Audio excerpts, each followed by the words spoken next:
Actually, you know what? I'm more in a coloring mood anyway.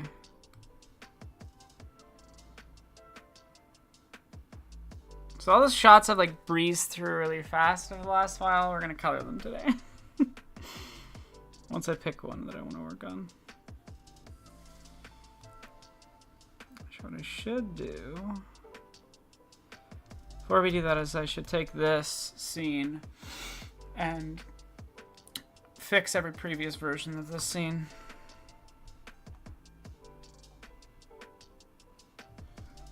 Also, frankly, this needs some more no, the stalactite amount is enough. It implies enough. Hey, Queer Theory, how are you doing?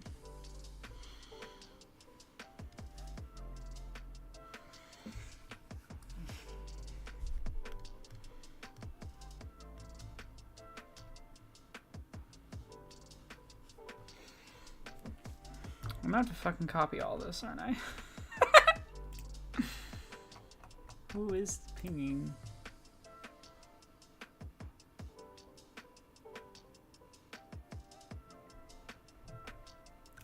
It's just a message from a friend.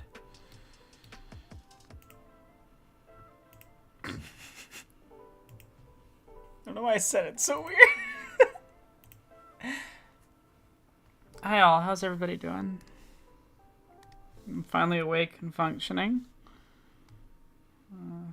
Had a shit sleep. I woke up at like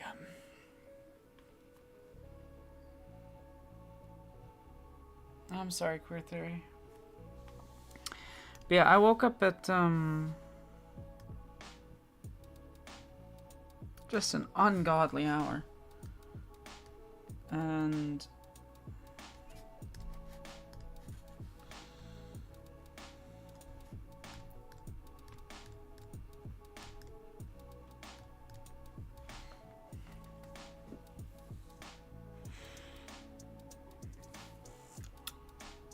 like I went to bed at 3 a.m., which is not that abnormal for me.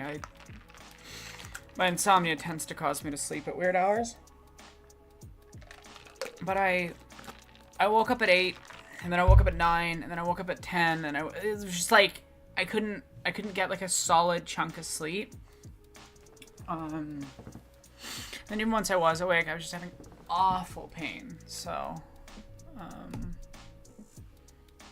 other angle. Maybe a little higher. There we go.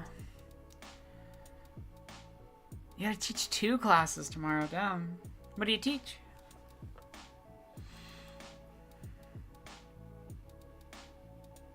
Well, I hope your throat improves, random nerd. Okay, why is my camera doing that? 2 FPS. Oh yeah, it's not the stream.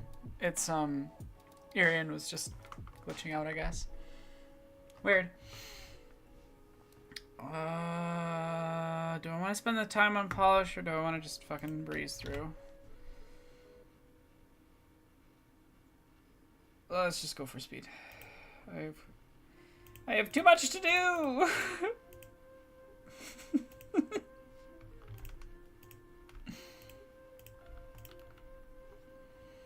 Alright, we're gonna copy all that.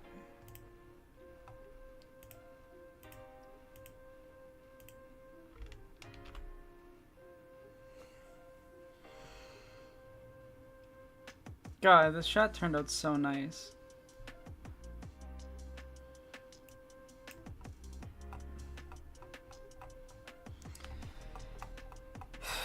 Now I gotta do the fun of inversing this whole thing. So that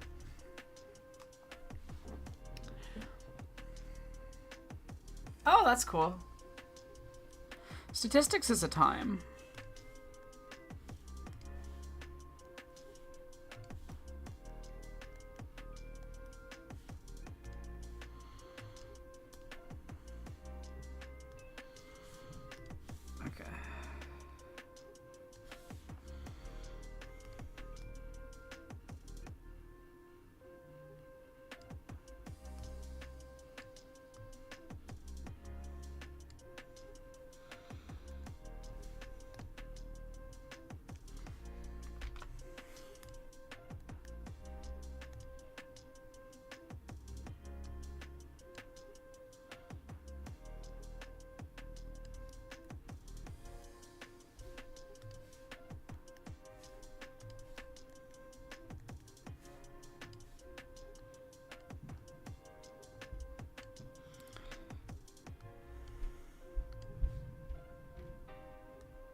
This song's annoying. I've just got like a random mix of copyright-free lo-fi music playing.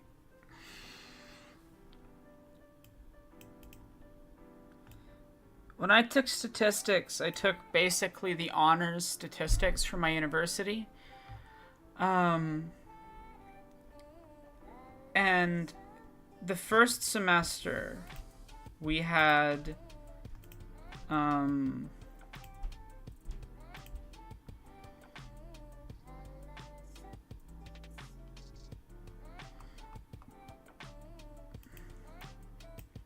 want to say...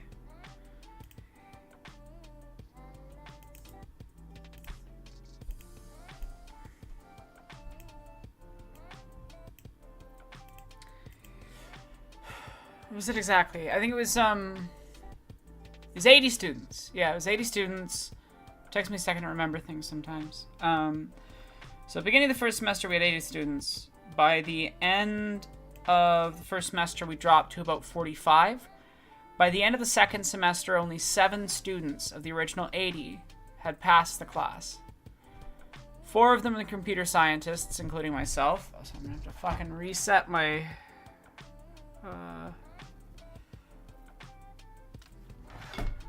thingamajig. Give that a second, sorry. Hopefully it'll work. Am I stuttering anymore? Okay, we're good. It's working. Might have to restart. I use my phone as a webcam, so...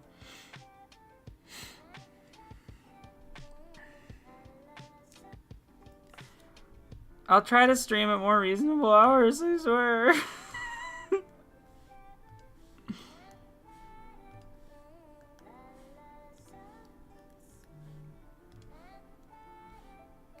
Okay, why is my phone buzzing?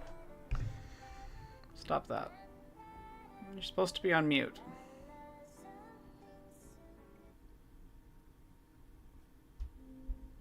It's on mute. What the fuck? Was that in the song?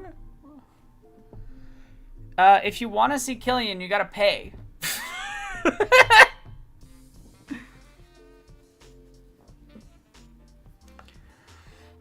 I think the goal that we had previously was 40% of the goal. So $30 and oh, for fuck's sake, Irian. You bastard. Program. Sorry, my camera keeps glitching out. So right now the price is $30. Also, you can always, if you donate, you can always ask me to do things in silly voices. If I can't do the voice, I will allow you to request a different voice. But I'll always give it an attempt. Please just work. I want my camera back.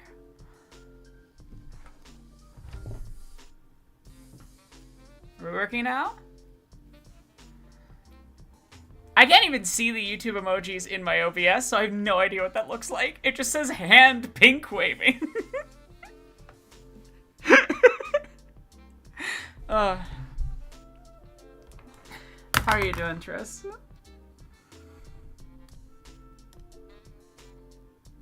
Perfect.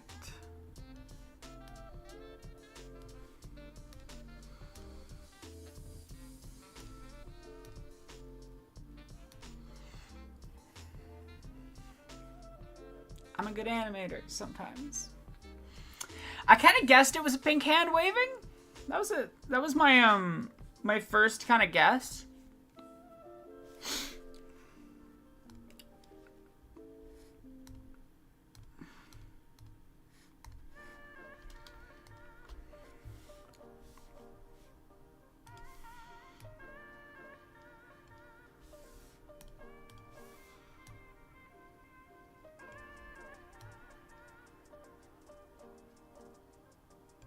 A little more compositionally pleasant.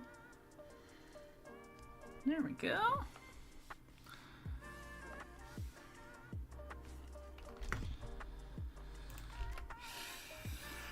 Because this shot's so wide out so that this footstep works. Which, like, look at this shot. I probably should animate the eye. I'll do that later if I want. Why is the camera still glitching? Car's gonna cost us 400 bucks for repairs. Not too bad. That's 400 Canadian too. Okay. Let's reset my Wi-Fi, reset Irian. My God. I just want to use my fucking webcam.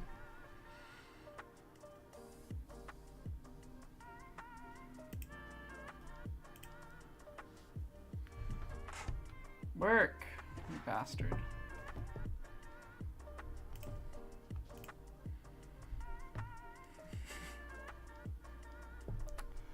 Yeah, it still sucks that I have to pay for repairs, but we were expecting much. Garden, Tris, that's too kind. Thank you. We were expecting it to be much, much worse. So, like, Aiden and I were, I think our estimates were probably like 600 bucks, but they're able to get the same part, like an off-brand one that is just as good quality. It's only 400 bucks instead of getting like some super expensive version of the part. Luckily, the dealership that the vehicle's from is decent. Actually, my dad's childhood friend owns it. So that's why we get it from there. But like, just the people there don't like try to fuck you over with the most expensive item possible, which is nice. I'll go check. I do not know why my webcam is being laggy today, so we're just gonna have to deal with that.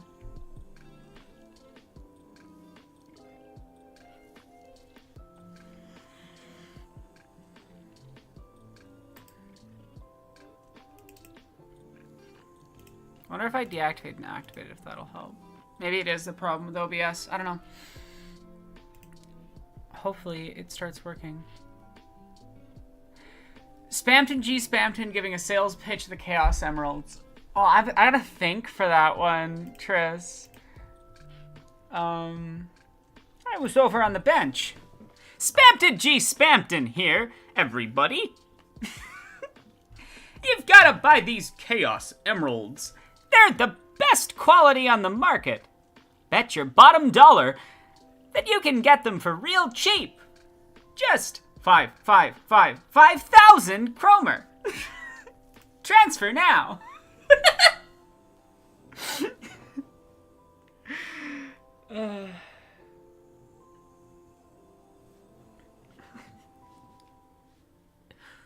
Rule the universe with the Chaos Emeralds. Only 5,000 Kromer. I hope that was good enough, Tris, off the hop. He's such a hard character to just, like, off the hop do because you kind of have to think about, like, 5 other things to do. Yes, my version of Spamton is basically John Mulaney mixed with, like, 1920s guy. And the way I get into the voice is doing that. I also just think it's funny to make fun of John Mulaney. Bastard.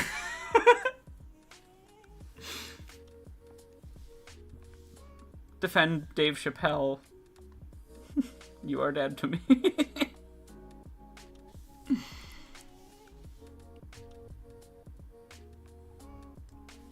Okay. File new. No, wait, open.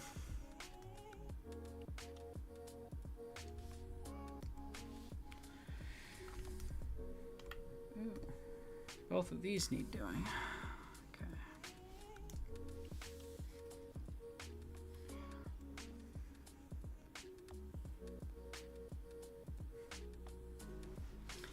You won't ruin your hair by coloring it but I get the worry. I've wanted to color my hair for a long time, but I'm kind of scared to do it. I don't know. I might do it for a video. We'll see. To be honest, if I had money,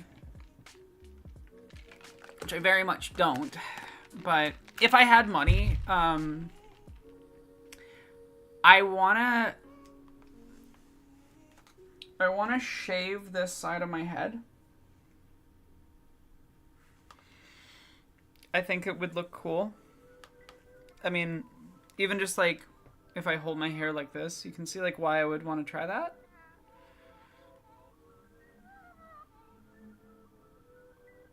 So yeah, I've contemplated it, and I want to do it in the fall/winter, because then if I don't like how it's looking as it's growing back, or I don't want to redo it, I can just put a toque on, because I love toques. Like, I have a toque right here.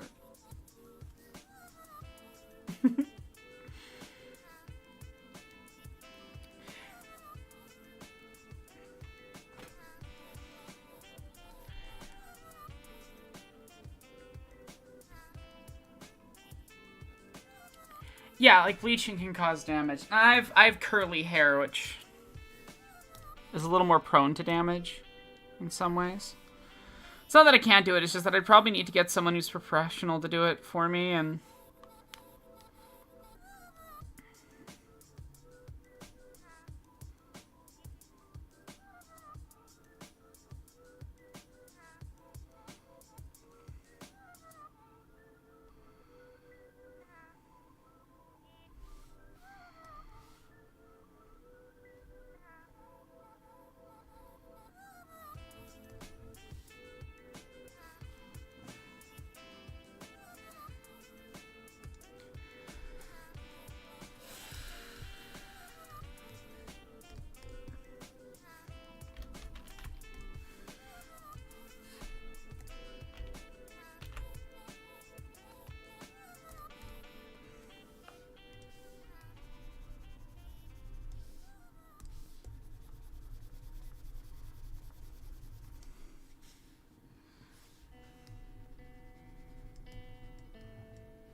yeah.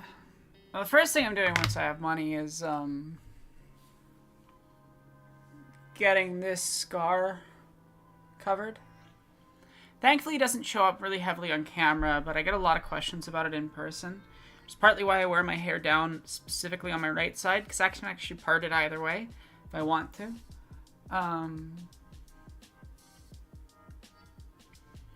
Dark jokeless. I know you're about. Ooh, that is skirting a line.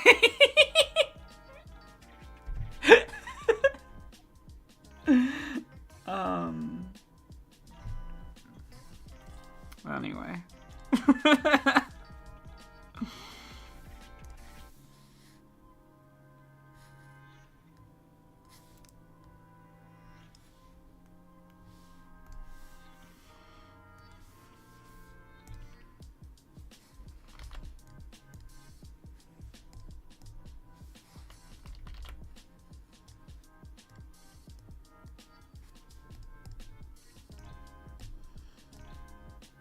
This is actually lighter than I want it to generally look. But because I'm going to apply that blue filter over top, I need it to be lighter for it to register properly.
Really pale right now because I haven't been out in the sun much this summer. Problem with my skin tone is that it changes quite drastically. There's this photo from when I was an athlete where there's my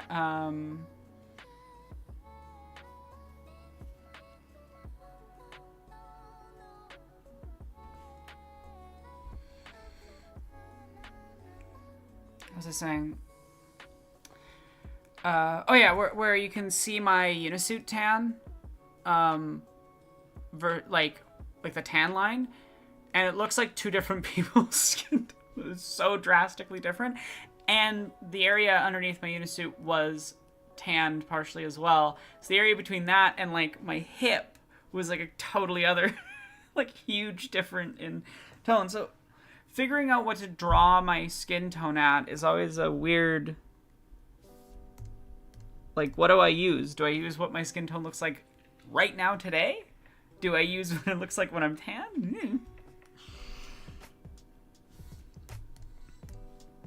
I think that's the closest I've gotten so far.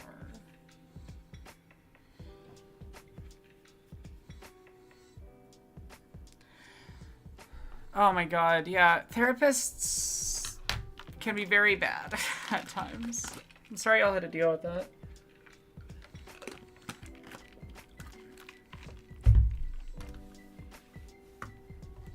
Okay.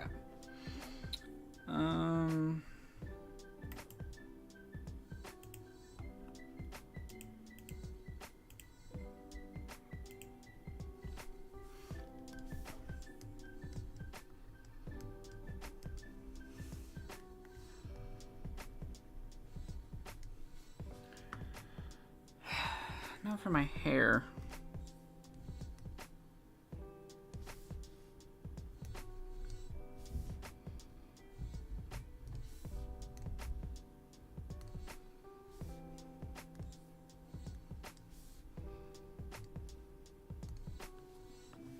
That's kind of accurate for hair tone. I'll probably have to alter these ones once I blue tone it, but to make it the hologram, but we'll see. Oh wait.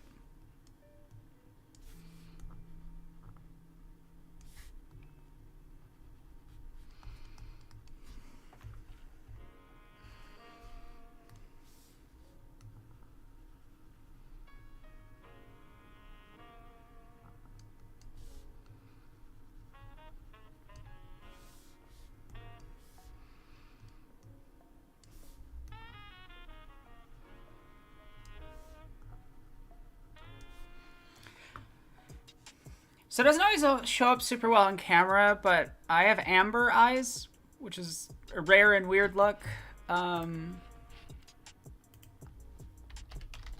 See if I can find a good photo that kind of shows what it looks like with the right lighting.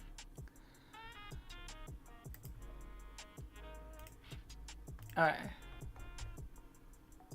This isn't exactly what my eyes look like. Actually, no, this one's closer. But if you see my eyes in the right light, this is what they look like. This isn't a photo of me. This is just, I looked up Amber Eyes on Google. But yeah. So I tend, when doing cartoons, to draw more in a gold look.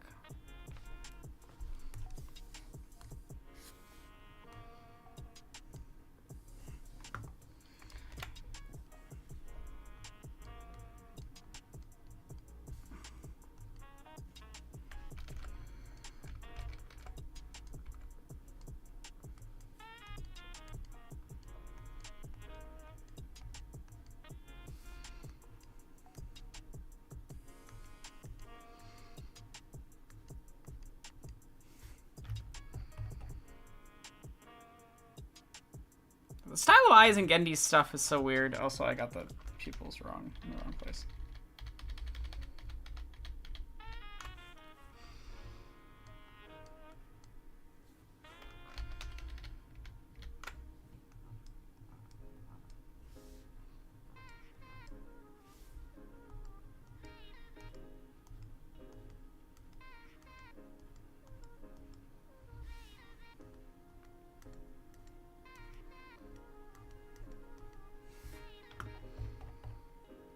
That looks better.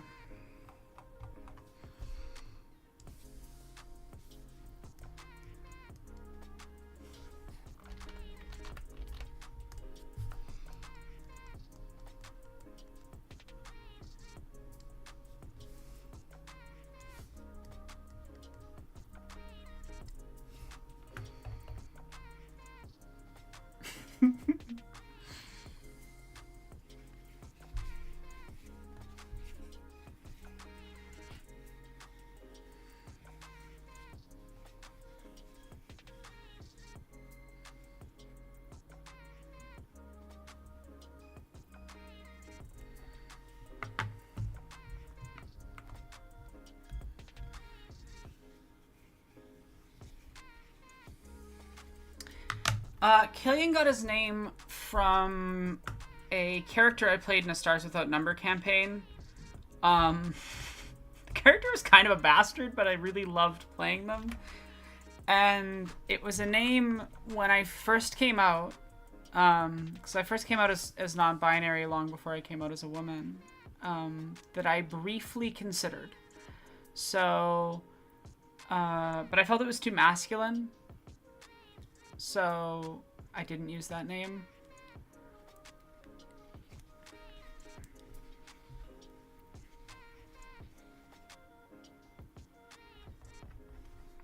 Yeah, see, I never burn. Well, not never. I have burned twice in my life, both about 1 inch by 1 inch wide burns. On the tip of my nose when snowboarding in the mountains. When I was a teenager.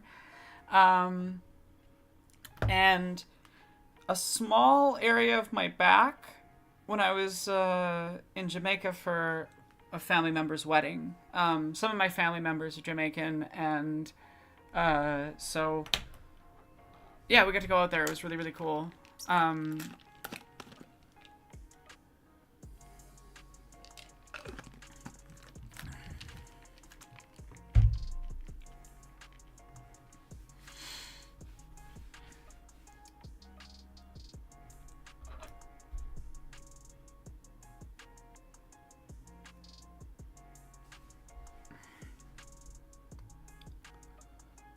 Okay. The robe color is going to change once I get to other pages, because I know when I was doing this shot, I did the robe color I wanted to do, and it came out looking really weird when I added the blue filter. There wasn't enough differentiation. So, what we're going to do is just...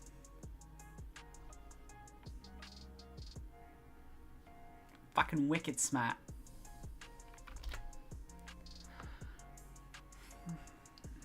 But first, we're going to copy this. Just for later usage.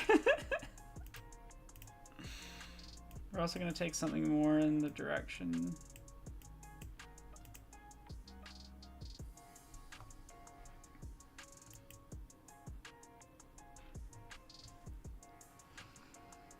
So you can see why I wanted to fuck with the values there to give it more differentiation between the black and the... Yeah. Anyway.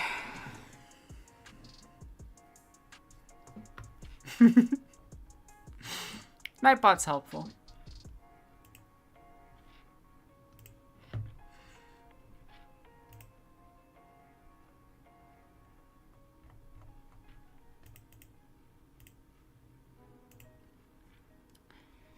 What's new with all of you? What's going on?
Why is that?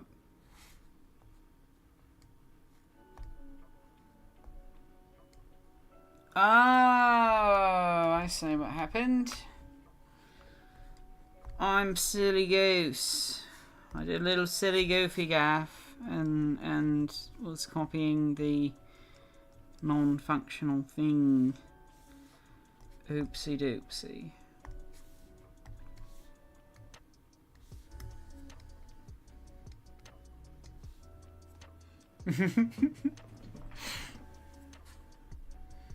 That's wild, Liz.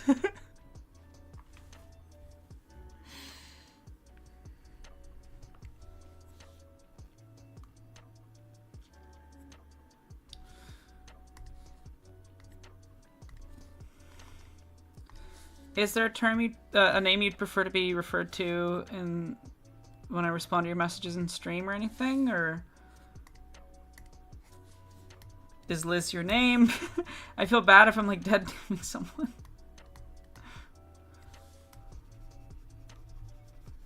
Obviously, you don't have to share if you don't want to.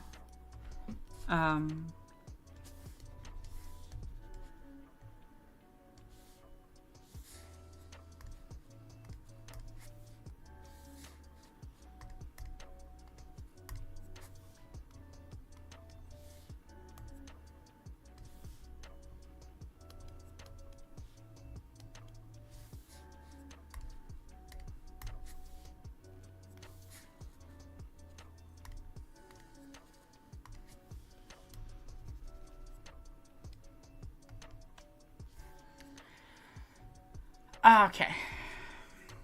Just wanted to make sure that I'm not naming you every time I respond to your messages. Because I'm sure that would feel not great.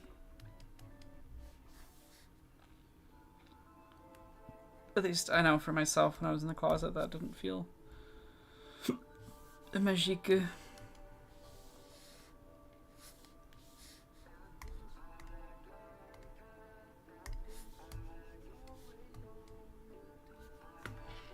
Well, this song's annoying. I'm gonna skip it.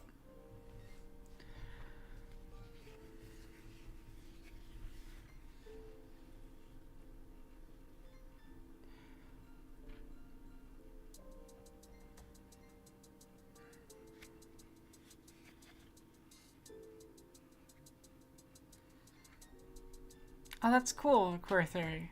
Well, if you ever write it, be happy to read it.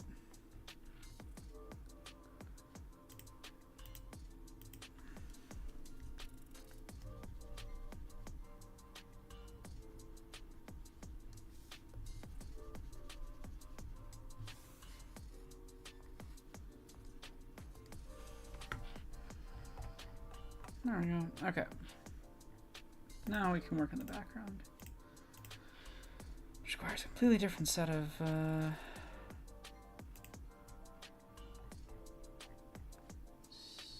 tools.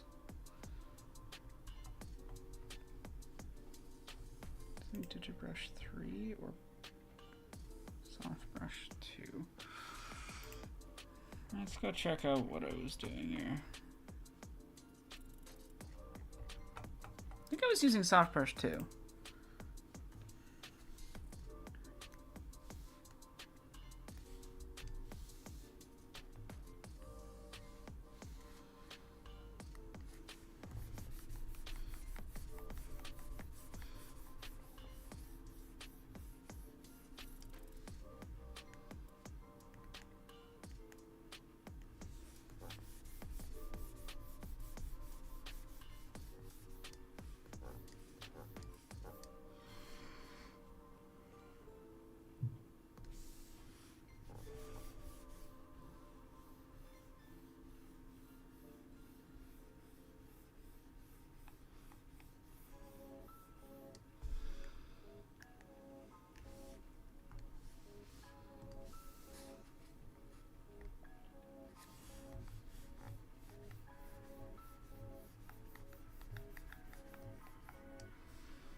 Look at that.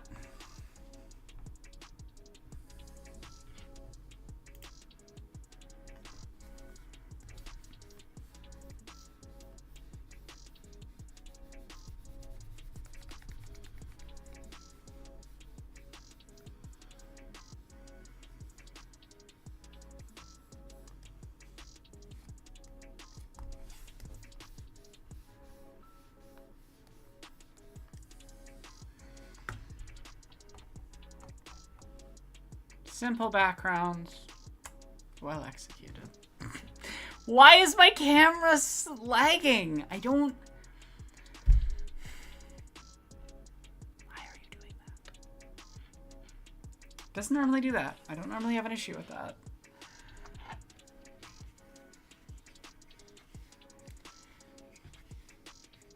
That's interesting, Val.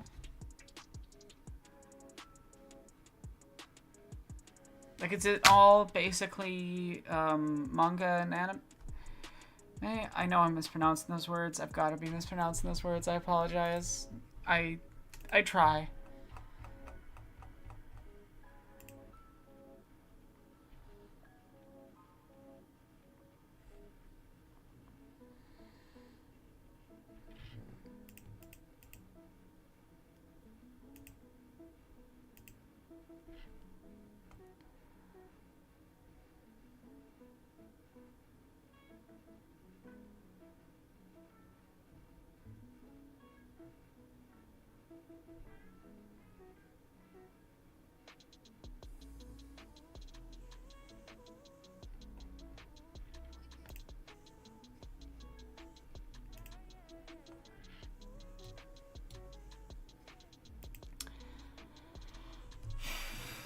Yeah.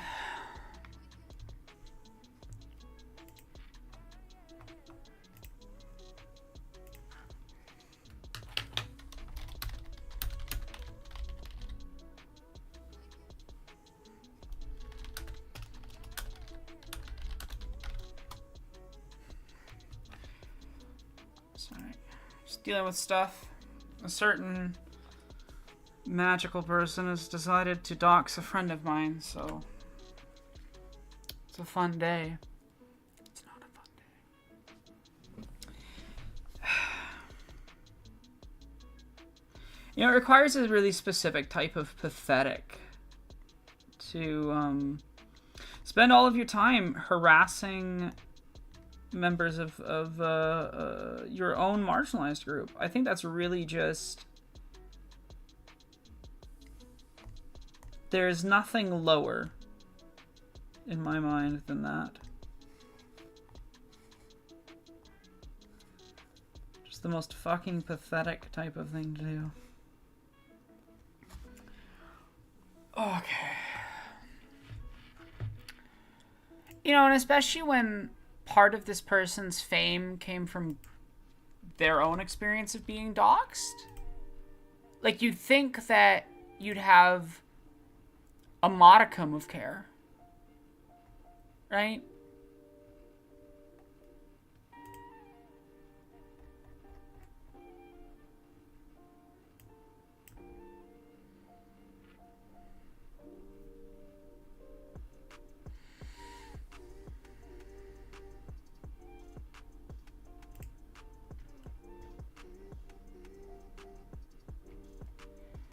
Yeah.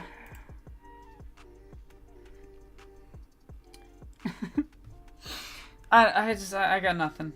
I have nothing but pure disdain for that person and for every single one of her weird little fan base. And I'm gonna say this very directly. Like, I have spent all year dealing with the harassment that J.K. Rowling turfs and various neo-Nazi groups have sent Jessie in my way. Her fans are just as bad, if not worse. And I mean that genuinely. Like, the shit they say and do. Scum of the fucking earth. Anyway. Let's grab some Tatooine images from Mos Espa for reference.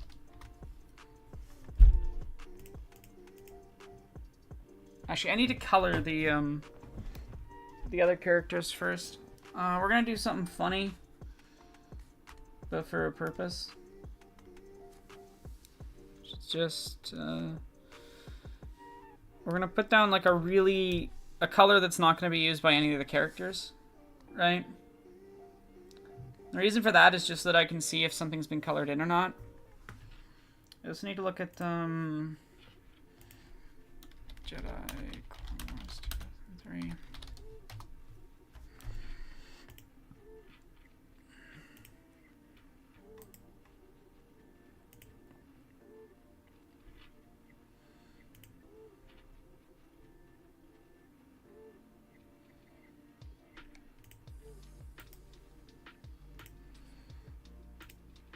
Some color reference, so I'm not blind. It's not a good term to use, now that I think about it.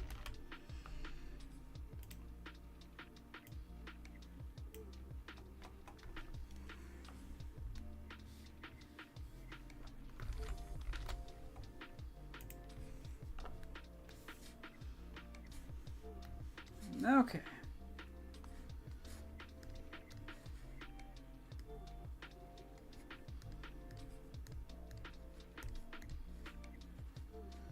Why didn't I... Staring at my past self like, you bastard!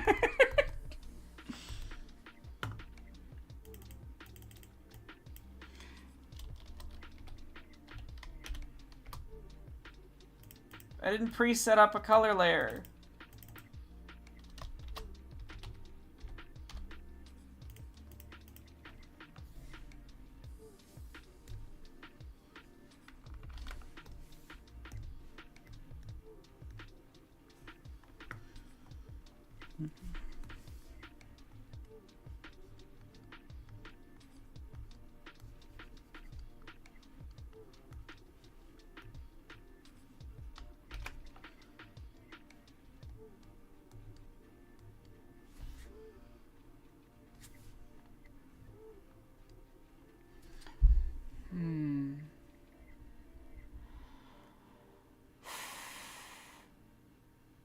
thinking about some color theory stuff with Star Wars and maybe doing something fun with this character being a Jedi and hiding and having the shape language of a Jedi but not the color palette.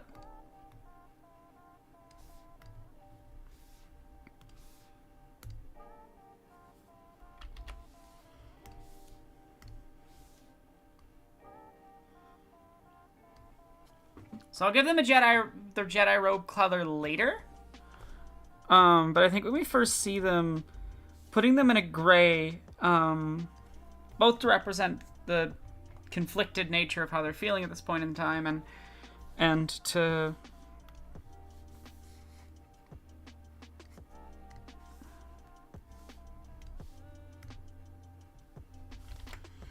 yeah, that's good color theory right there.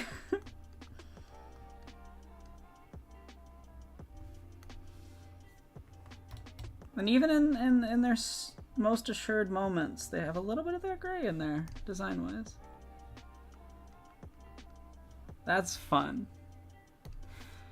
I'm wicked smart. I kid. I had to make the joke.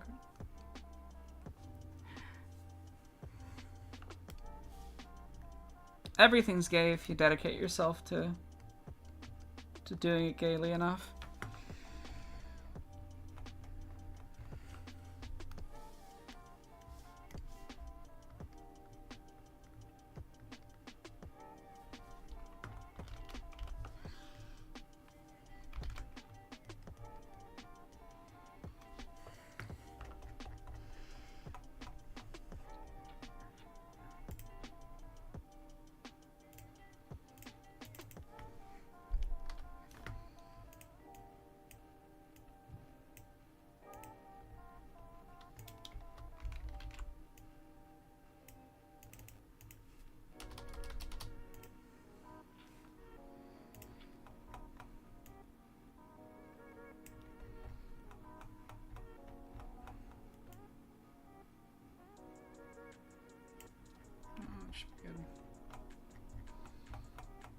It's down here that I actually have to adjust things for this layer.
There we go. It's coming along nicely.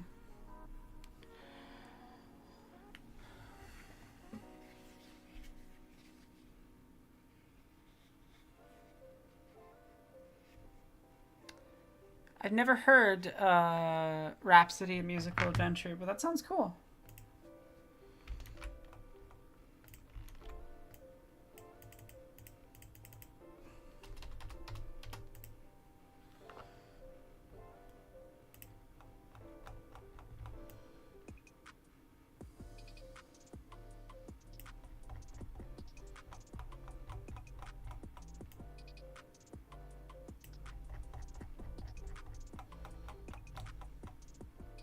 Oh, okay.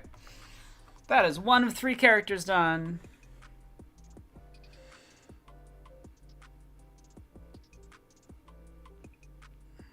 That sounds nice, Mommy.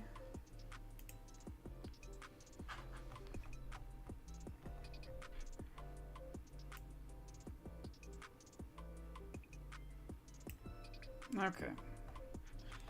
Where is my reference photo?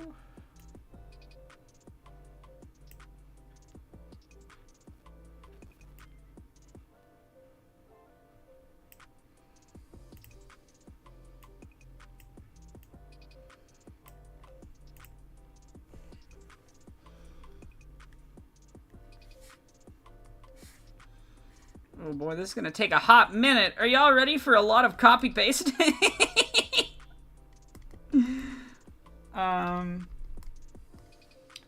I'm just gonna get all of this done out of the way right off the bat, and then...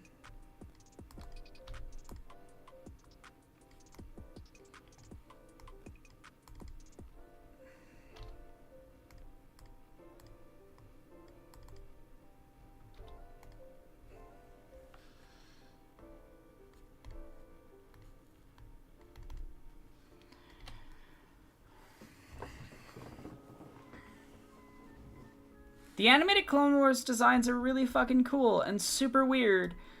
And I wanted to engage with that, I guess. To homage it.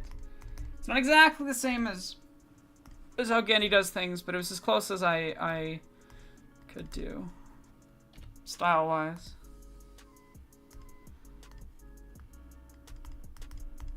I'm still really fucking proud of this shot. I nailed it.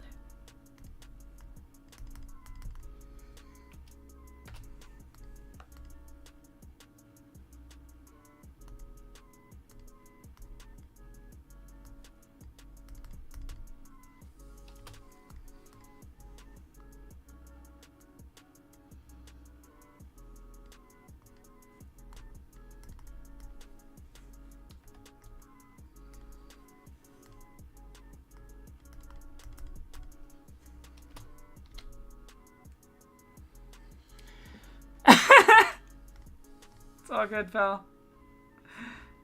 I'm glad that I could be one of the people that influenced you to go play Pathologic. I am a good influence on my viewers. I say as I inflict them with the horrors.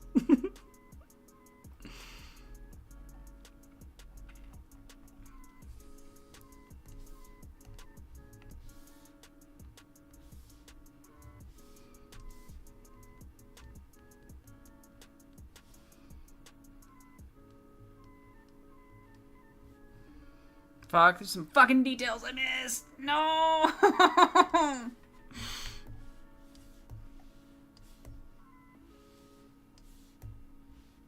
probably gotta do those details, huh?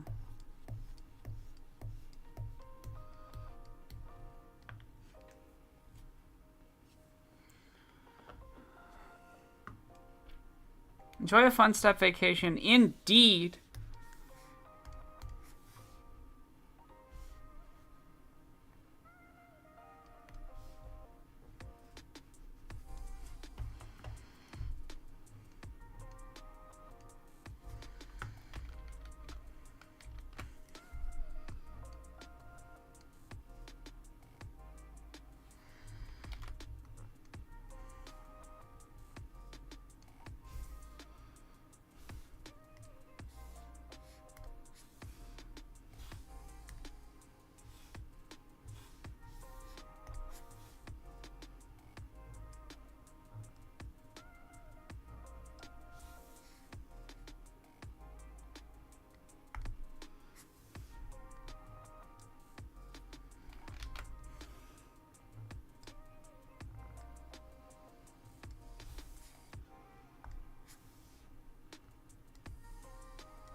The fun thing about animation is every mistake you make.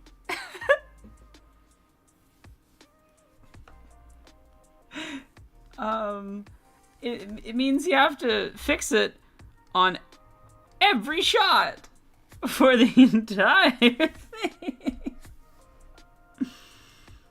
We love a little continuity error in animation. Such fun to fix.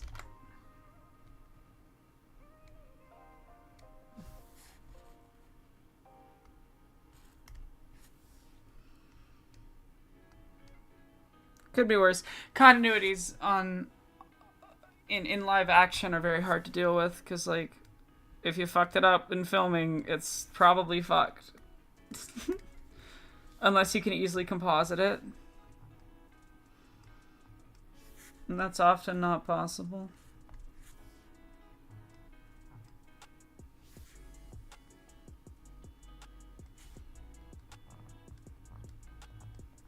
Okay. Let's get to the other detail we missed, which I wasn't thinking about at the time.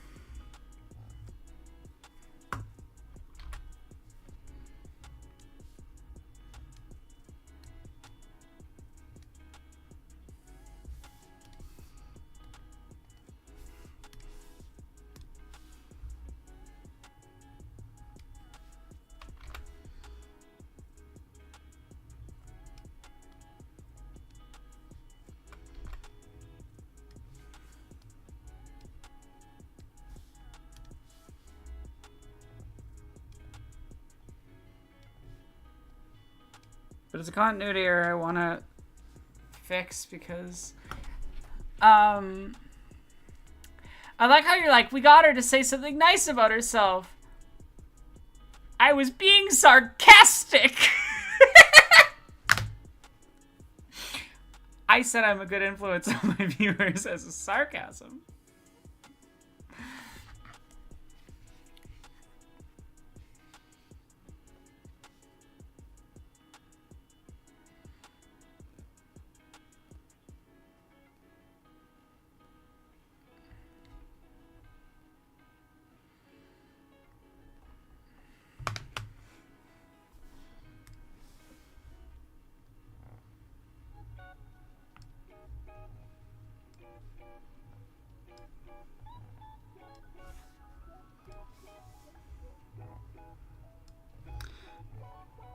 If there's one thing I could change about Patho's design, at least Patho 1, is just that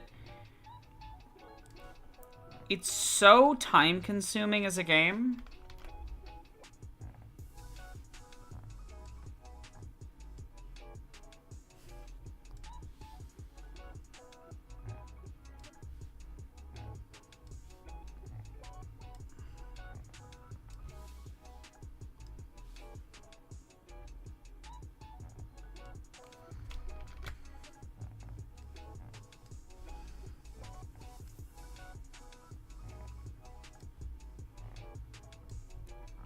So, you almost need to play with a guide.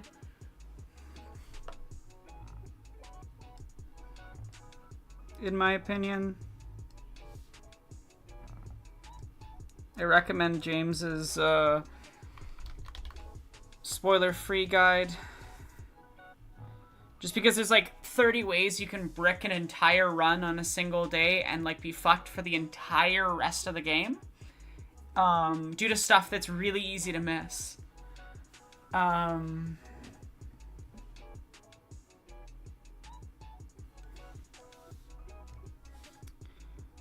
what do you mean by that? Like that word usage specifically?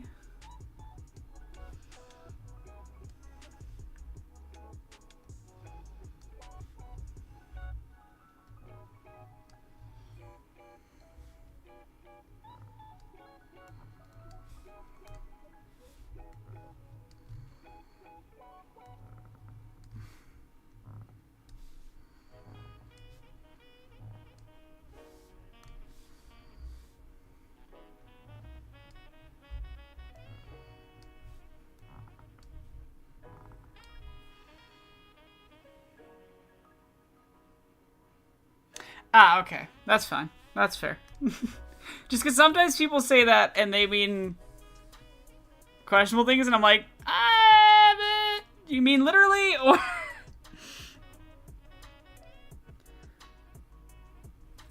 yeah, no, I definitely have,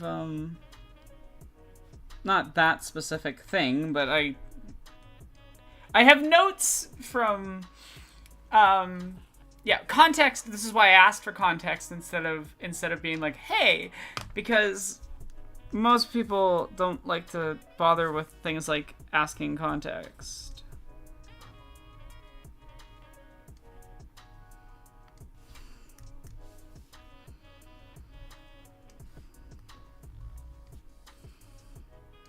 And I think context is important. Wildly enough.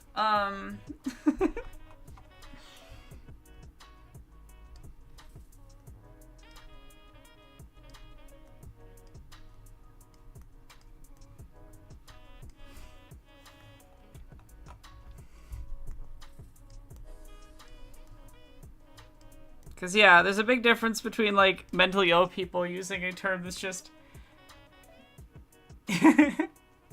Also, you have nothing to apologize, Val. It was just being like, I need the context to know what this is saying. You know? Nothing for you to apologize for at all. And absolutely, Trez, there is a lot of people that are like, why ask for context when I can just be mad?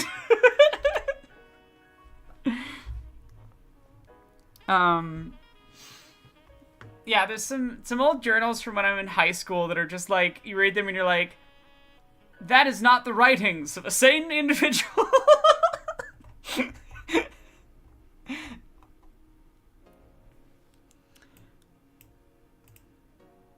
Because they literally aren't.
I probably need to do more with, like, having the hands.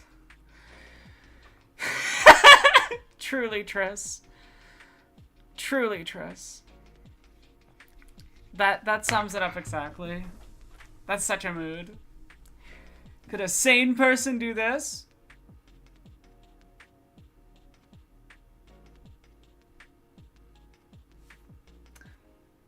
Because that's basically what happens when I dissociate. I'm glad Princess is being a cuddly girl right now. My god, my camera keeps lagging and it's really frustrating me. I'm not really sure what to do about it because it shouldn't be doing that. It doesn't normally do that.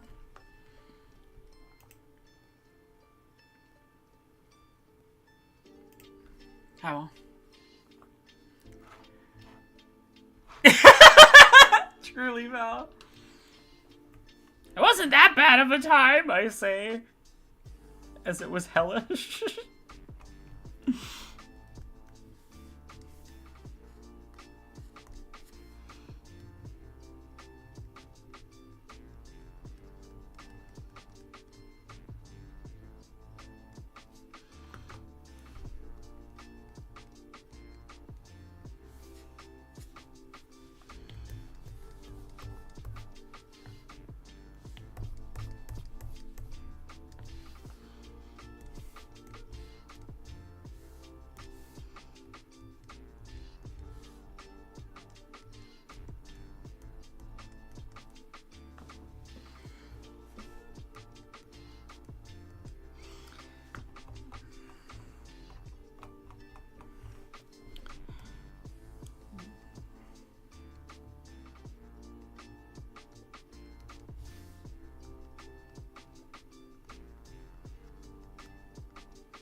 really dark blue almost.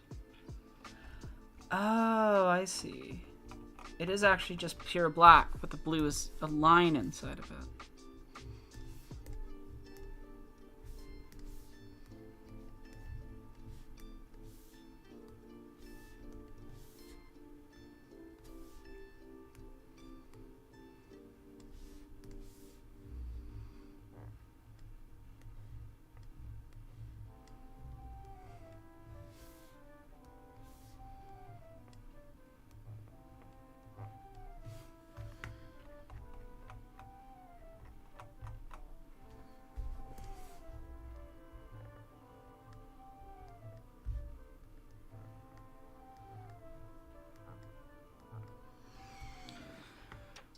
Yeah. Oh my god, yes, Tris. This is trauma theory. You're literally traumatized.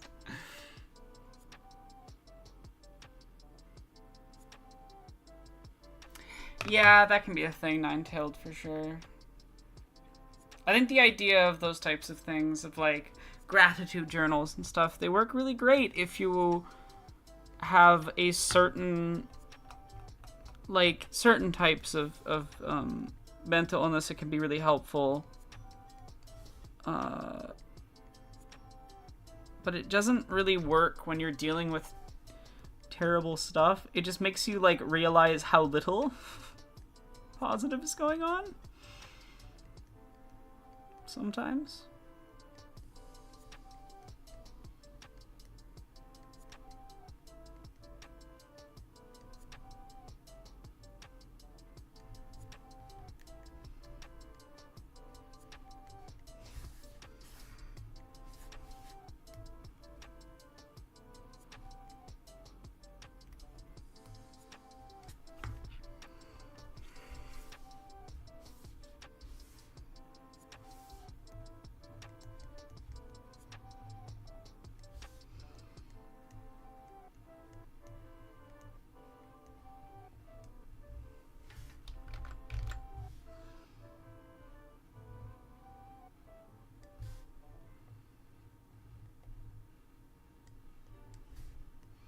Me reaping? Yes! Haha! Yes!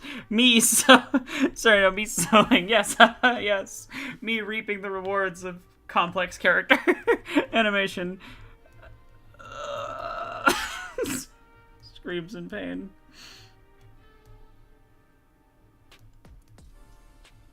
It'll be worth it when it's all done.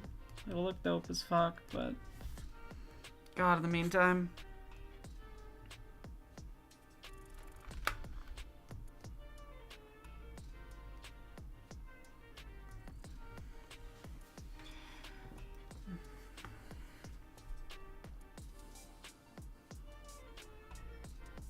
It's the thing about tools. No tool fits everybody. And no tool is going to work for everybody. And the idea that things will work for everybody is, frankly, part of the problem. We are all unique individuals with different needs. And a lot of modern medicine basically wants to fix people into being the same, rather than dealing with the realities of the person in front of them.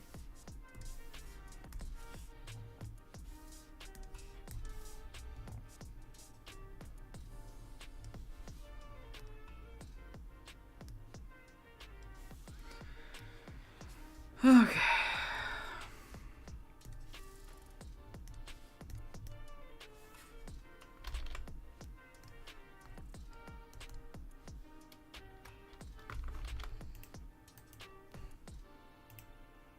No! Fuck. That might crash the program. I hate... Okay. I hate that that's even something you can fucking do.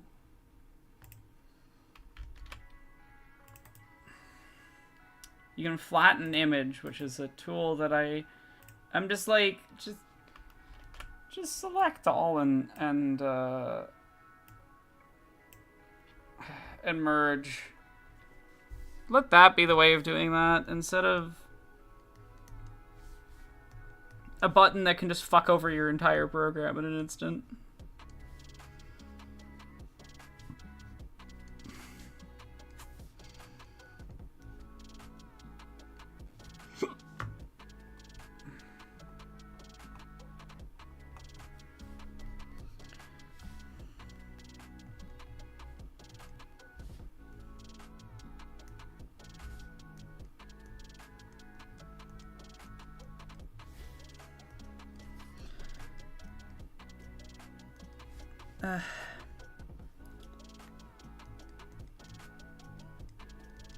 I hate it when I'm not paying attention.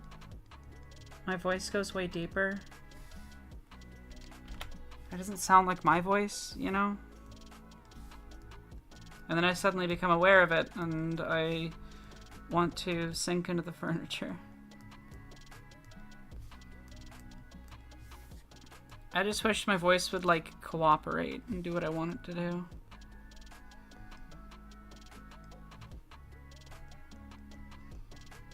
But alas, as with most things with my body, cooperation is not exactly its forte.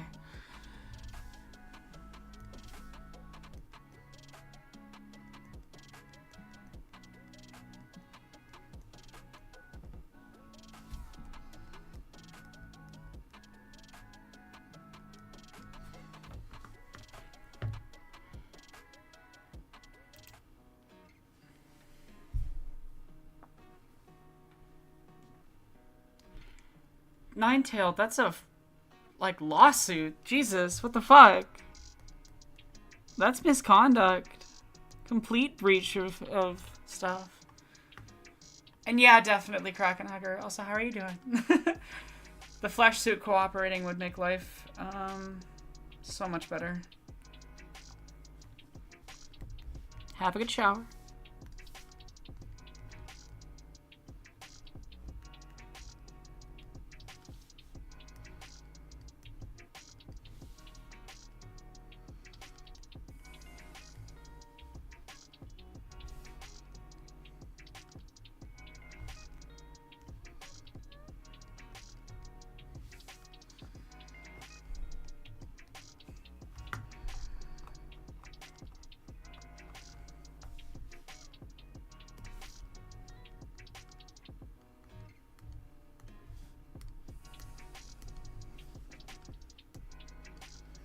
No, I can't tell what's going on.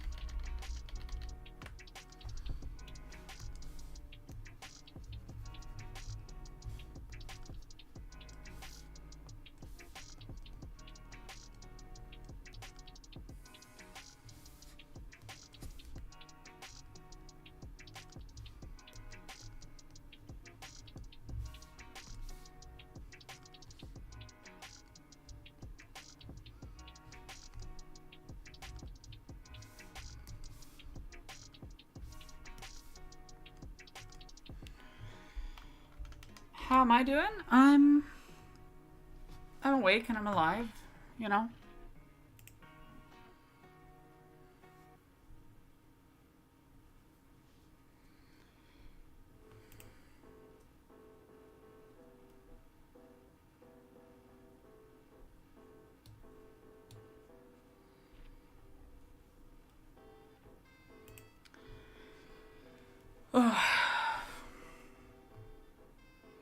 Wishing certain people would disappear into the sea today. Or to put it in an Poean manner, climb into the lurid tarn and rot.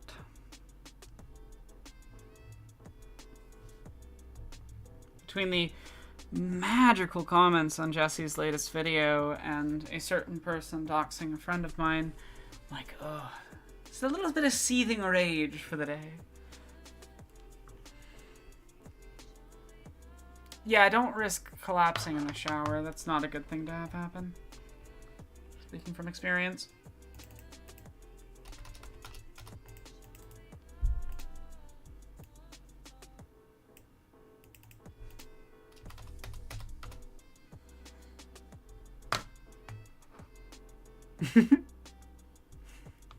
Amazing digital beef. Have you considered being consumed by the ocean?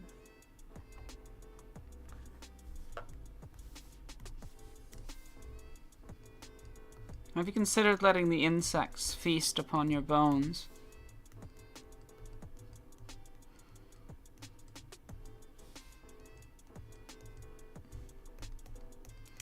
There's an old post that says, "You do not know how much violence it took to make me so gentle."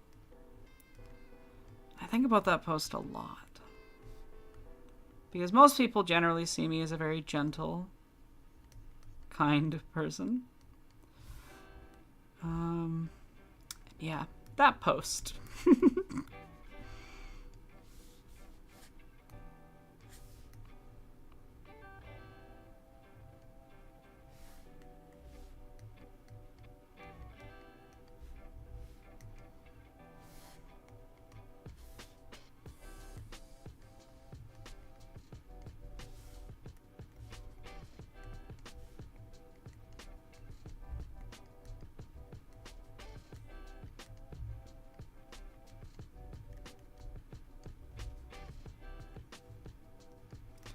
There's a reason why I very rarely allow myself to wake up and choose violence.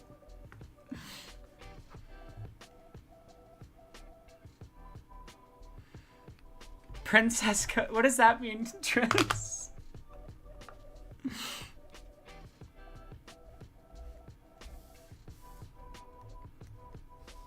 Oh, I see. You mean the cat princess.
Using princess code like trans.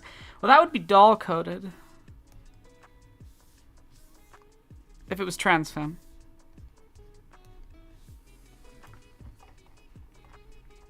I do love the term doll. It's such a funny, but also kind of endearing way of referring to trans women. I think it's sweet.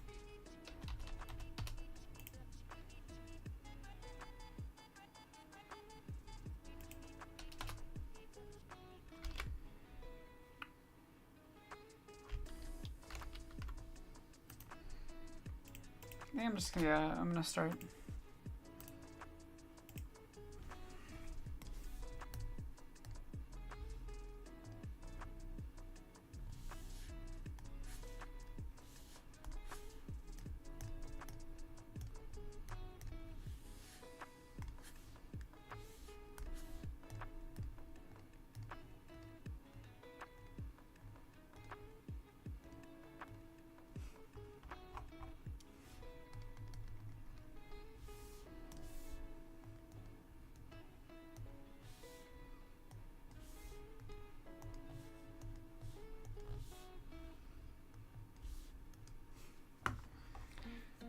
Because each individual pain is changing enough that it's just kind of worth it at this point to start doing them from scratch each time.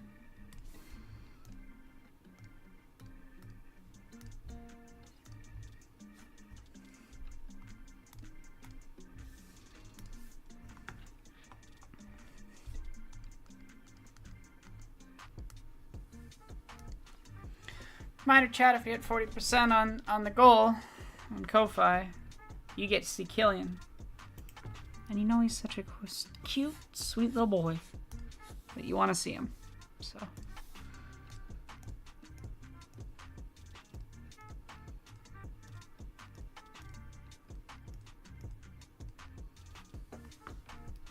He's such a good baby. He likes to come and snuggle me when I'm having pain flare-ups.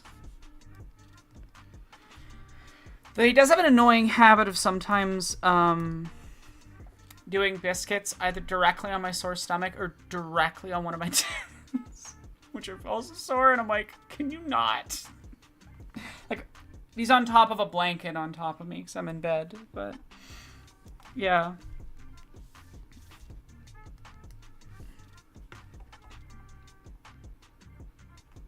He's like, oh, is this area very sensitive? I'm going to poke it. And I'm like, can you not, cat? I love you dearly. Please do not poke there.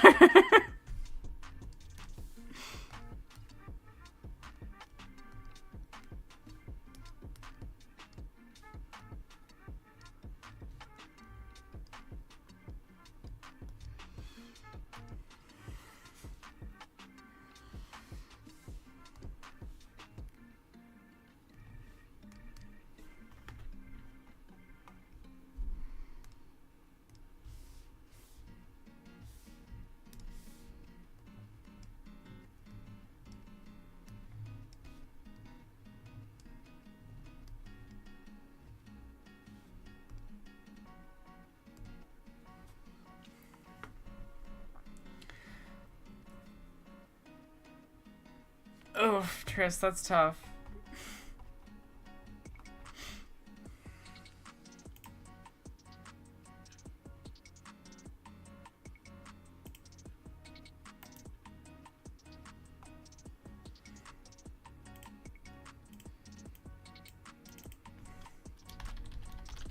Maybe I'll go this a little bit faster if instead of doing each individual panel all at the same time. Thank you so much for the donation, someone.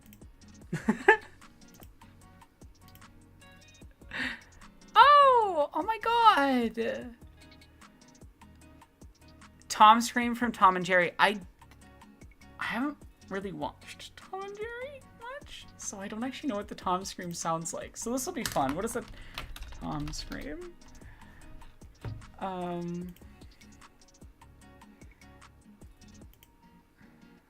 Grammarly? Hi, yes.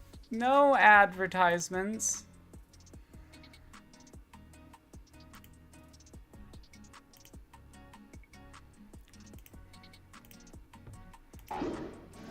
Alright. That's what the scream like?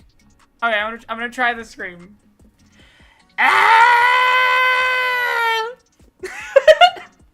hope that met with your approval.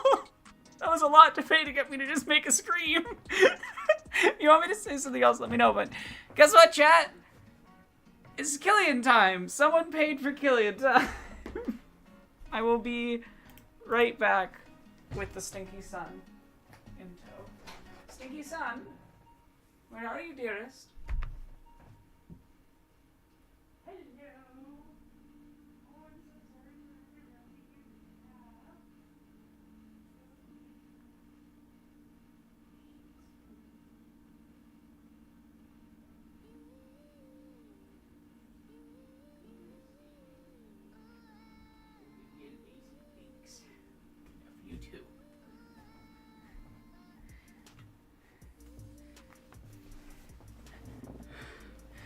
Hey, Meryl.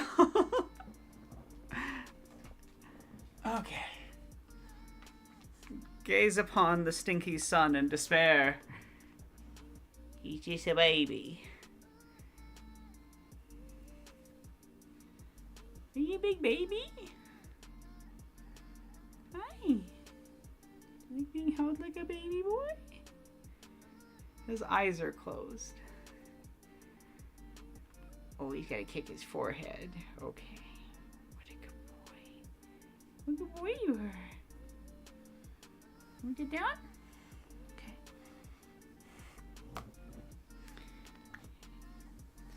My mom's nickname for him is Gentleman Garbage because he's both dignified and likes rolling in dust. He's just a bit of a garbage boy. He will eat out of the garbage if you let him. But he's also a bit of a gentleman. Yes. Yes, he is.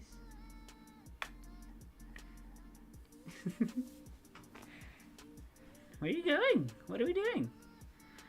Okay, he's actually happy now. Maybe he's going, maybe he's not. He's undecided. I like how he's just sort of a black blob in the bottom right of the screen.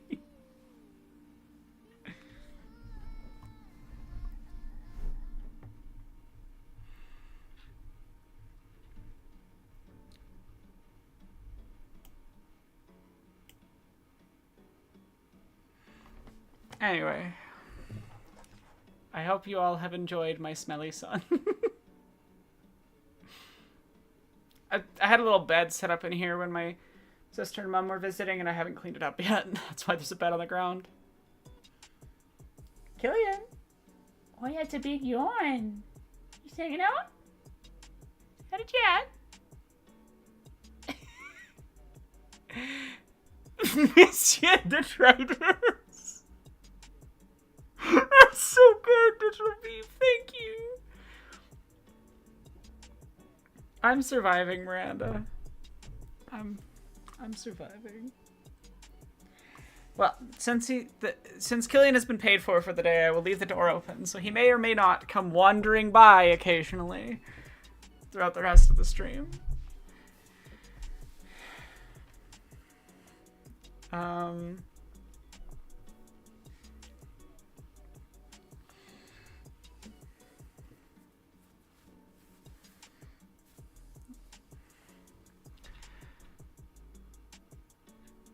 Yes, exactly, Miranda. Cats have many names. Isn't that right, little baby boy? Little Bingus? Little Bingus. Oh, I love you. I just love my little Bingus very much. Like, look at him. He's just a little Bingus. He's just a little baby Bingus. I hope you all enjoyed kitty cat time. Okay, I'm gonna get back to drawing. Really, today's more like fill in the blanks coloring time.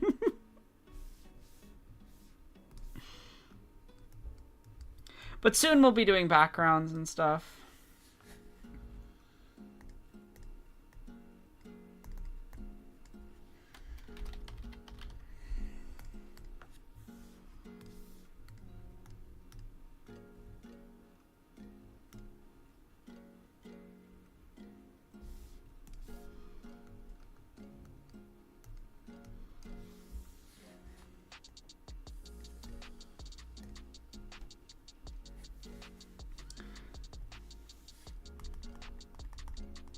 Is there any topics people want me to chat about?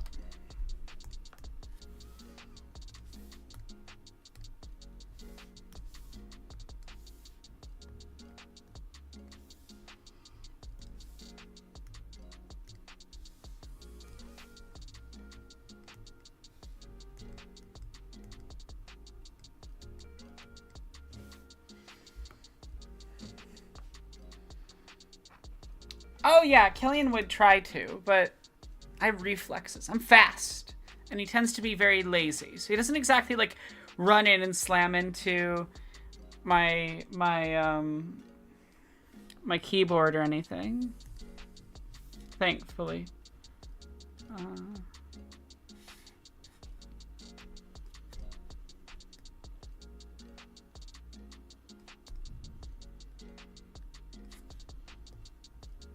Oh, oops, I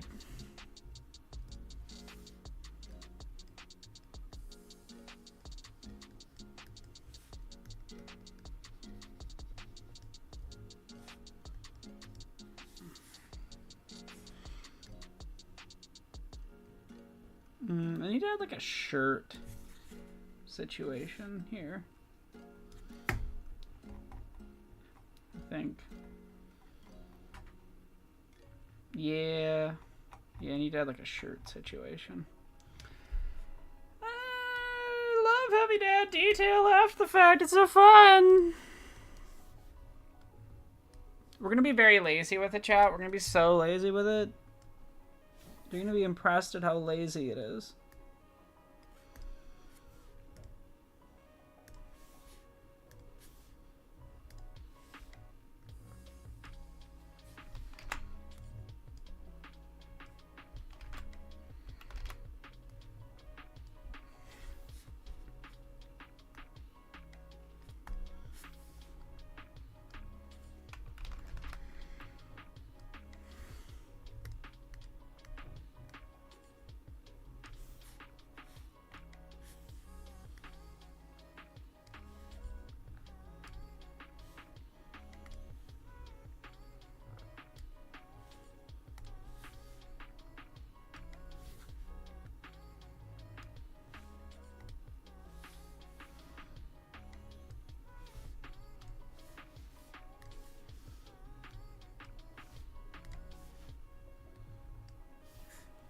That's the thing, adding one line isn't adding one line, it's adding dozens of lines that all have to be somewhat vaguely related to look good, you know?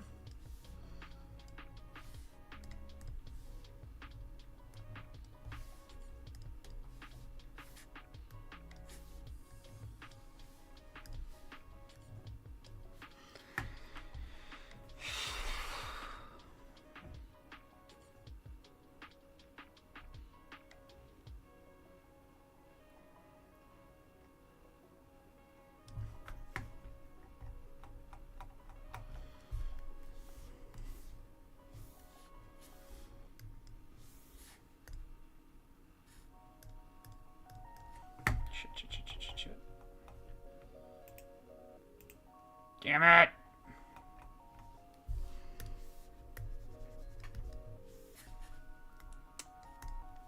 It was drawing on the wrong layer for a lot of these.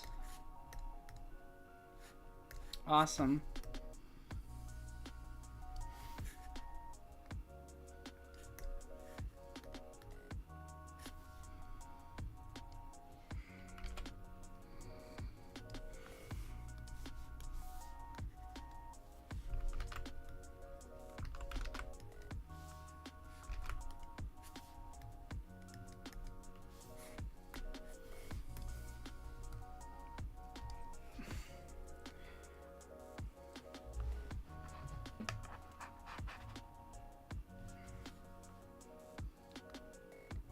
Actually, no, it's standard practice in coding to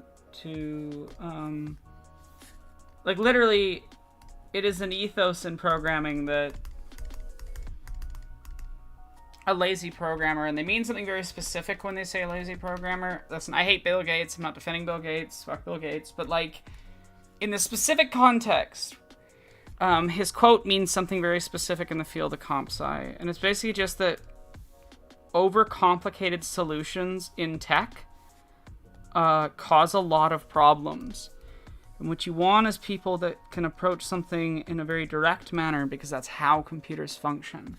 So you want lazy people that aren't going to waste all of their time manually coding something that they can just get a recursive loop to do, you know?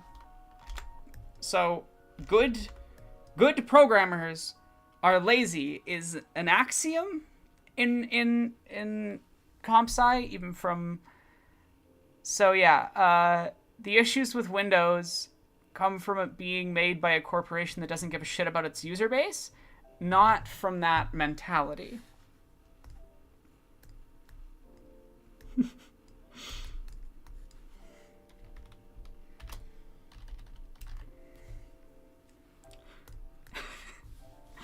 Field of study activated. But yeah, fuck Bill Gates. And pretty sure Sophie from Mars has a good video. My brain's blanking in. Which I know she's talked about it on streams about why Bill Gates is a bit of a dongle.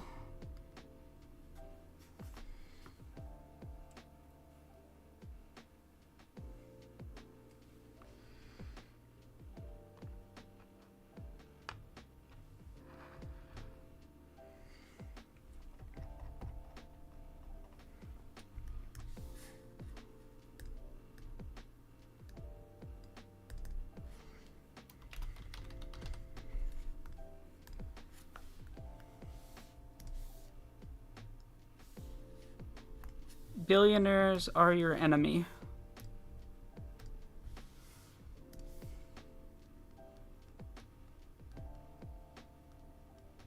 No, no one should be a billionaire. Billionaires shouldn't exist.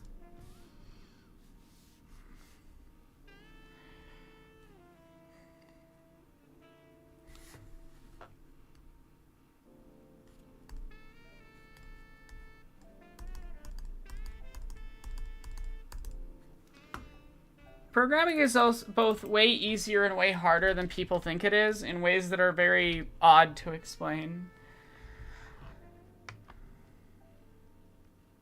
Exactly, Krakenhugger. Exactly. That is what is meant by a good programmer is lazy. Why do something with a wall of code when you can do it with 5 lines?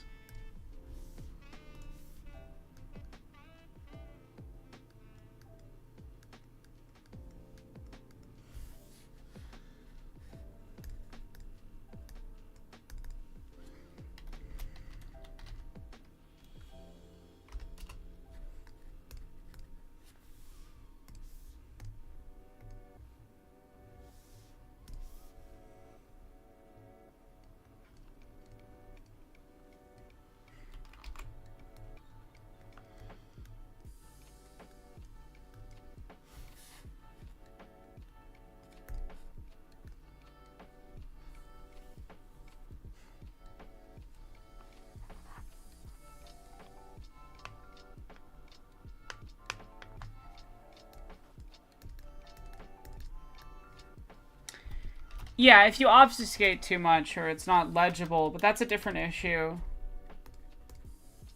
And I would argue a massive wall of text is often going to be harder to maintain than short stuff.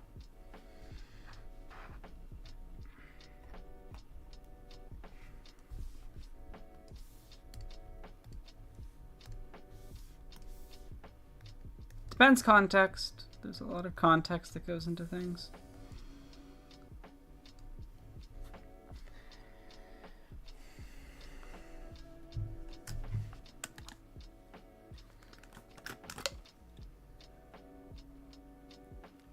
There's lots of good info online, Nine-Tailed. If you have the desire and time to look at it.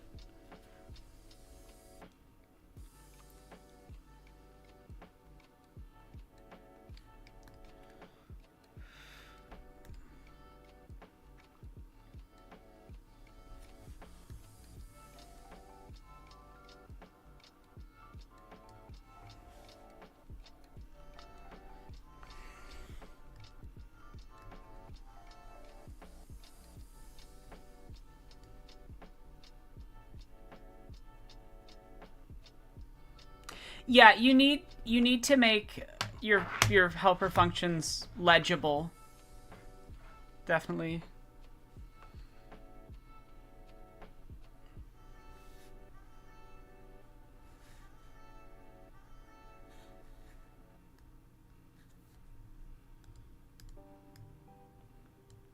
To be honest, in general, you need to name your functions clearly. You need to name your variables clearly. Like, people who don't understand that a lot of your, like, good commenting and good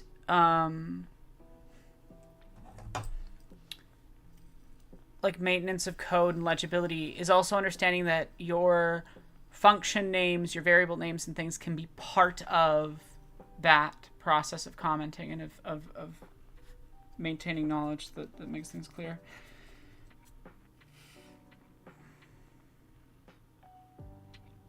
Do I really want to do that? I feel like I need more of a reaction from them hitting the ground. But I also don't.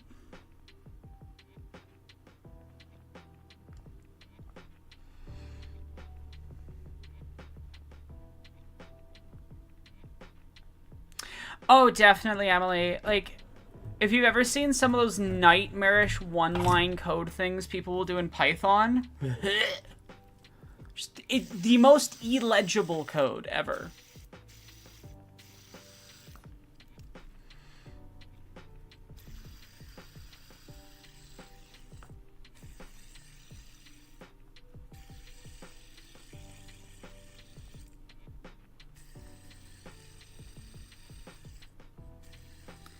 I'm deciding if I want to commit to doing more work on this shot or not.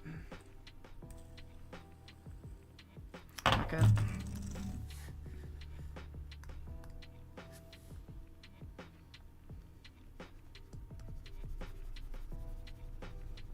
Okay. First things first.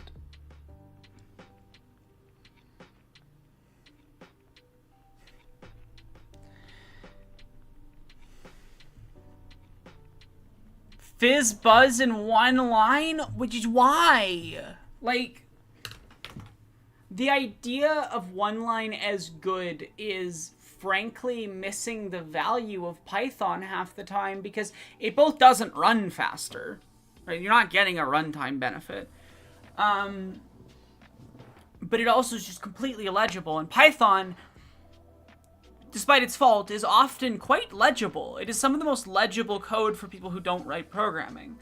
And if you're smart about it and you name your variables and things clearly, Python reads more like a text describing code than it does code sometimes.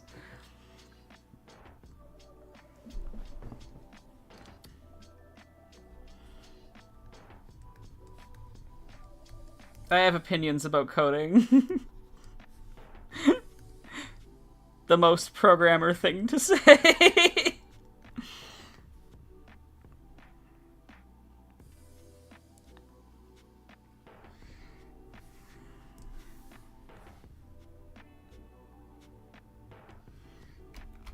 What can I say? I'm a walking transfem stereotype.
Yeah, I don't know. Code just makes sense to me.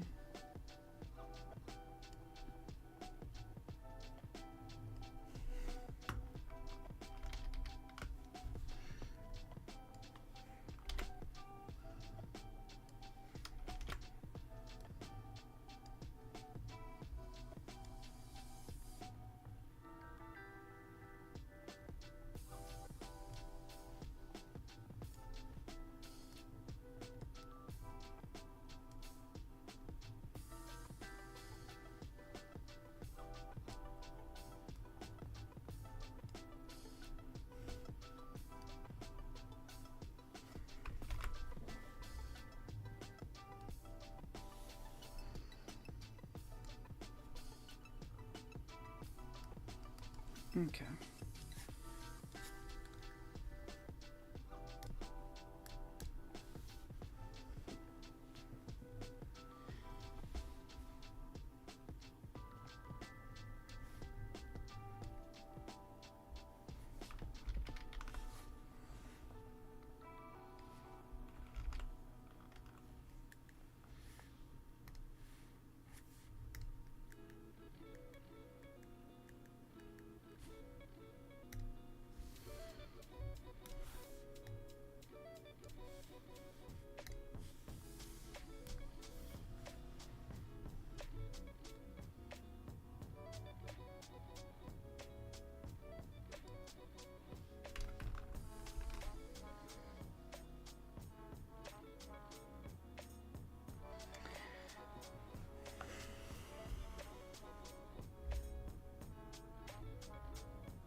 I'm just gonna go simple.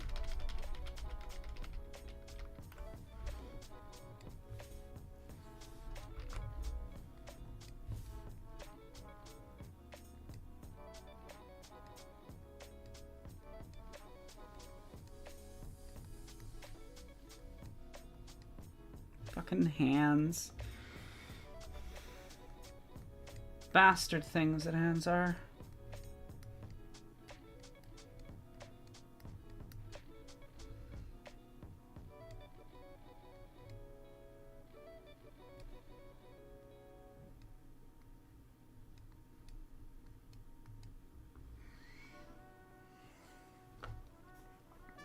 Being good at searching stuff on the web is definitely a skill for programmers. It's more about knowing what to look up, what documentation you need, that sort of thing, than memorization.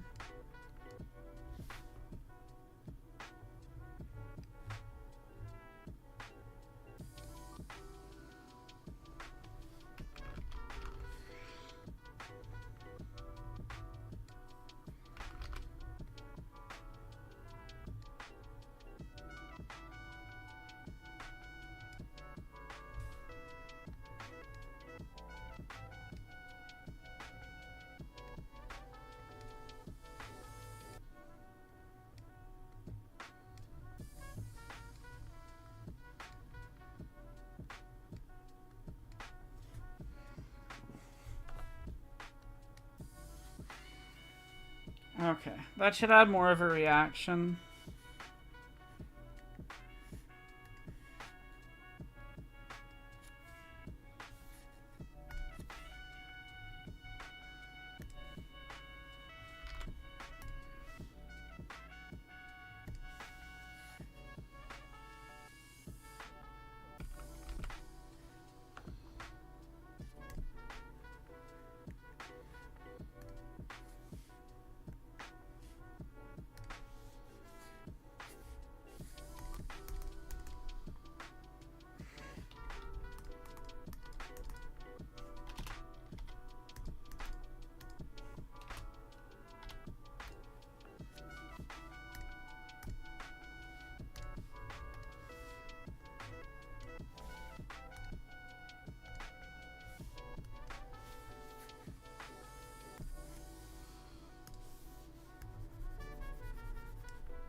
Okay.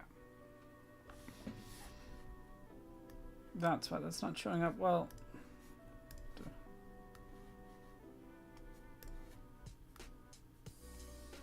I'm gonna quickly hide the reference just so I can work on this single panel.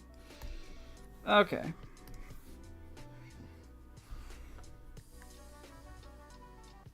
Damn it, I shouldn't have deleted 13A. Try that again. Because I want, you know, midpoints between stuff. Night, whoever's heading to bed. Oh, Miranda, have a good night. Sorry.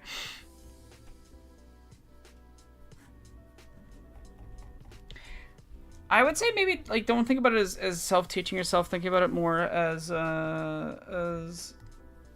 like, you can... There are good resources out there that you can learn from, if that makes sense. So you don't have to learn it all yourself.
Of course you're able to shoot children in Pathologic. It's Pathologic!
You really shouldn't shoot the children in Pathologic, but you can make the choice to do so.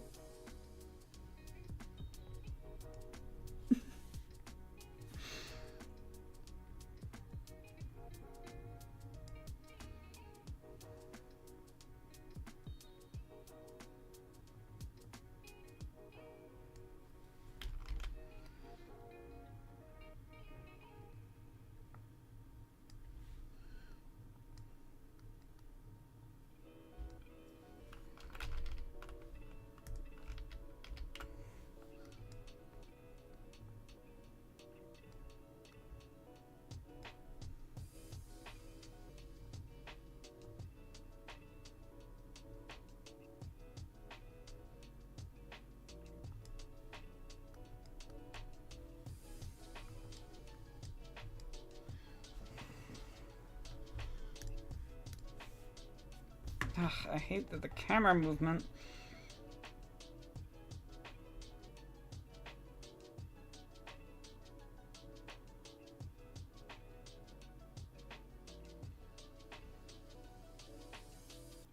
Well, that looks worse than before.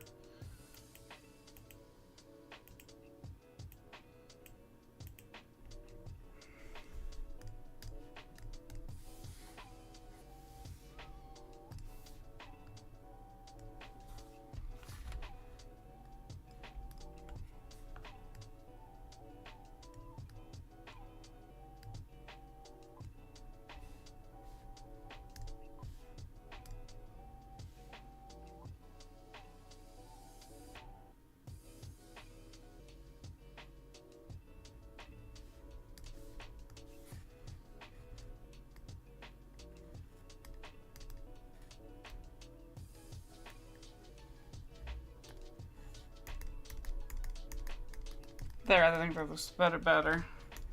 Overreaction. Now I have to like do all the little touchy up things to make sure that all the shots look okay.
Evening, Blue Vixen.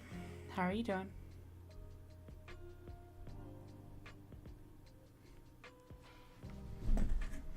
Real Artemis Budrock moment right there. Well, there's only 2 Buroks in the game, and one of them's dead before it starts, so there aren't many to meet. Artemis Budrock is one of the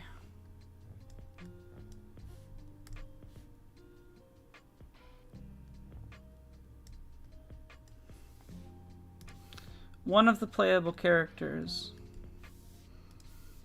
in Pathologic 1, and currently the only playable character in Pathologic 2.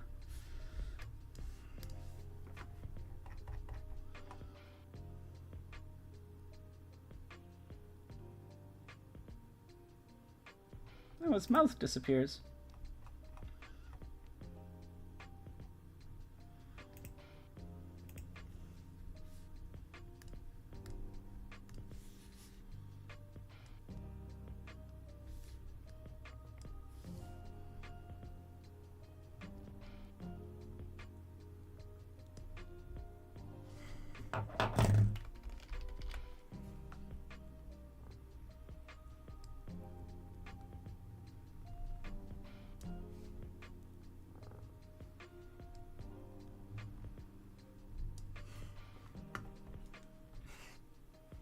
There's so many weird sentences I've said on this stream in the last couple of days.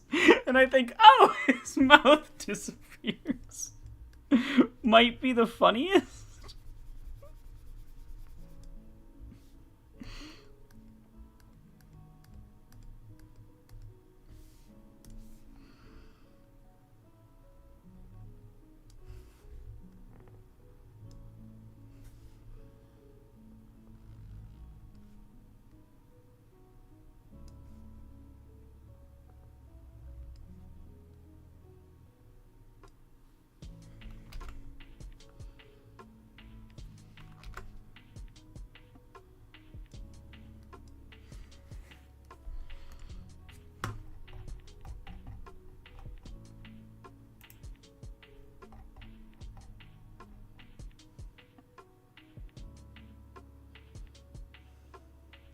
Yeah, that's looking good. You ever have one of those days where you fall over and your mouth just disappears forever? I have no mouth, but I must scream.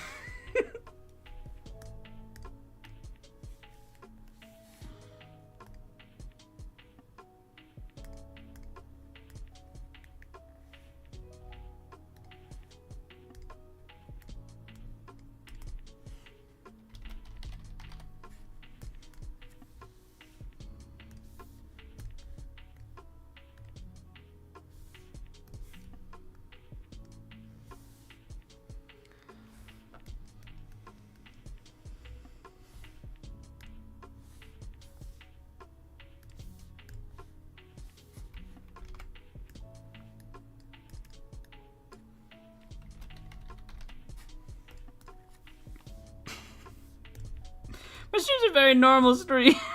Where normal things happen, I swear.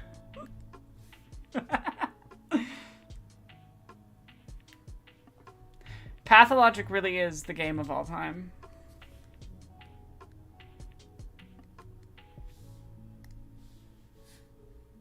I'm not even kidding. Like, genuinely, Pathologic is the game of all time.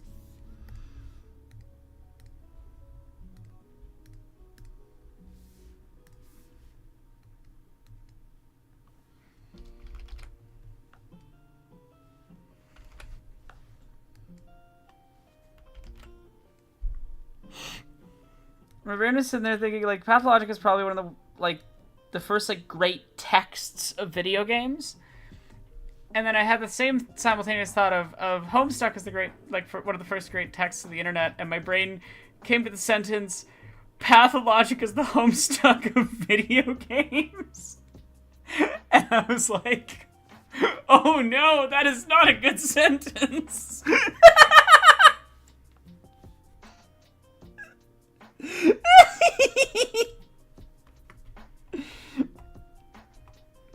I'm very normal.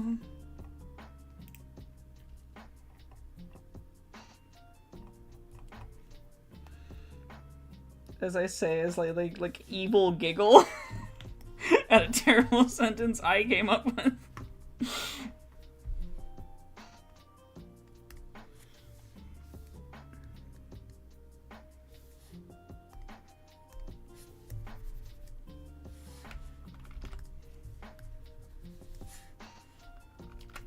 The hell?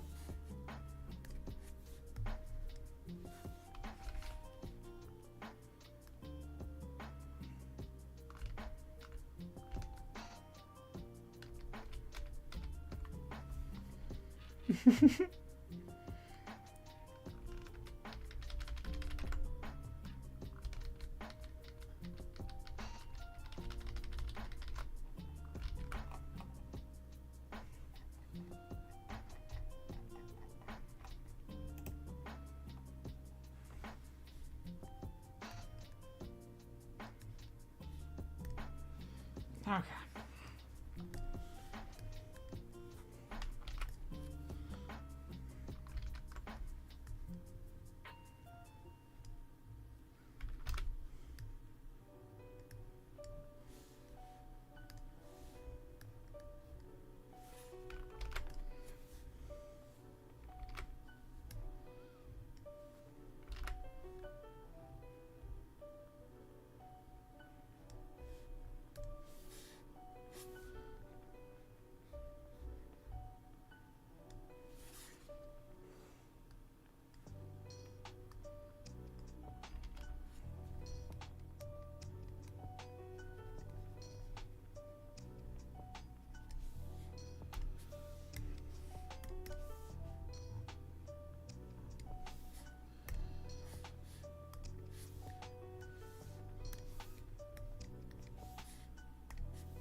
That's just how they talk on the step. Yeah, that's... Pathologic has no mistakes. Only happy little accidents. It's like Bob Ross, but masochist. Words just come out of my mouth sometimes, huh?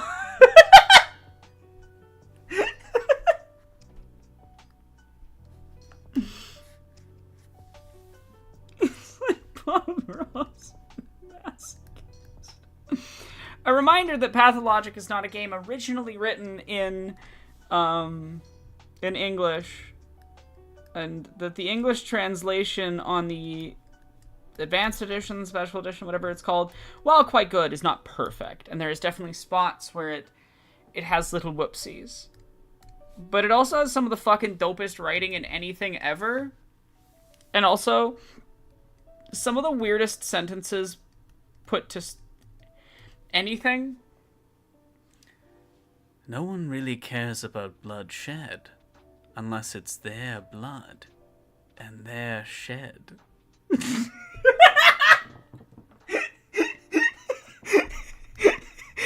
What a sentence.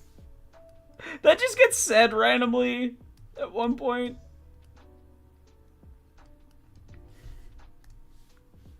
Pathologic is a drug trip you can take sober.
Dreams are fine, but we need bread. Go, onion! I need to gather my tools. For people who don't know what that is, the first time that they translated Pathologic, in the early 2000s, there was some wild choices, and it's supposed to be, Go, Oinon. I need to collect the tools. but instead, it's, Go, Onion! I need to gather my tools. and it's one of my favorite things in anything ever. I need to gather my tools.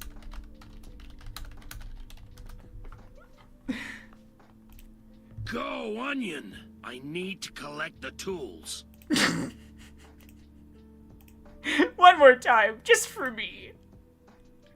Go, Onion! I need to collect the tools. Go, Onion! I need to collect the tools. Truth does not do as much good in the world as its counterfeit do evil.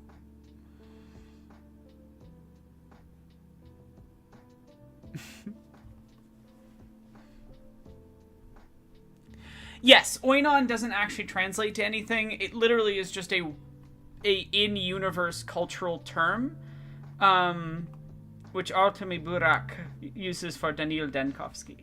My stinky son! I love Daniil Dankovsky! He sucks! I want to punt him down the stairs! He's my favorite!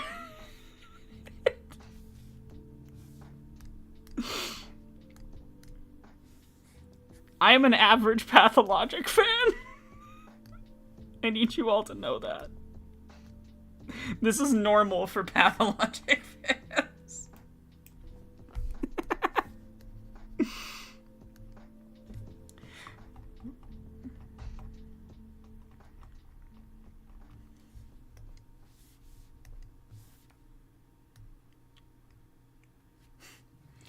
The tragedians said I had no heart. This will show them.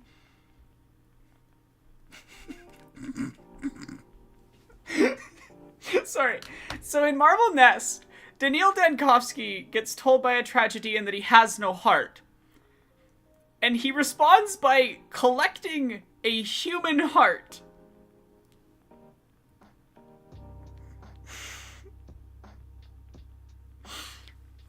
Val, that's your Daniil Dankovsky. My Daniil Dankovsky is like, bang, bang, bang, bang, bang, bang. I'm really good at killing things in that game. It's kind of disturbing. I got good at the combat. I got really good at the combat.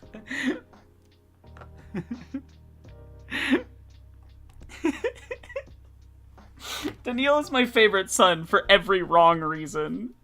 Daniil has never done anything right in his entire life, and it's beautiful.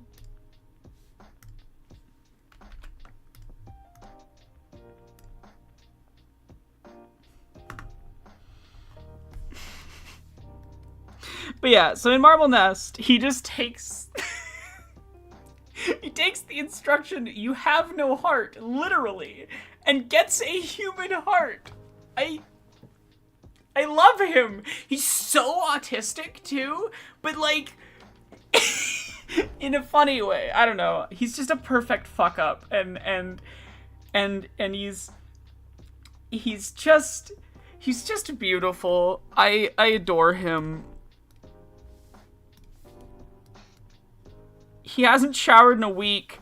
Nothing has gone right, and he's making bad decisions. It's Daniil Dankovsky time.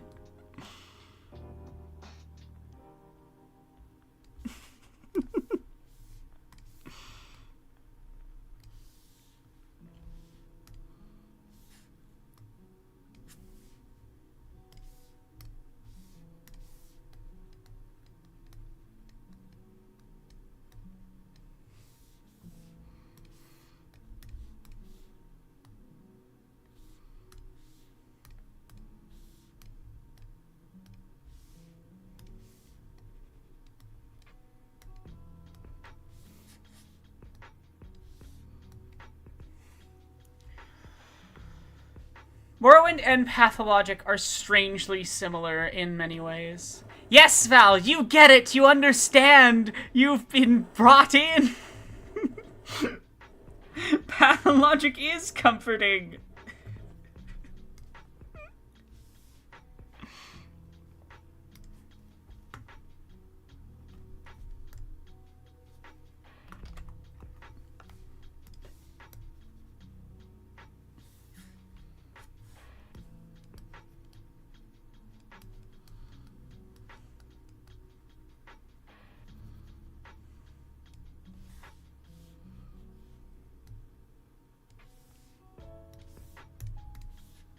You understand, Val.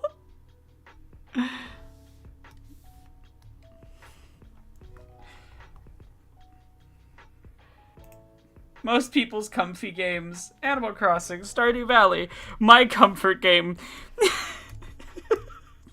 Pathologic.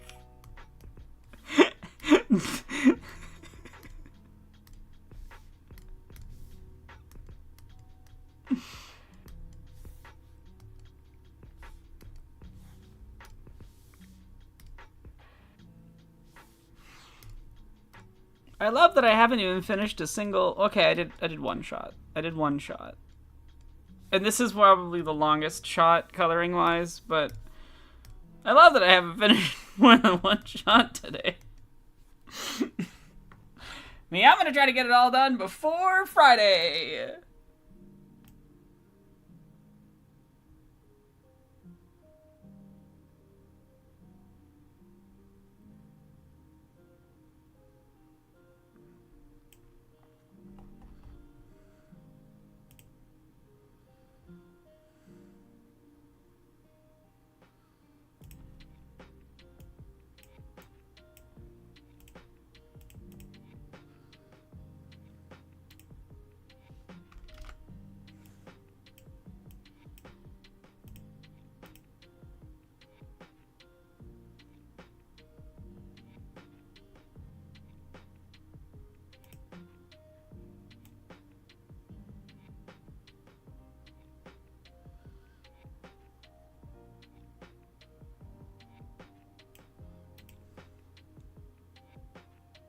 That looks better.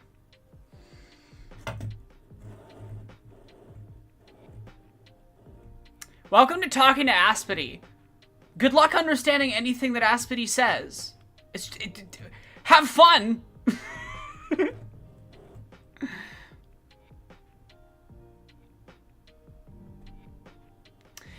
Yeah, it's true, Ninetales. I feel that as well.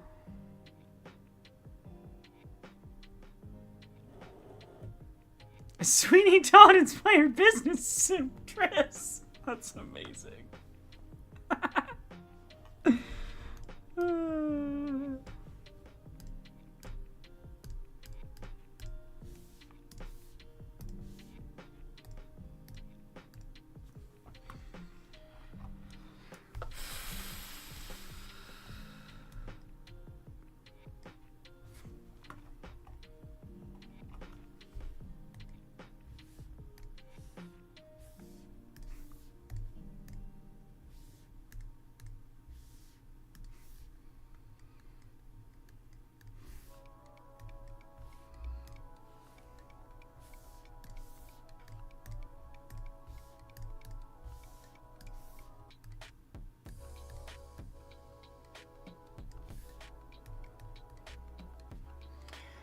I'm sorry today was a hard day at work, Tim.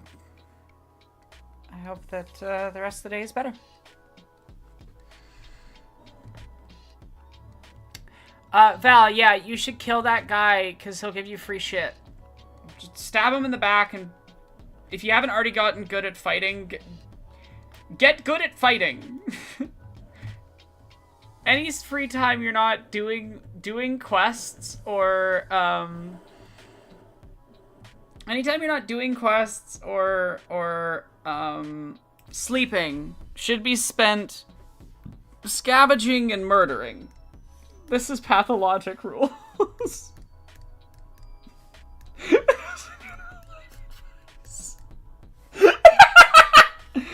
I shouldn't have said that.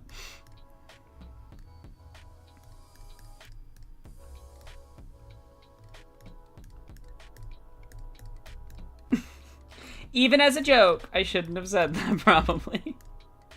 But also, it's funny. Something.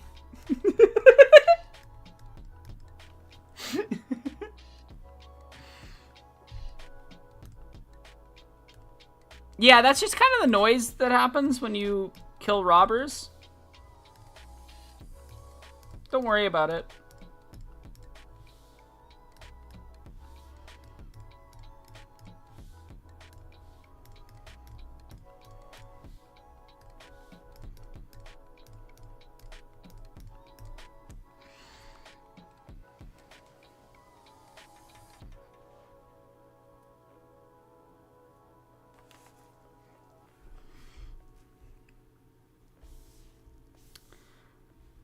Pathologic's just a game that's like that. It's just like that. Welcome to Pathologic.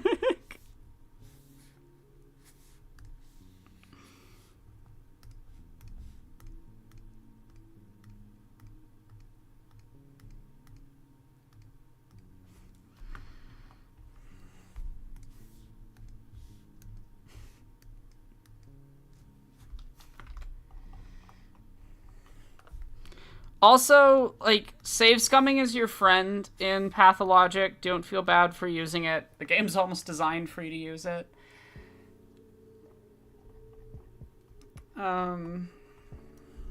What else?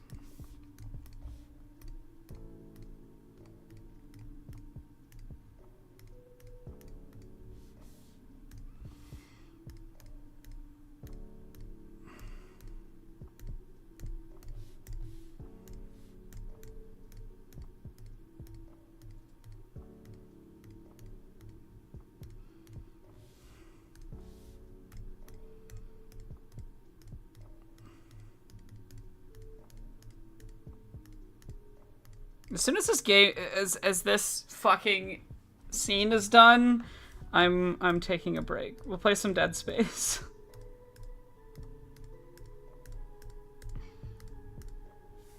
You can all watch me be spooked again.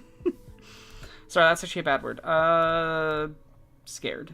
Let's use that. I need a good alternative to spooky / spooked because, like, there's a weird history to that, and I don't want to be evoking that, but, like, there isn't another word I can think of that fits the same vibe of how that word is generally used by most people, you know?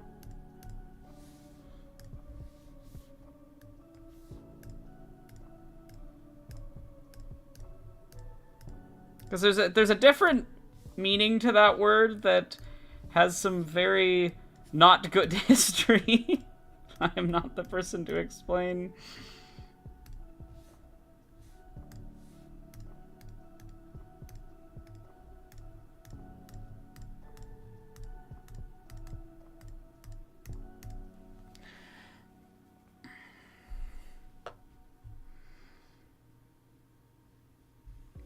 Truly digital.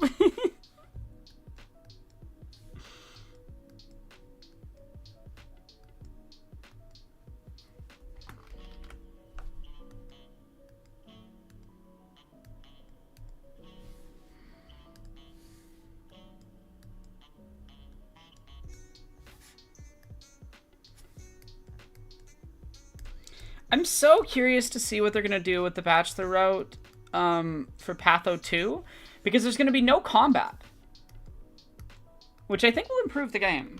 And it's going to be a lot more about the politicking of the town, apparently.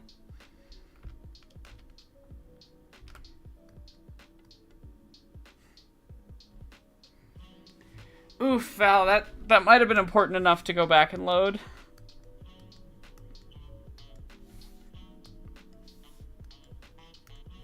Pretty sure that free jewelry is worth a lot of money.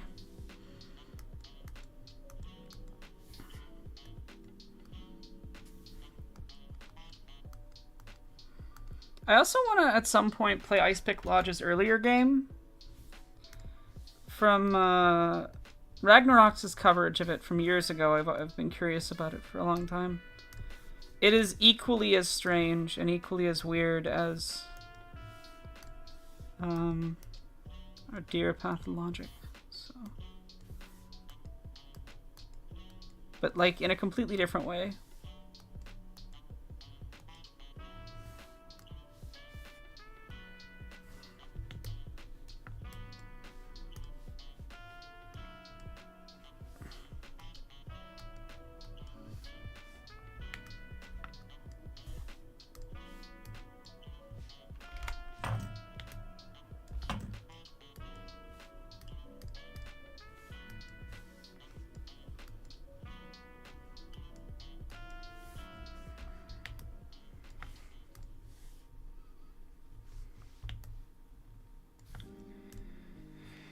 Oh, we're getting close to finishing coloring this one character.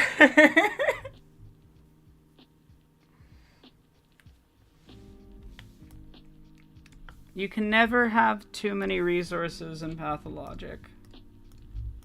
The game will fuck you. If you let it.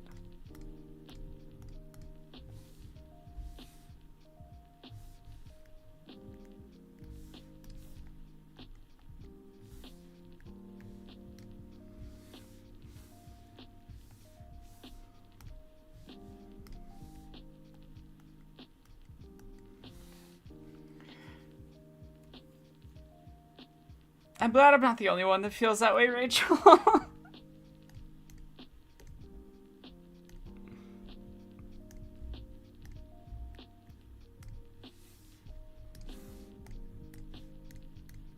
Just an ass progress. Like, it's just so slow. It's so worth it in the end. It looks so good, and I love the effect of coloring, but getting there.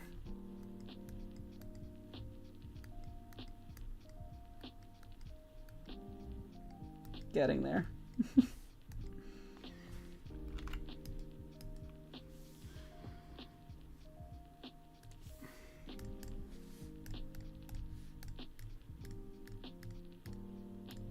At least I'm not full shading every character or anything. Like, sometimes I love coloring. It depends the project. But sometimes it's very tedious, and I find an animation that tends to lean towards the tedious and not the enjoyable.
I bet Digital P.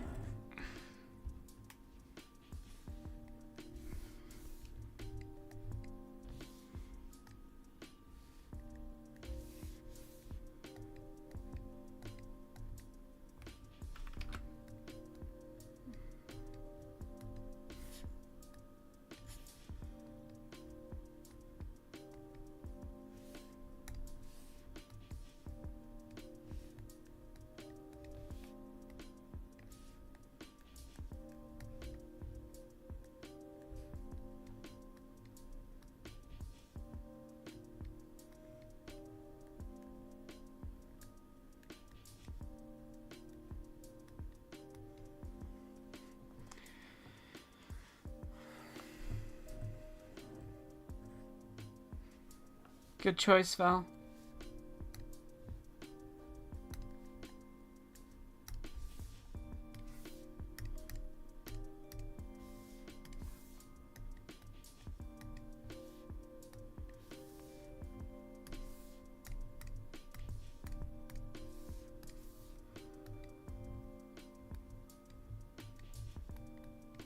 Resources like that are rare and scarce.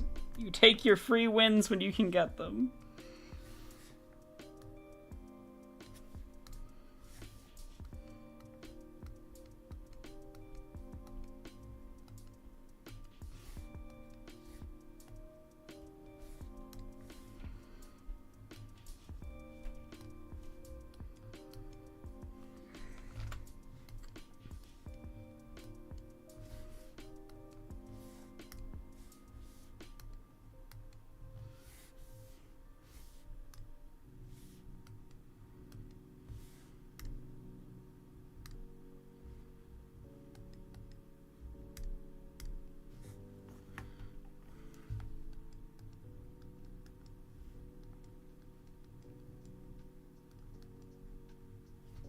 Excellent.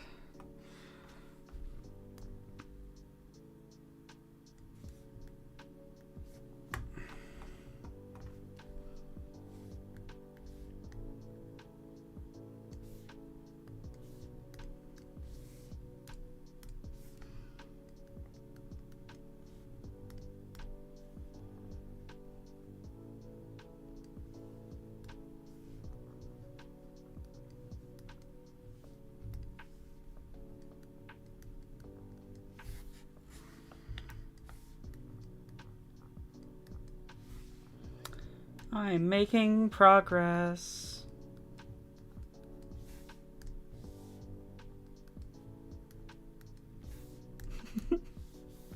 Is there anything y'all want me to chat about?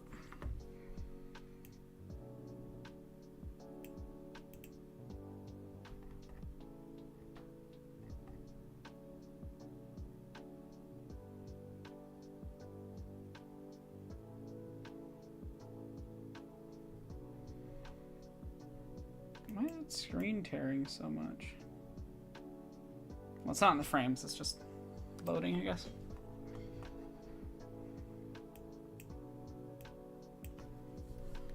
Oh, I missed the ear. On a few frames, I think.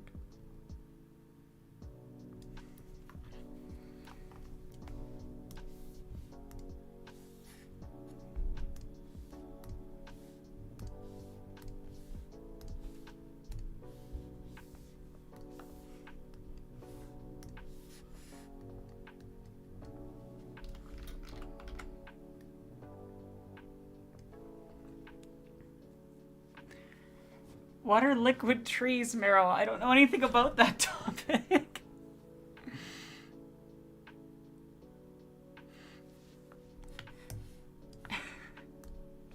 This would be a topic I can, like, vaguely speak on.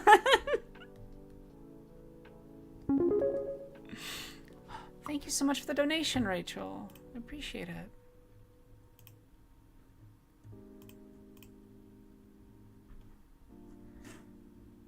Creating the YouTube stream gallery is the worst.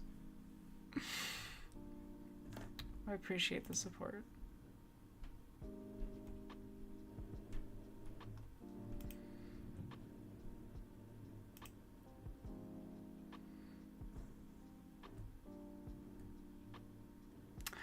Oh, algae tanks! I do actually know a tiny amount about that. And they're really, really promising. Actually, trees aren't necessarily the best way of dealing with carbon in the air. Generally, algae is actually much more efficient. Biggest inspiration in the animation world? I really love the character designer for Vox Machina and Young Justice. I think their work is dope. I mean, obviously, I'm doing a Genndy Tartakovsky piece right now, so I'm a little influenced by that. What else? What else do I love, animation-wise? Oh, Cartoon Saloon. Cartoon Saloon is easily my favorite. If you haven't watched any of their work and you want something shorter, they did one of the Star Wars Visions shorts in the second season. So that's like an easy way of getting into their work. But their films are some of my favorite films, full stop. Some of my favorite animation, full stop. Like, Cartoon Saloon has such a fucking cool style. I, at one point, was planning on doing a Wolfwalkers video, and I, probably overzealously, out of overexcitement, I will come back to that topic at some point. Maybe, we'll see. I have a lot to say about it. There's some interesting things with intergenerational trauma, and, like, the villain of the film is kind of directly responsible, it's a whole thing, for, like, things with my family's history. But I have the art book for Wolfwalkers. Hopes when I hold it up the correct direction. And, like, they're just so pretty!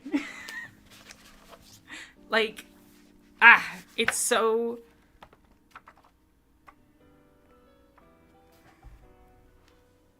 There's something about their style that I really adore. The way they create these, like, flat tableaus and things.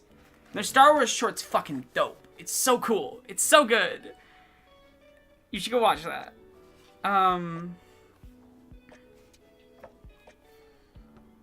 Yeah, I really love Cartoon Saloon's work. I think they're really cool.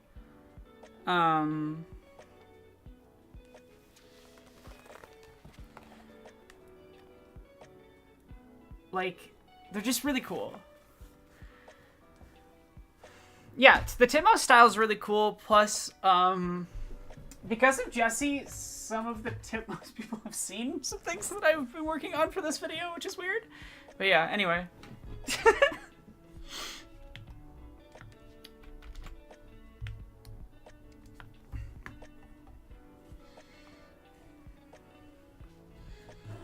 There's nothing like Wolfwalkers out there. Like, look it up.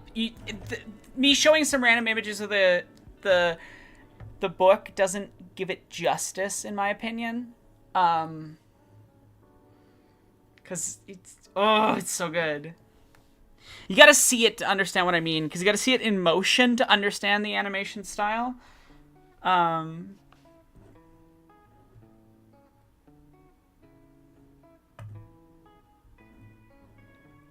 Not like Titmouse themselves, but like one of the directors on Lower Decks, who like works with Titmouse, has seen some of the stuff I've been working on for this video, which is fucking wild. It's so cool. Because I really don't think I'm like that amazing or anything, or particularly good, but I guess what do I know?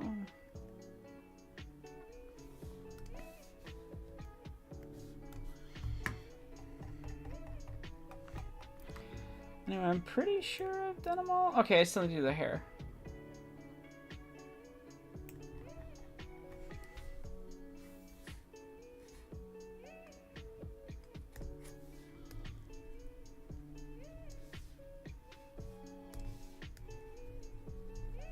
This is for reference for later. For the Stormtrooper.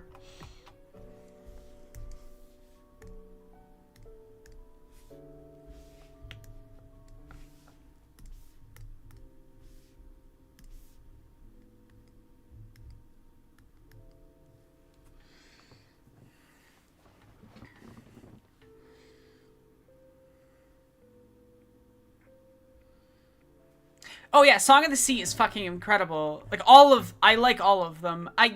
Kel's is, I think, their weakest.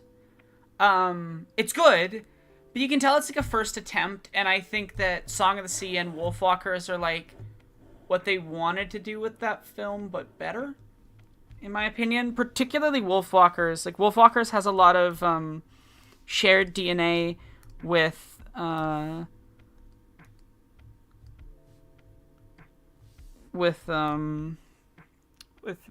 Book of Kel's, and it just makes me happy. I like their work. It means a lot to me. Also, the editor on Wolfwalkers basically was like, "Hey, did you know that you wrote a film about two lesbian kids?" And the director was like, "I didn't, but that's cool." So yeah, if you queer read Wolfwalkers, you are correct and supported by the people who made it.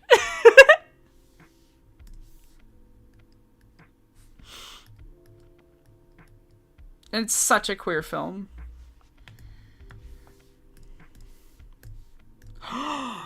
when I do get to cover, when I do get around to covering Wolfwalkers, I'll get to talk about lesbian werewolves. I think what I'll do is, like, maybe next year I'll do two videos. One on lesbian vampires, like queer vampires in general, but mostly focused on lesbian vampires, because that's what I'm interested in. I have a normal thing for vampires. I don't know. Something about lesbians consuming each other, and etc., etc. Insert the lot too.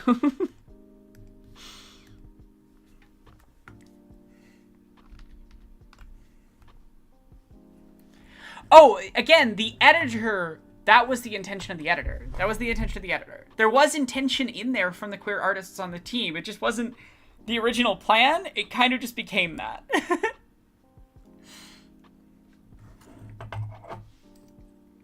I bet you are, Triss. I very much believe you.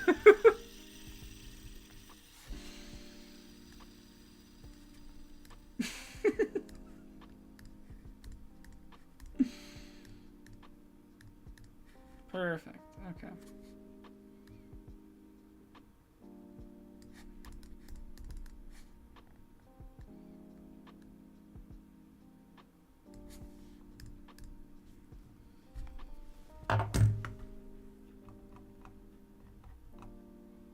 The Stormtrooper's super easy for coloring because it's like 90% just insert white.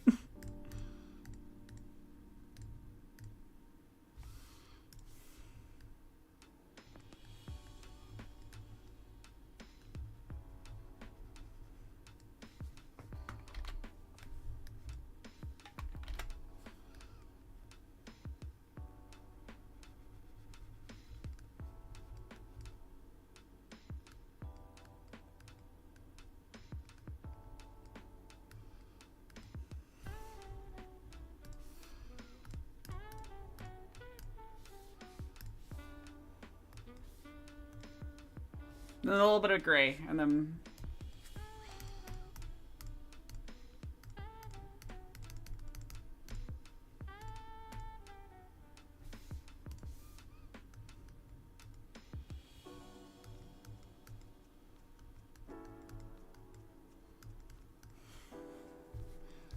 I'll just do the white to begin with, and then we'll go through with the other colors.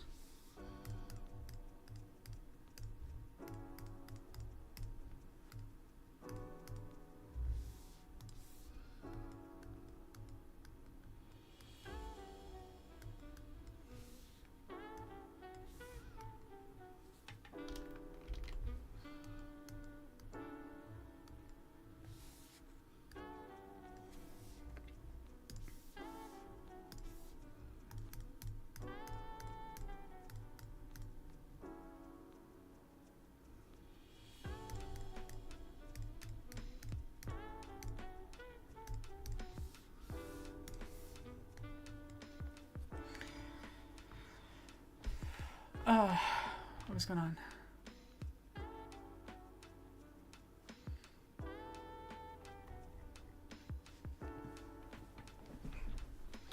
Oh, Curse of Strahd is interesting. It's got issues though. It's got a lot of issues with how it handles things related to Roma people, Romani people. It does some iffy stuff, from what I know. Why am I being added? Oh, it's okay.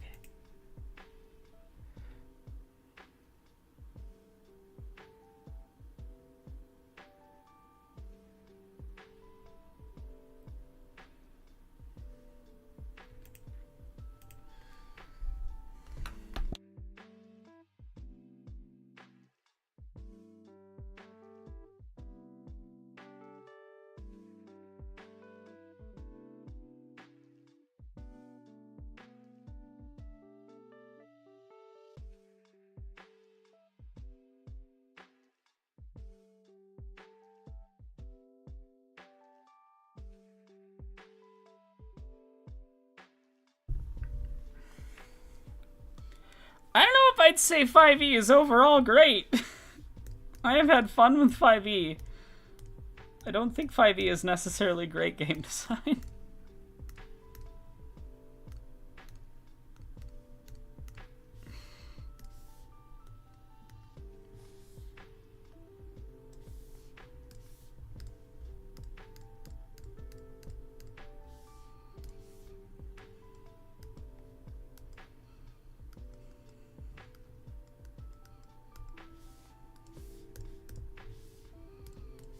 I also just have a personal hatred for Wizards of the Coast because they've mistreated friends of mine and stuff, so.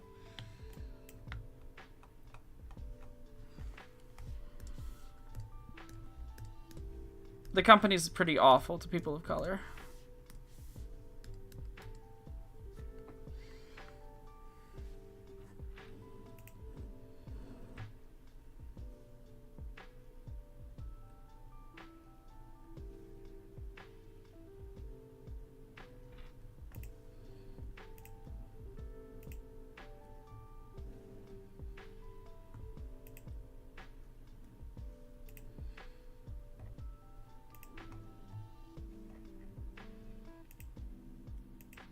Sorry, just checking a message.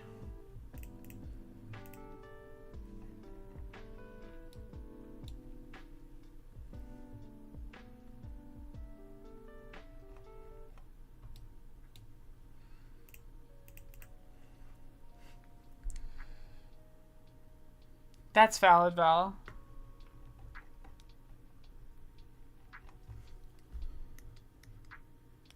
I do love the D&D movie, though.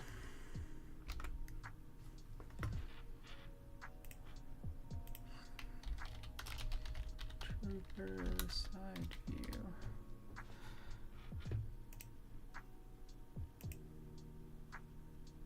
God, I hate that the fucking New Order troopers have fucked with my ability to Google things about stormtroopers.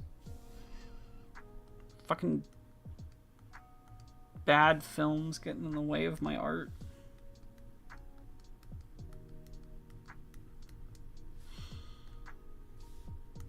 I have some strong words for Disney in the, in the video. Listen, I appreciate The Last Jedi despite its flaws. My opinion has basically continuously gotten more negative towards Force Awakens over time. And Rise of Skywalker, I feel like I was like in denial when I saw it in the theater, you know? And then I like watched it again and I was just like, no, this is actually that bad. Because it actually is that bad.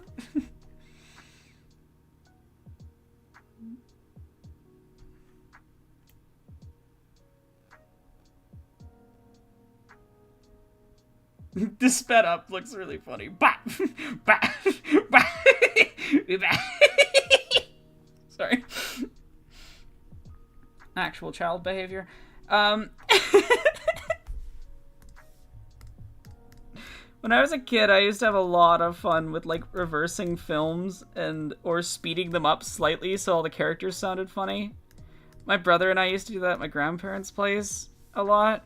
But like one of the only things that we had to watch when we were there often was The Incredibles. So I've like watched all of The Incredibles at 1.5 times speed.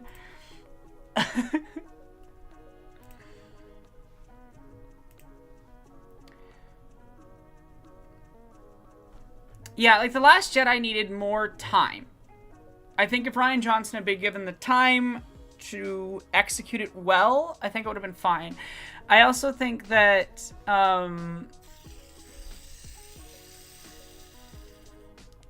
that a big part of why The Last Jedi is so messy and the choices in it that made people mad weren't made in it. They were made in The Force Awakens. Like, how the fuck are you supposed to explain Luke's disappearance?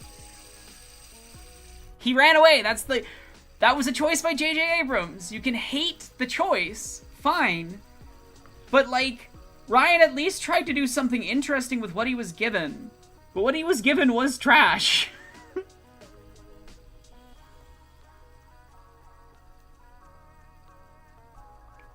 And that is not his fault.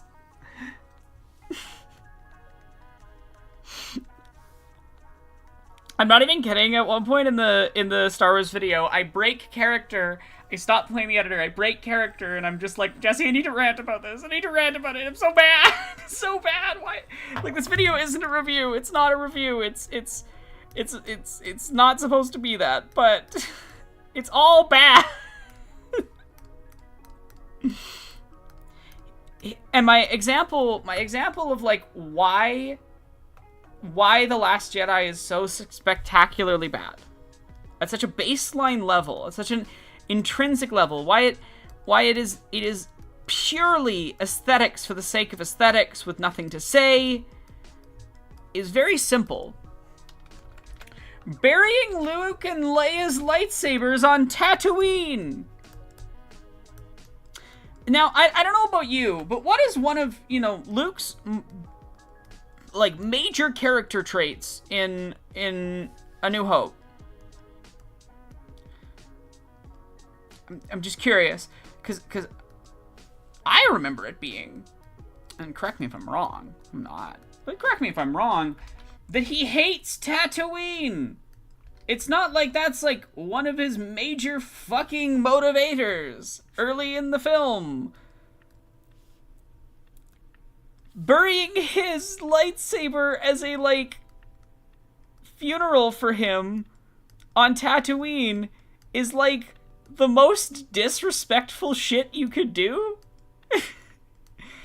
Leia was only ever went to Tatooine once. Okay. In canon, I'm pretty sure. Maybe there's an instance that I'm not aware of from, like, one of the side books. But in canon right now, she's only ever been to Tatooine once. The time she was there, she was, enslaved by a slug man while trying to save her boyfriend. Now, I don't know about you. It's just me. I don't think that was a very positive experience.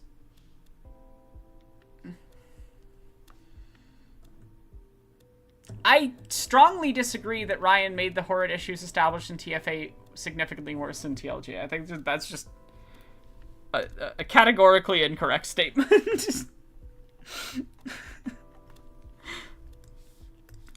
I personally, I'm not gonna lie, I think the direction he took Luke in makes perfect sense. I'm sorry, but the way we are introduced to Luke is, I want to go to Kashi Station and get some power converters. And like, Luke is kind of a little bit of a despair boy sometimes, you know? He kind of has a little despair problem.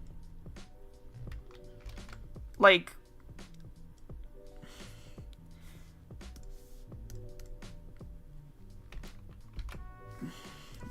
I think what Ryan did with Luke was perfectly good. There are issues with The Last Jedi. Absolutely. Rose is basically given nothing to do. Poe and Finn should have been interacting more. I would say that Finn's kind of sidelined as well in not great ways. Poe's storyline just kind of changes his entire character. Which I don't love. I get why it did that, but I don't think it worked.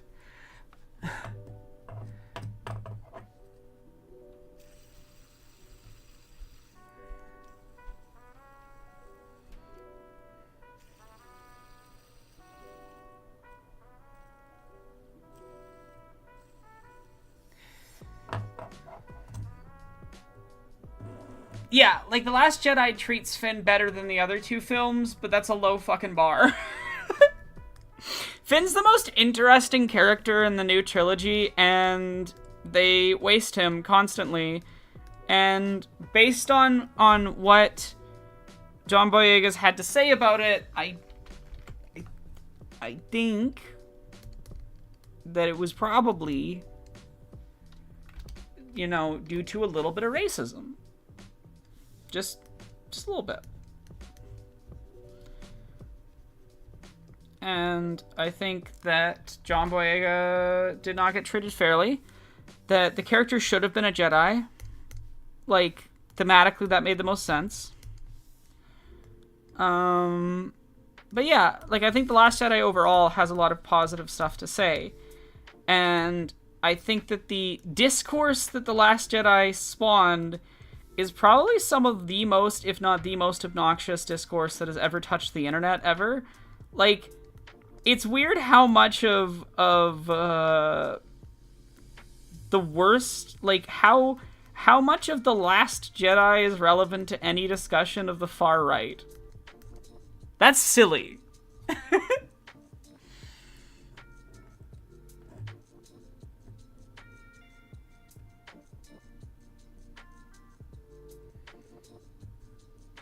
The Last Jedi is the most steeped in culture war work of art of, like, the last century.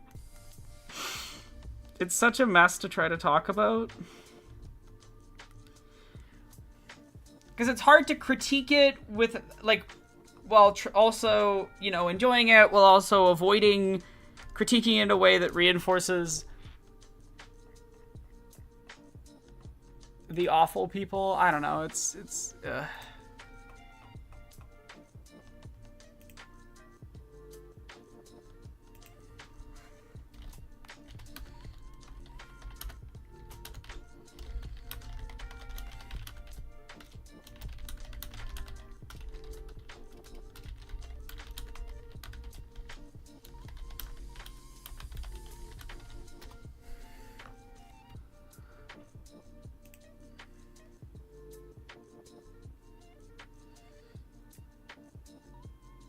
like, The Last Jedi is easily the best of the sequel trilogy, and I think if you disagree, why? How do you disagree with that? Also, yeah, that one obnoxious film critic that's like, all about logic or whatever, who hangs out with a bunch of neo-Nazis, and makes overly long videos. I think he's had a worse effect on media criticism than film theory and CinemaSins combined.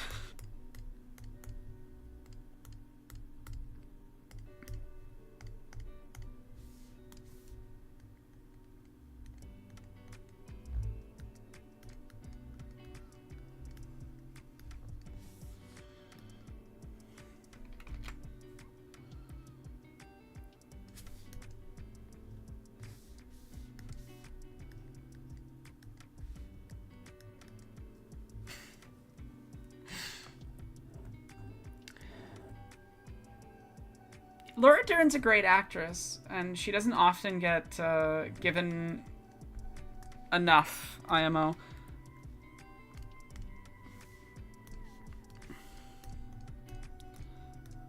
Yeah, I always cringe when people come into one of the video essayist discords I'm in, and they're like one of my biggest influences that I like really love is Mahler, and I'm like, bleh.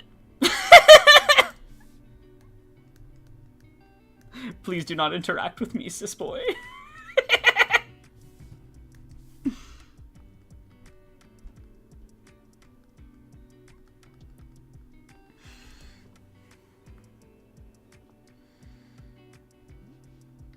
Yeah, no, he's an outright gateway. I'm pretty comfortable saying that. Like, again, he hangs out with fucking right-wing people. This isn't a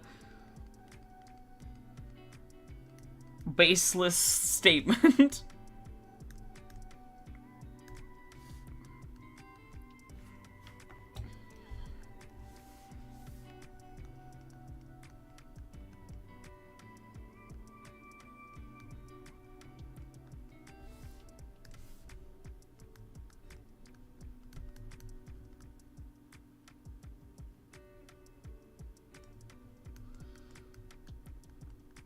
And I'm just going to be very direct. Objective critique is a fascist dog whistle.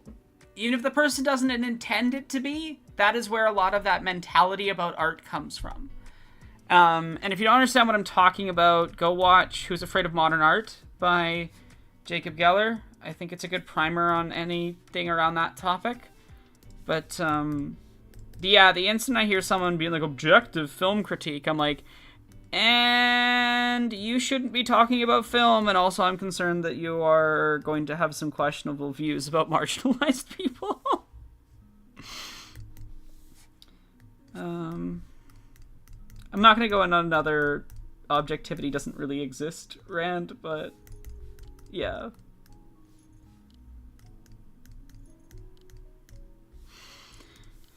And the thing is that what they're labeling objective is often an intersubjective framework invented by Western mentalities. And it is fine to value that framework. But the problem is that when you start placing that framework as the one true framework by which all art must be judged and measured,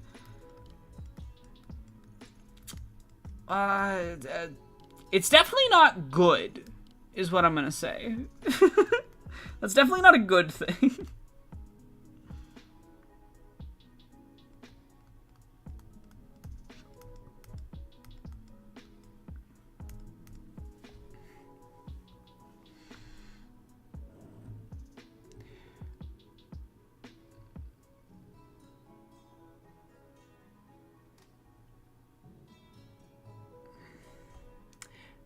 That is not what objective means, Triss.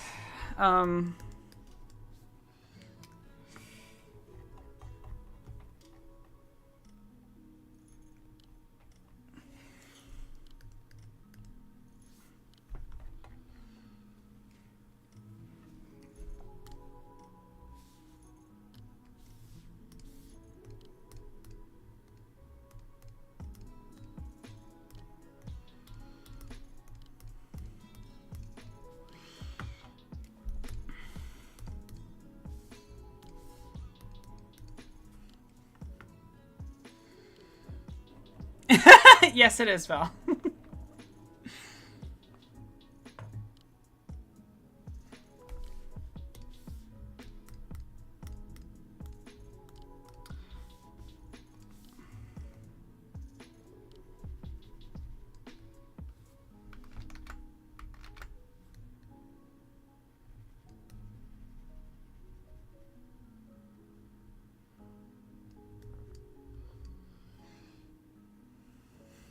Subjective and objective.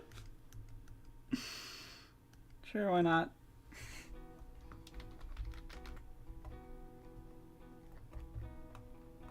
I'm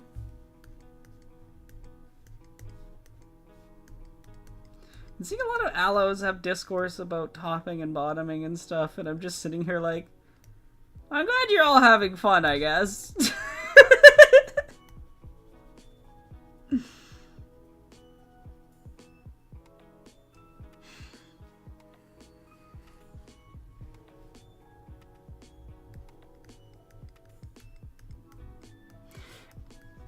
Is domjective just whenever Vin Diesel says family?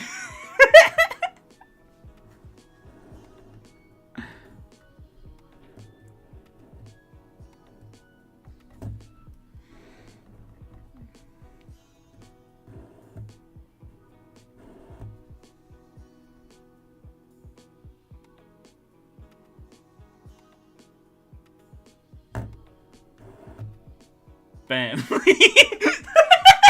Sorry. I'm a fucking child.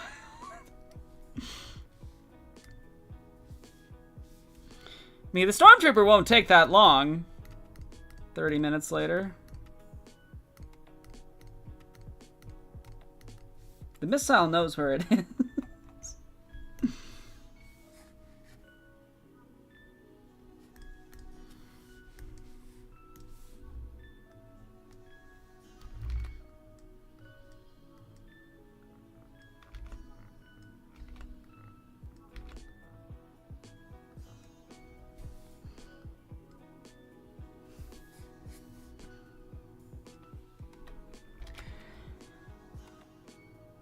Can you tell I have echolalia and repeat sounds?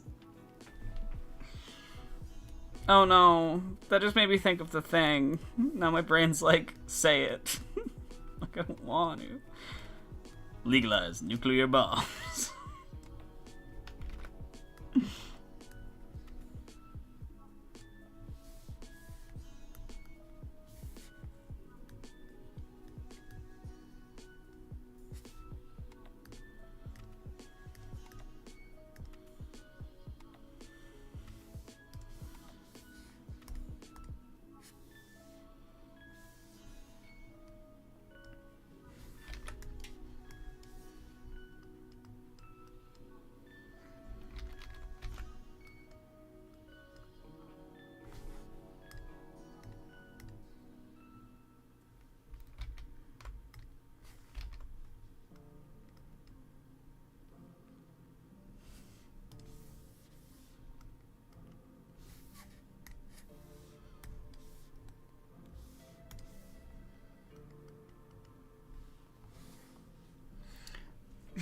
We love casting spells.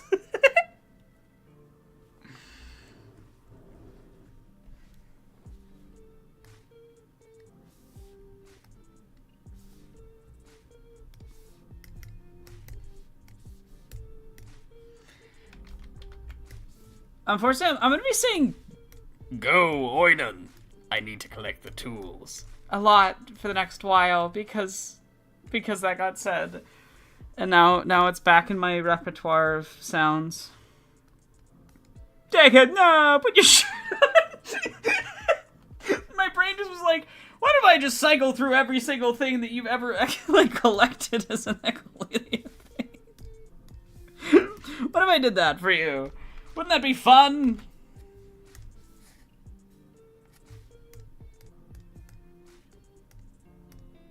And it's like, no, it wouldn't be fun, Brain. Brain, why you do this? My brain looks at me and just goes, haha, fuck you.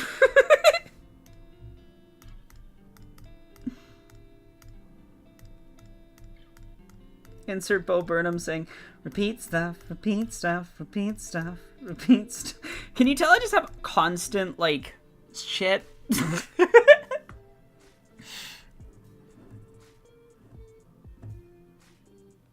I'm not sure what you got hit with, Random Nerd. I'm sorry.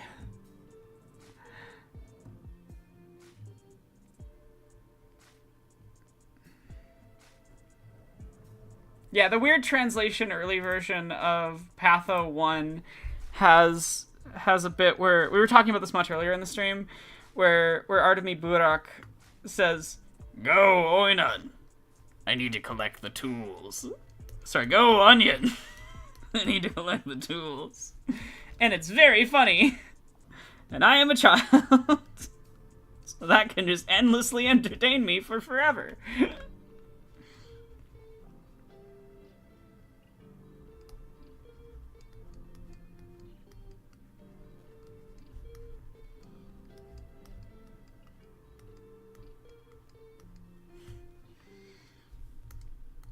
Go.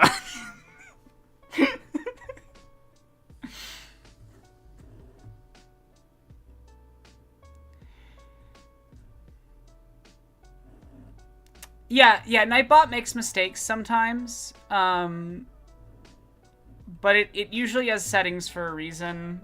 I'm not sure why it said spam. If you put a bunch of the same emote, that can ping it, I think. Or if you send the same message multiple times in a row enough or something. I can't remember all the details.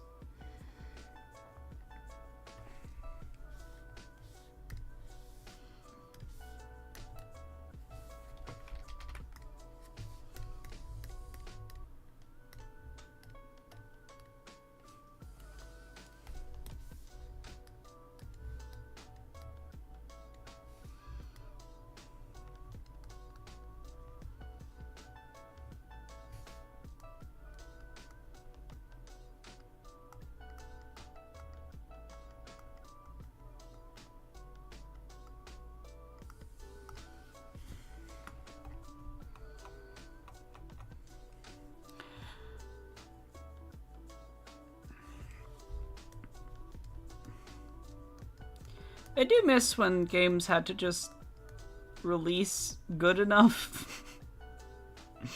You know? And they could kind of do patches later on, but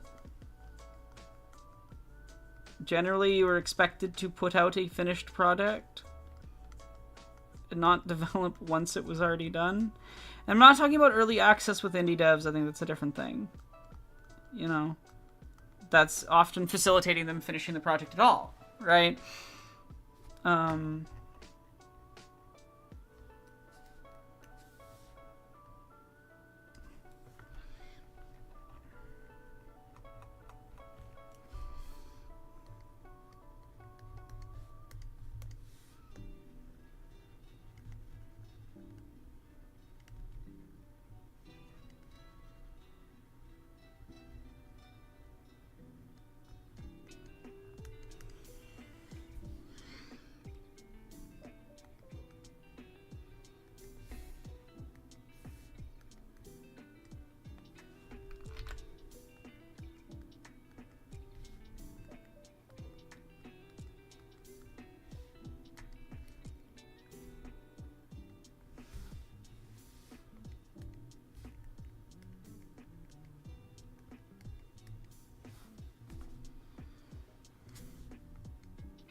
My brain, I'm trying so hard.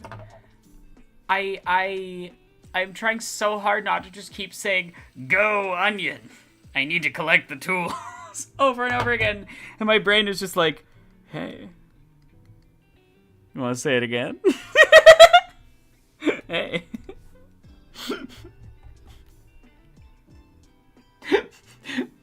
Me and this phrase were looking at you from across the bar and we liked your vibe. You want to say it again?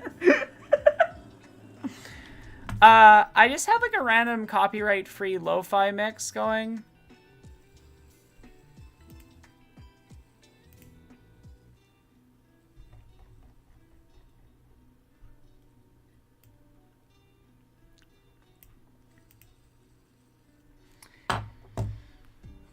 The current song is Hot Coffee by Streamtune.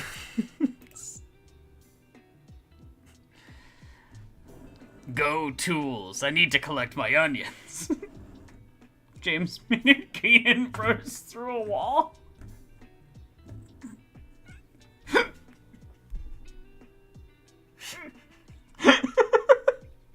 That is a joke that only made sense to people who know Tool.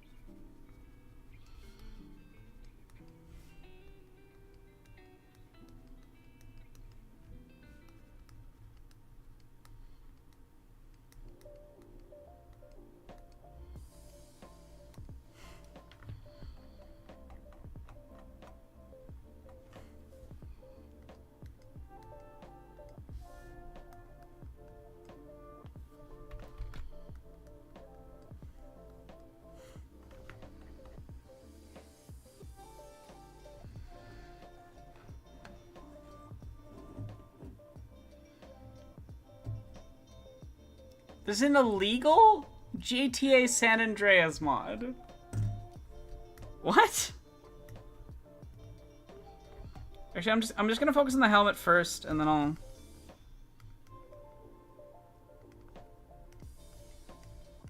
work on the gun after.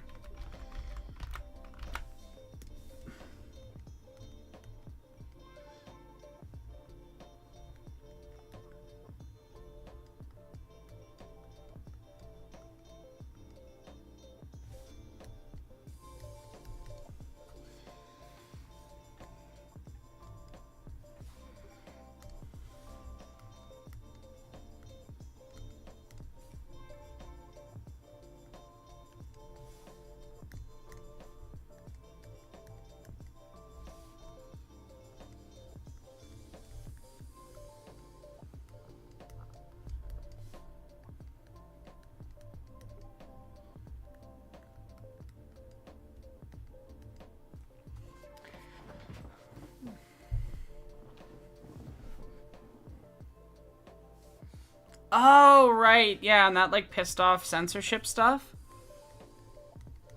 I do remember that now.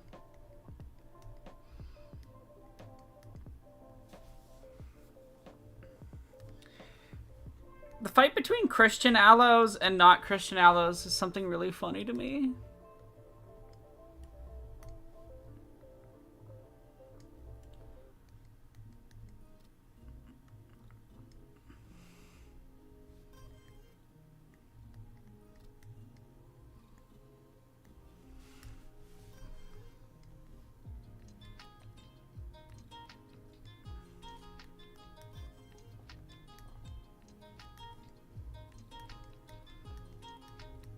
Slowly making progress. Ain't it pretty?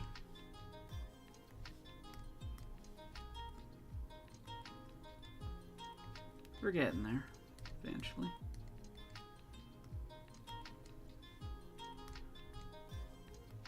Stormtroopers are annoying to draw. I drew so much Stormtrooper. I drew so much Stormtrooper. Chat, you don't even know how much Stormtrooper I drew. I drew all the Stormtrooper, okay? All day, Stormtrooper draw. No, I don't know why this voice is what's happening right now, but it is.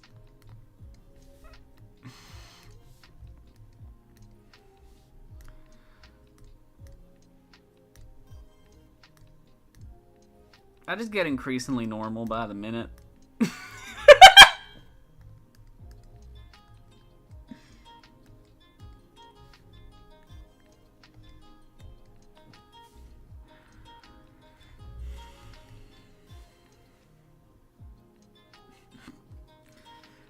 Onion Wizard Money Gang.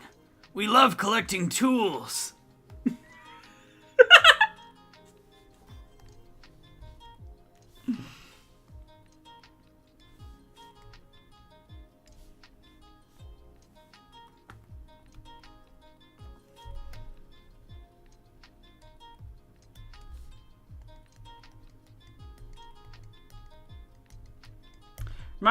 Reminder that you can pay me to say silly shit in voices. Just saying.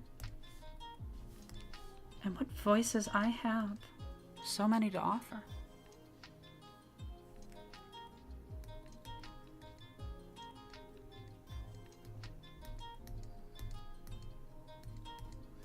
I don't know why, but it is endlessly funny to me when I, like, perform sexiness, because it's just not something that's naturally a thing for me. So it's, like, really fun to play with it. But the problem is that, like, to do that, people have to be not weird to me. You know? Because I feel like sometimes people take, like, playing a character like that as, like, invitation to behave like that to the person.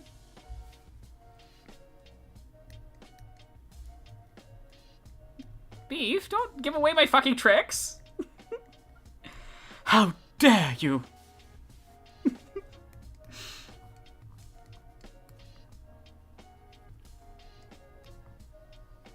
The difference is that you get to control what weird shit I say.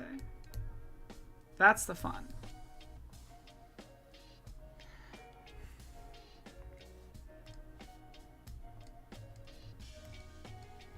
But yeah, so I'm really hoping people will be normal to me once they see the editor. Because that character is fun and very wild. And, very not like me in a lot of ways. And then my one worry... Why did I turn Italian? And then my one worry... my one worry is just that people are going to be really fucking weird to me. Potentially just because the editor is so, that. The editor's so the editor as a character. It's hard to explain. Also,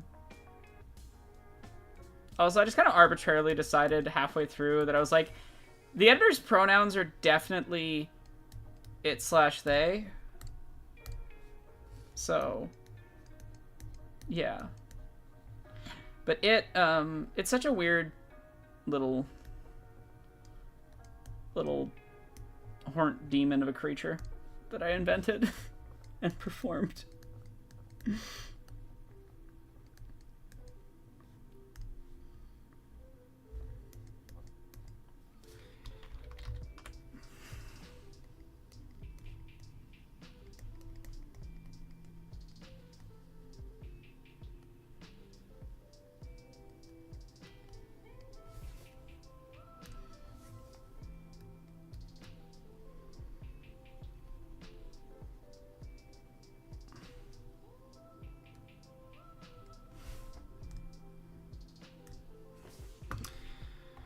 Oh, the characters are colored! Now I just have to do backgrounds!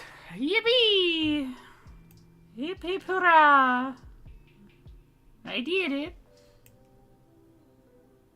Are you proud of me, chat? Are you proud of me? Fucking hell.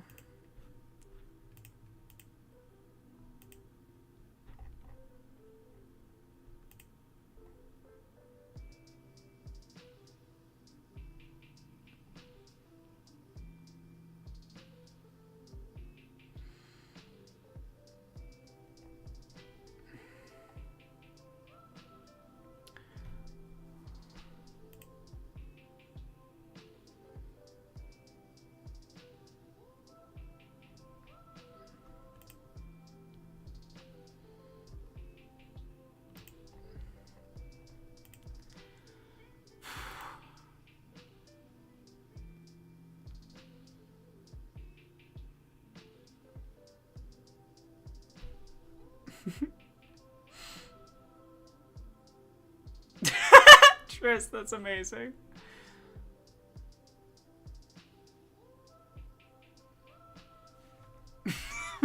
Val, you could always put it as, oh, right, yeah, it's she, it, or it, she. There's no winning there, is there? Sorry, Val.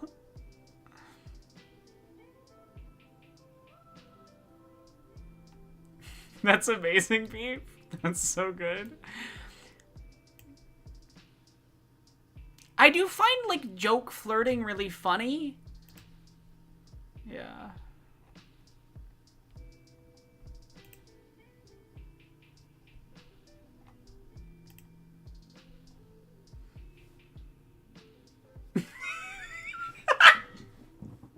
LK just sent me the message, I need you all to know I'm quietly humming to myself, Kaz is my stinky baby, while editing. God, I'm so excited for that Six of Crows video. Not least because I did a segment for it or anything. That's definitely part of my excitement, but I'm also just generally excited.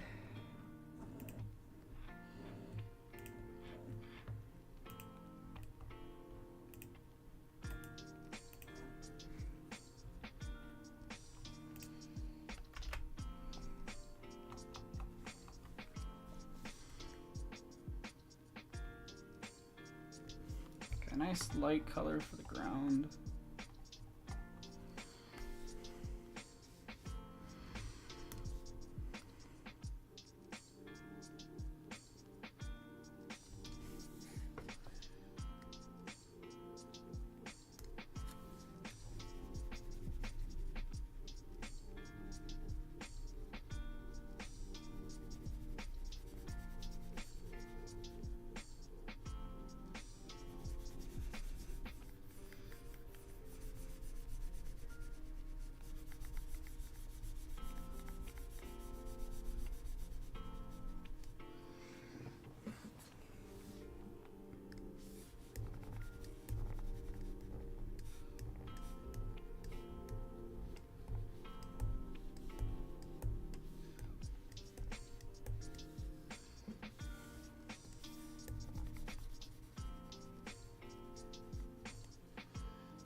I'm going to go for a slightly darker tan color for the wall.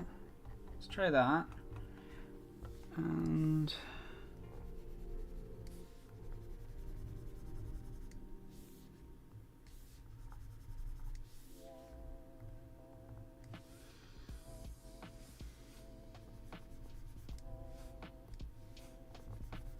oh, this is G-Pen. This looks like that. I was like, this doesn't look right.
Actually, no, I should make that.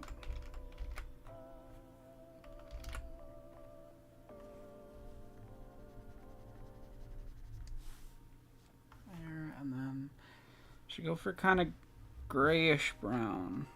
Like, take that and go over here-ish. Give it that feel of like a... Make the Empire feel out of place visually and color-wise, you know?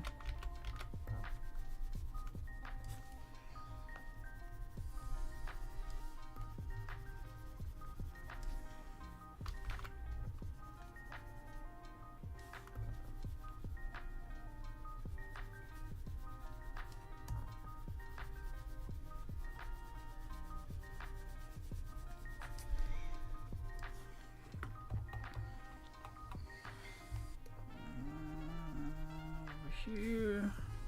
I'm gonna add a bunch of textury stuff in a bit. Get it more in that direction of yeah. Have a good sleep, Blue Vixen.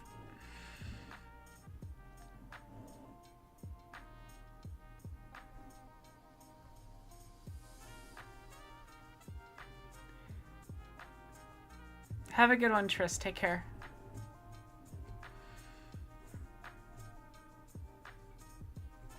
Yeah, I think that's a perfect descriptor of the Godfather series and why those types like it so much.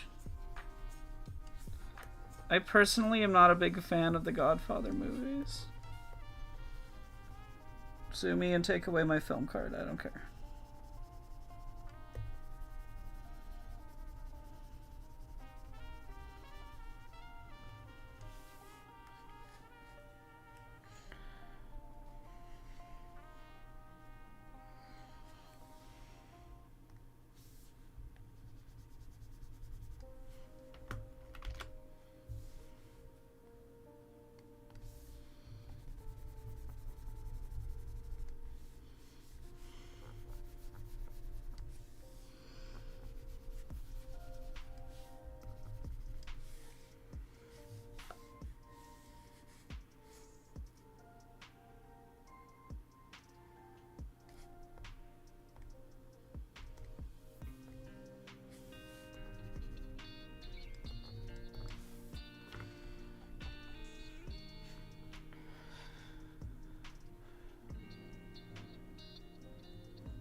They read it as a noble sacrifice. Everyone else reads it as a cautionary tale.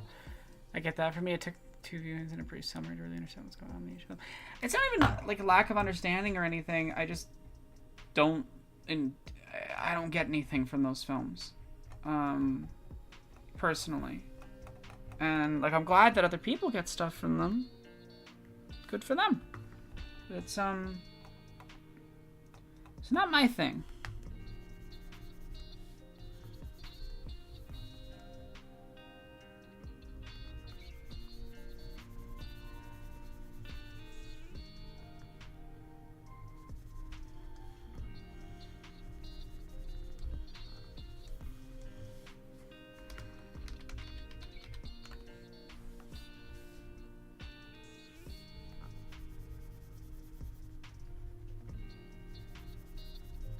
I'm not shitting at anyone who does enjoy them. I don't get a ton from them, personally. I understand their technical craft is good. Not denying that. Just... I don't think they have much to offer outside of that.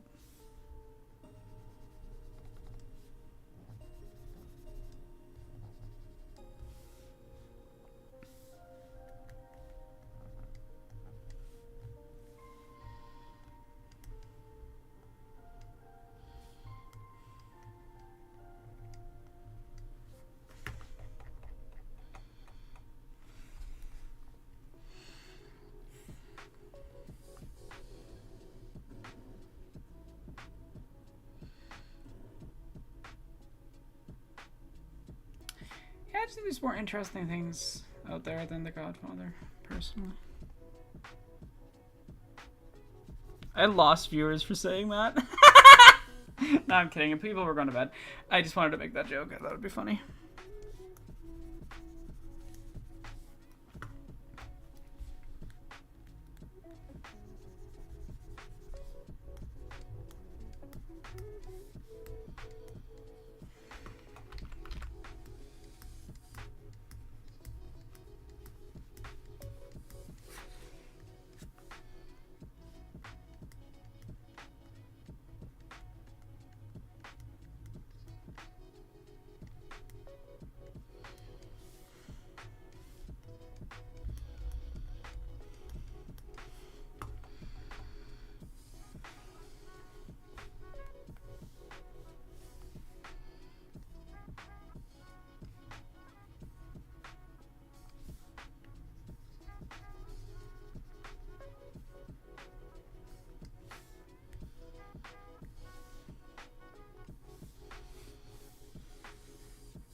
Looks pretty good. I think that's pretty good. That's acceptable.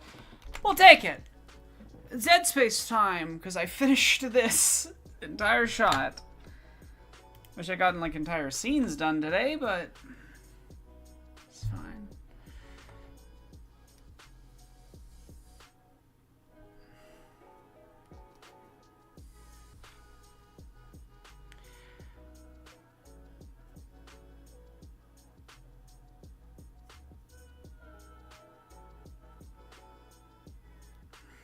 Yeah, there definitely is like a type of dude that's really attracted to media that's pretty awful in a lot of ways, and what they get from it's something very strange and weird. There's almost like a gratification of their terrible worldviews. God damn, that took way longer than it should have. It's okay though. It'll a lot of the other shots will go a lot faster, and yeah. I have so much to do, and it's fine.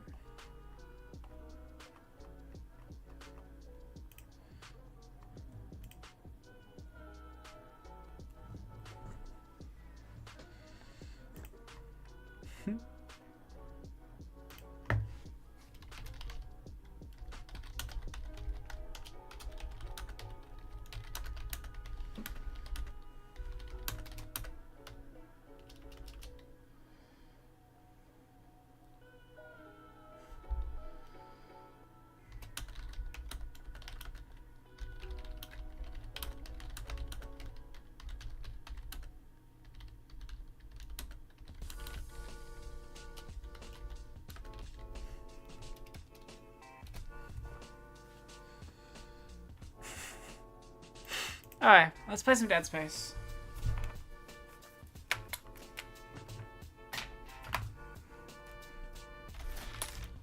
It'll take me a second to get it set up. So I gotta swap HDMI cords and stuff. Switch over the Twitch category. That's kind of important. Okay.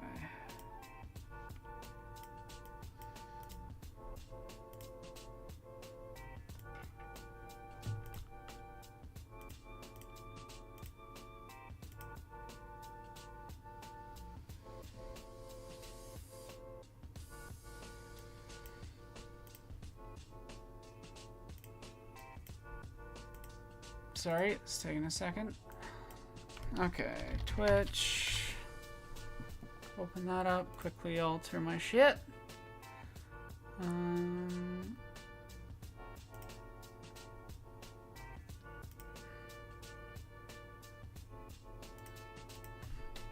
Dead Space. I think there's 2 different Dead Space categories.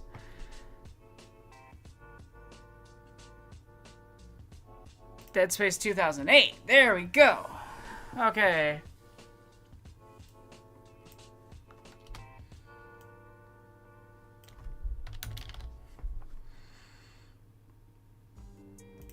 That's updated. Awesome. I'm glad that I don't have to like upgrade category and stuff.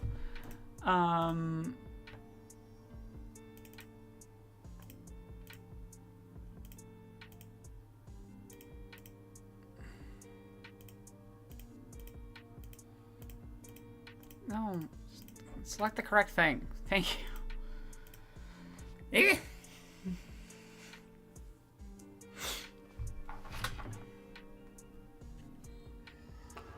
Oh, is my camera fucked? Okay.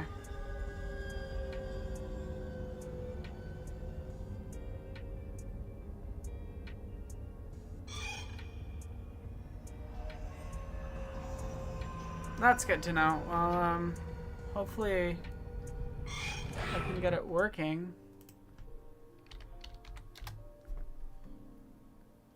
Oh, Irian just shut down, I guess, at some point.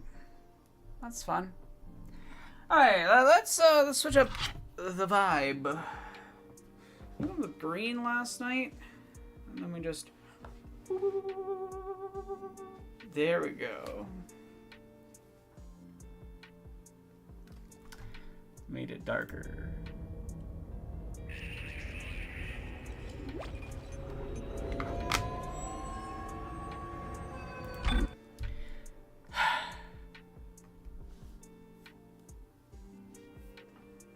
Oh, what did you have to do to get it to play with the mouse and keyboard? I just play it. I don't know. Hi, Valerie.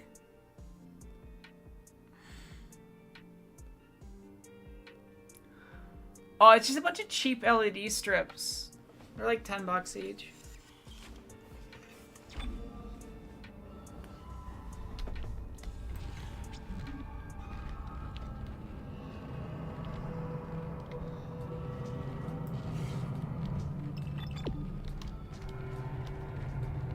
Where do I need to go?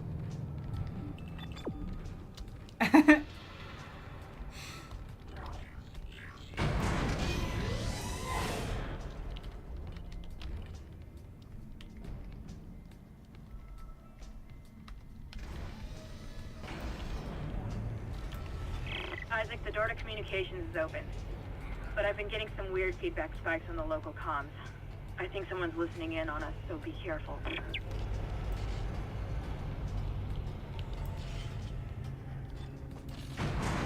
Oh, that's interesting.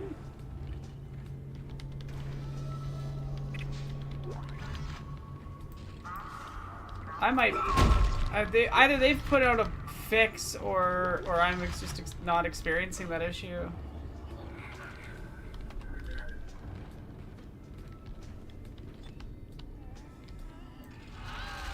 Oh, not you again. That is the wrong gun.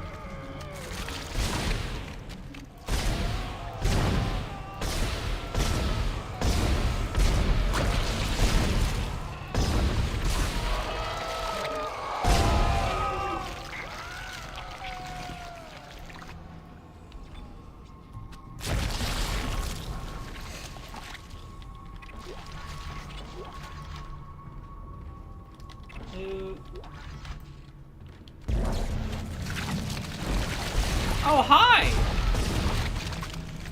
I wonder if I'm close enough. I'm not.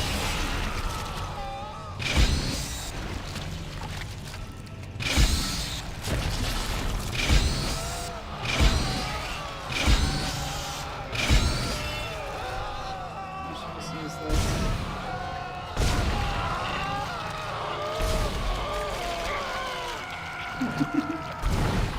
Chad, are you enjoying the screaming? What pleasant noises. Oh, fuck you.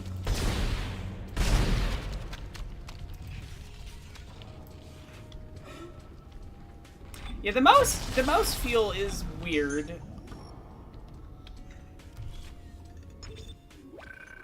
It's not awful, but it is definitely janky. So that might be why. Everybody losing at the wall creatures. It's just the wall boys.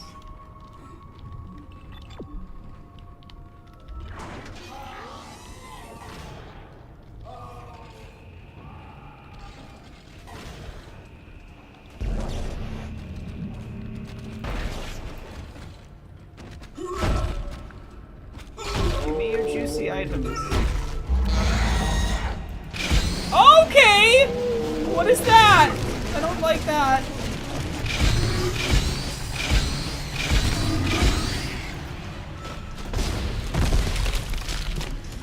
Oh god! It splits apart?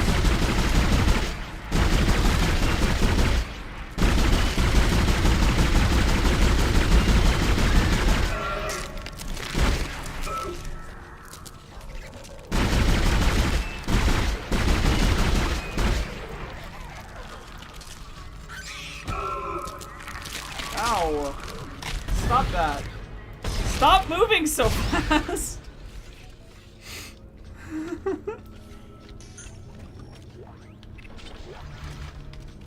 That was not an acceptable thing to happen. I forgot to turn off the chill music.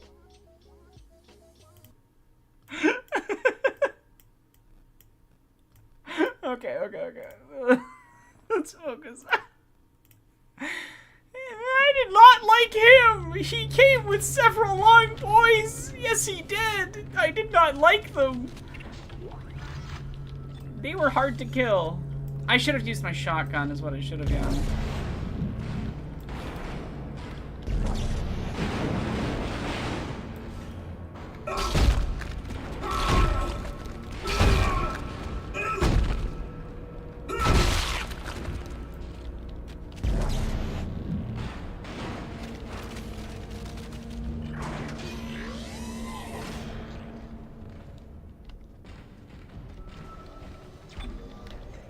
Alright, let's save.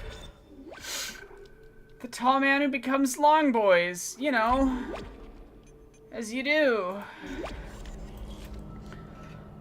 I don't like him. I don't like him, he's awful.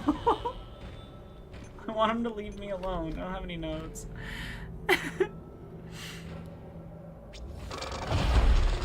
That is valid, Nine-Tailed.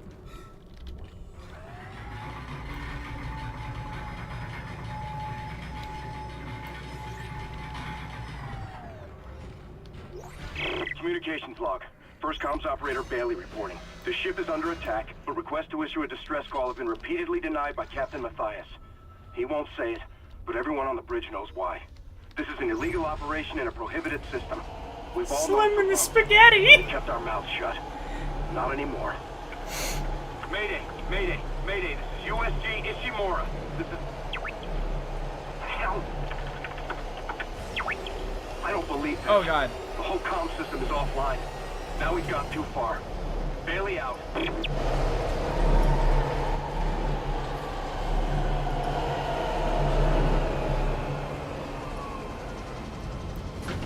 That body kind of surprised me.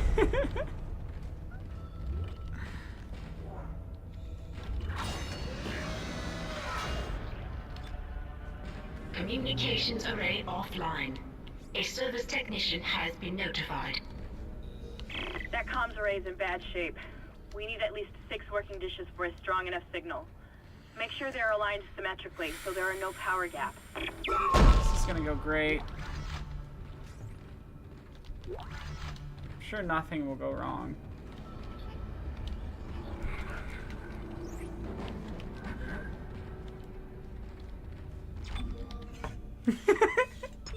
Anyway, chat, what cheerful subjects shall we talk about while I Try not to. Why can't I save?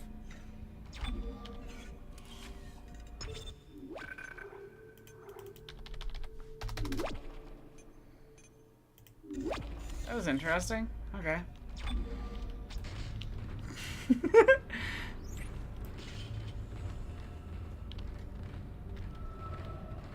Oh, that's cool. I like Nightmind videos. I've watched them in ages. I'm not really a fan of the live streamy stuff he's tended to do lately. It's just not very interesting to me. But I really liked his more like scripted stuff. I look forward to any returns to that style of content.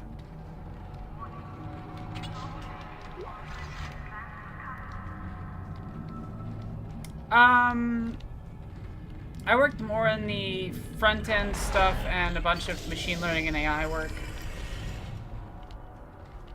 But I've also done a lot of game design. And other things. But not much on graphics, no. I've done some image processing Entering work. zero gravity. I hear you. Hi.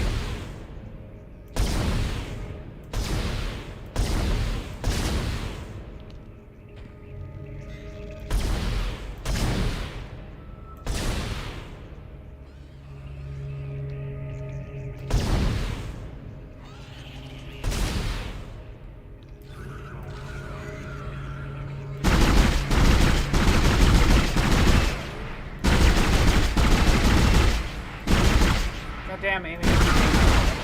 Hi. Got shotgun, motherfucker.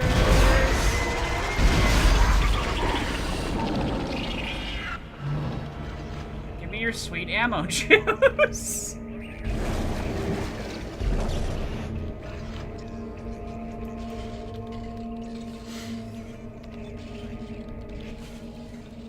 Shaders are cool. I have no knowledge of them, though.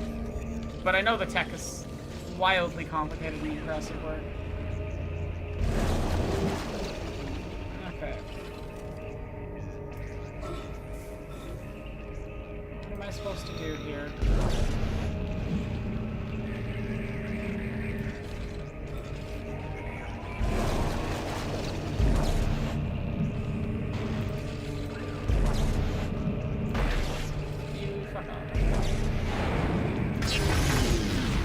That's one.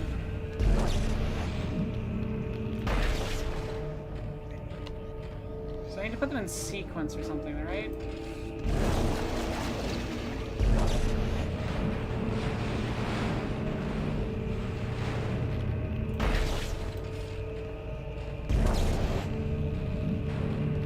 Offer me your gun food.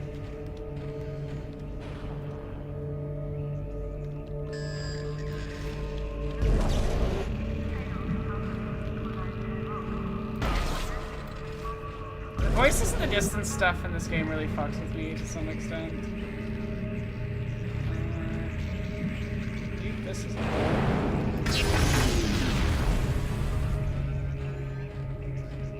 or do I need to put them in a circle?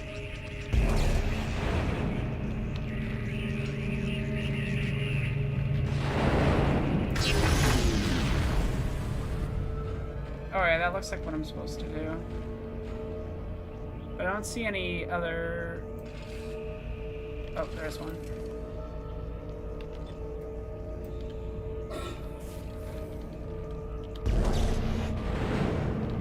I gotta draw a silly face with them. How fun!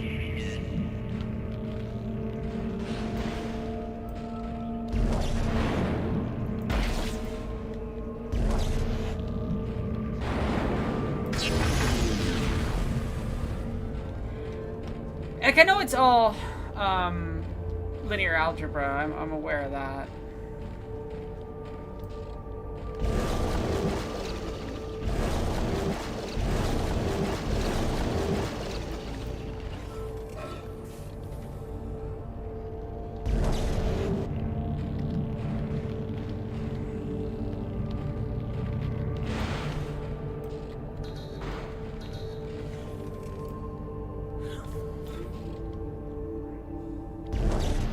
Yeah, this is fun and joy in my dead space. No, you bastard. Come on. Come on. Communications array realigned. Messages can now be received. That's Good. it. It's working. Get back to communications and use the control panel to send our coordinates to the Valor. Okay.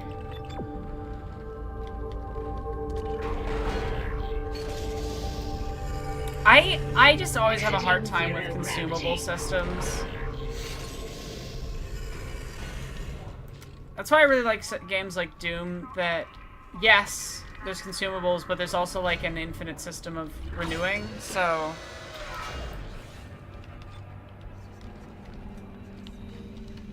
Yeah, I just struggle with a lot of... Yeah, I've always been kind of bad at linear algebra. I'm not very good at it. It didn't come to me naturally in a way that like most math does.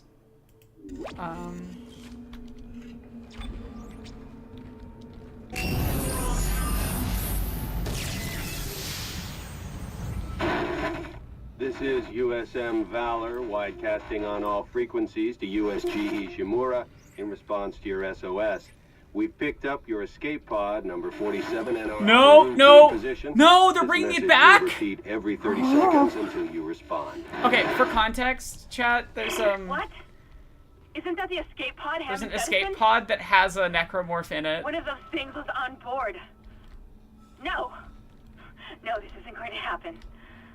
USM Valor. Come in, Valor. Our signal isn't strong enough.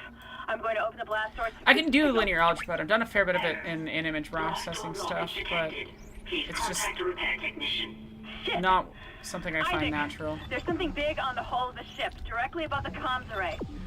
Something organic. I don't know what it is, and I don't care. We have to get the doors open to transmit to the Valor. You should have a clear shot from ADS Cannon 48.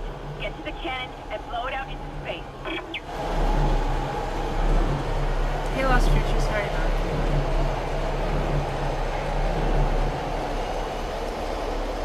So that sounded weird. That's most except I'm tense right now.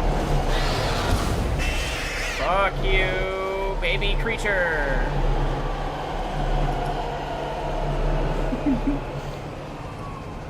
Okay. I am tense from the game.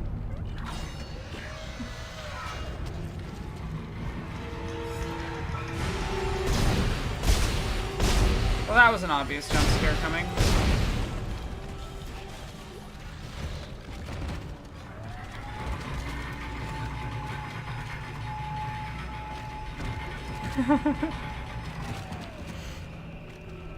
This game has really good sound design. Like, really phenomenal sound design. It's quite impressive.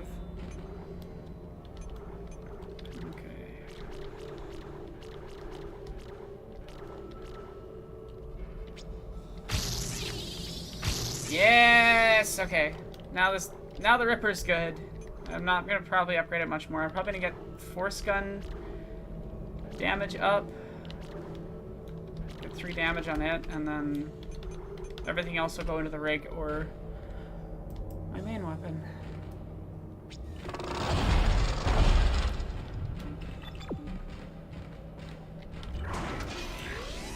Yeah, there's always my big one is potions in games. I always hoard all of the potions.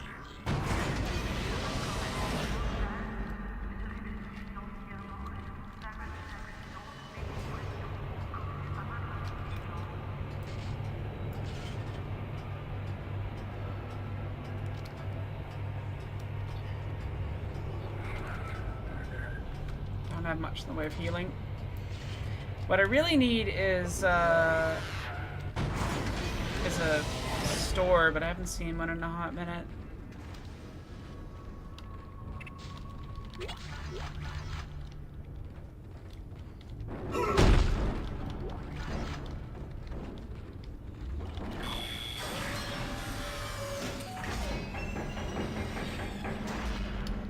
Oh, definitely Digital Beef. Like, there's definitely a weird mentality with certain things. Like, I learned some of that stuff but yeah, there's often you take like the classes are built around like you take a linear algebra class, and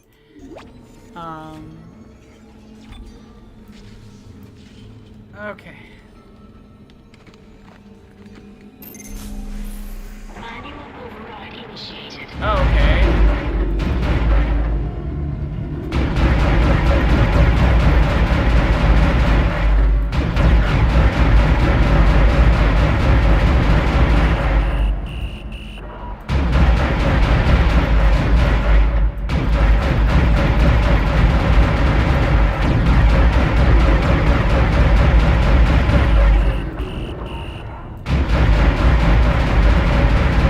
This is so glitchy.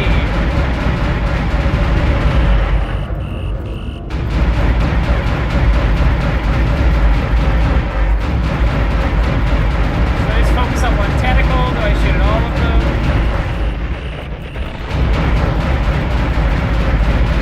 I don't feel like I'm doing this very well.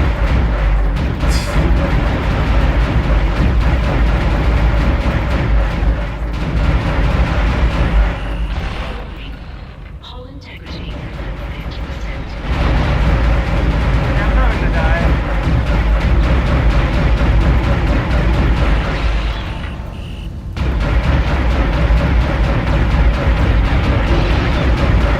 I don't, like, am I doing damage to the tentacles?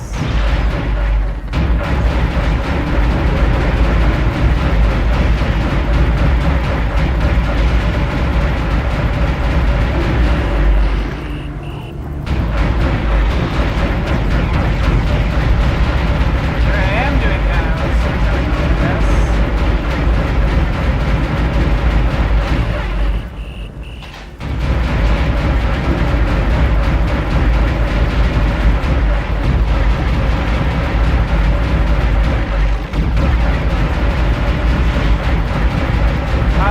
Cool. It's body blocking me. I can't see anything. Game. These turret sections really suck.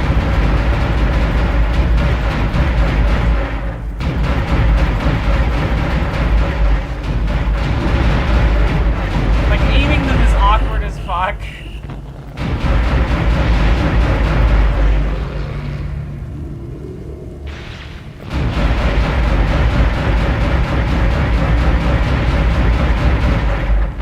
Communications array blast doors. USM Valor, this is Kendra Daniels on the USG Ishimura. Come in. Do not open the escape pod. USM Valor. Can I get Kendra off now? Daniels on USG Ishimura. Come in. Do not open the escape pod. Damn it! Spawn!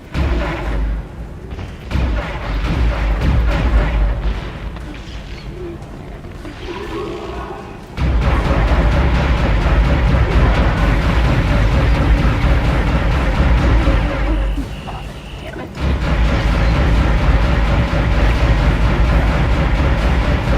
It's headed right for us. Isaac! Isaac! Look out there! It doesn't give me the option to get out of there.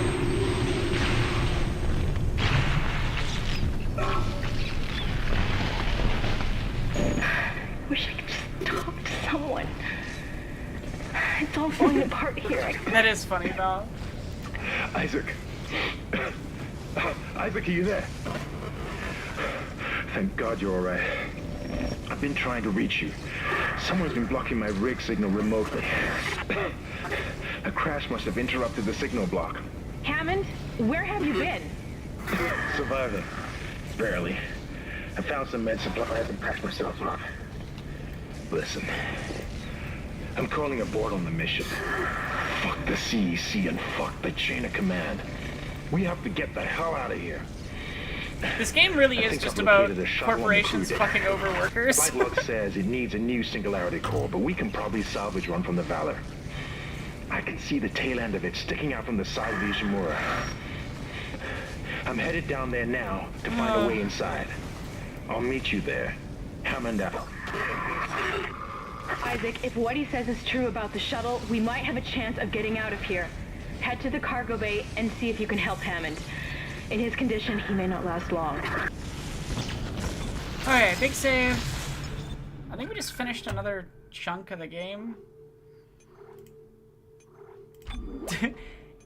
It really is a company town. A company town that's also interwrapped with, like, a church that's very fucked up.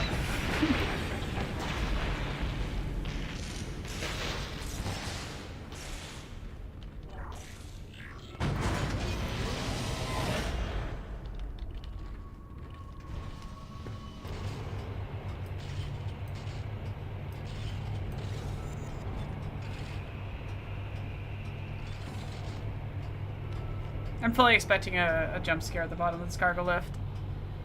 It's Hersheyville in space! It really is! Or those fucking, like Disney's trying to set up company towns now. I know Amazon wants to do them.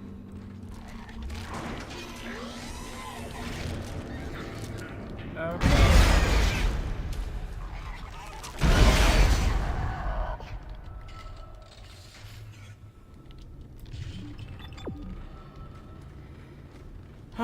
There we go. Yeah, the eating of planets and asteroids is, like, the ship looks like a giant rib cage. You know, like there's just this macabre sense to everything in it. I love it. It's so good. Like even just the way that Isaac's suit looks like bones.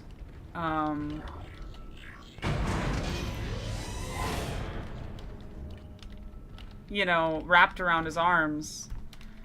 It's so interesting. There's a lot of rib cage symbolism in this game. There's a lot of consumptive symbolism as well. It has an aesthetic. It's doing things. $5, I have to fight a bunch of shit in this room right now. Yep, there it is.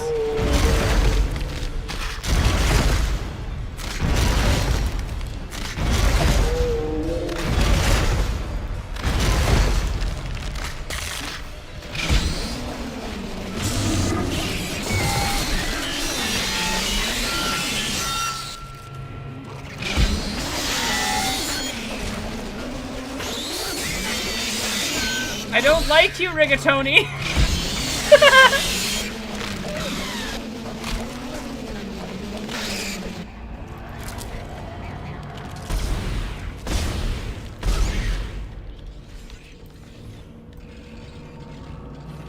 Mr. Slenderman and his little crew are not fun.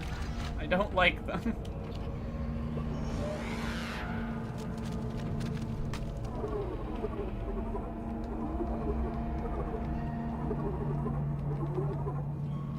Okay, good. There's a store in this hallway. So it means I should be safe.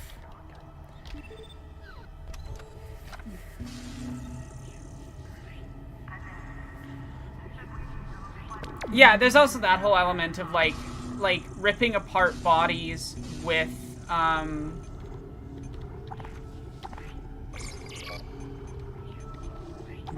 tools, you know, tools built for construction. Like there's a lot of thematics in both the gameplay and in the design of the world that I find really fascinating with this game.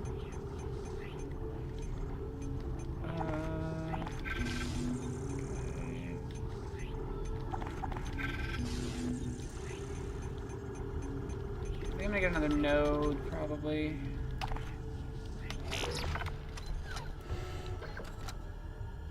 Yeah, no, like, you're definitely... Even if it's third person, you are in Isaac's headspace pretty much the entire time.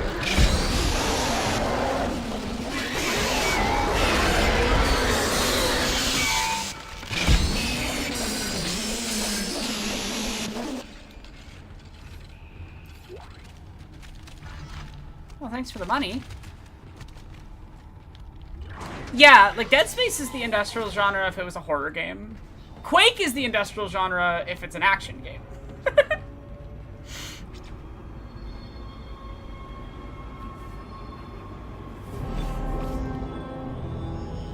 Nice. I think we're close to the end of the game.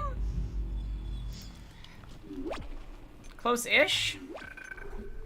We're getting there. How many chapters are there? You know, I'm gonna go check. I'm gonna go check, chat. What? How many chapters are there? How many chapters in Dead Space? 12 chapters. Okay. We are 2/3 of the way there, then. I thought we were much farther. I was a fool! Also, goddammit, someone's pinging me. What's going on?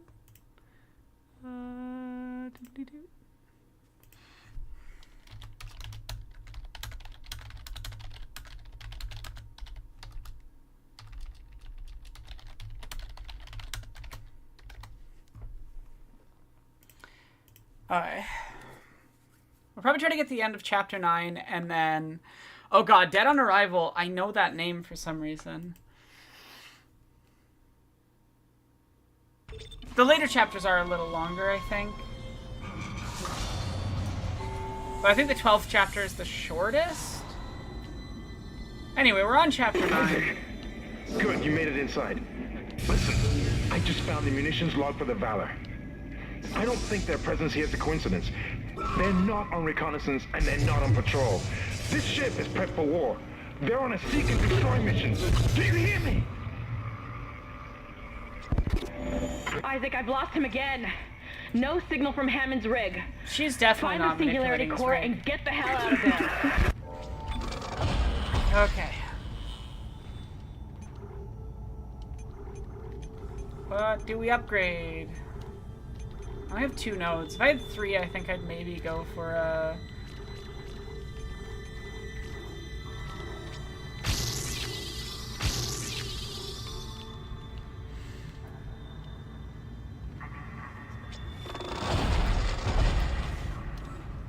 Yeah, we'll play a decent chunk of Chapter 9, and then we'll read some Edgar Allan Poe, and then I'm going to sign off and go watch some stuff with Lady Night. And I'll be back tomorrow to do a lot more animation stuff.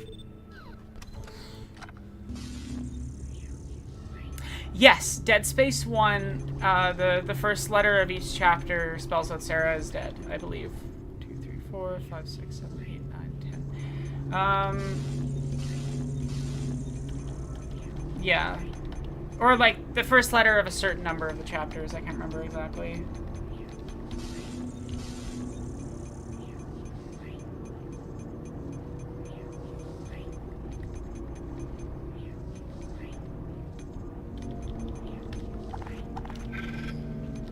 Generally, I want about 2 packs of each weapon type's ammo on me at any given time, so I'm not too full on stuff.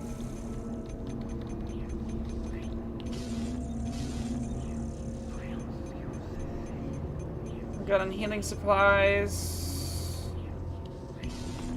Cool.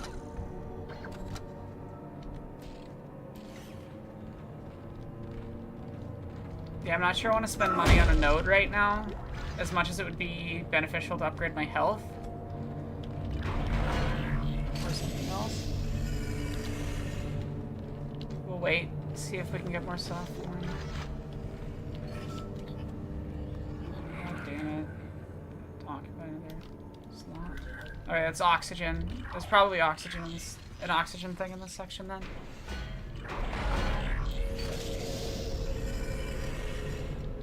Entering 0 gravity. Okay.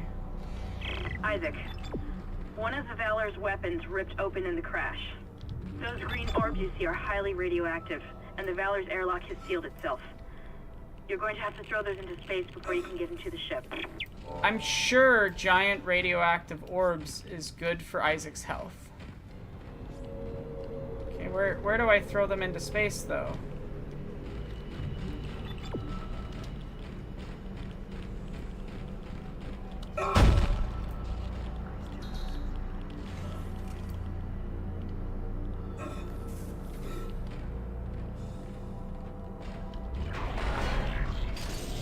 I've played a little bit of NetHack, not a ton, but some. Exiting zero gravity. Entering zero gravity.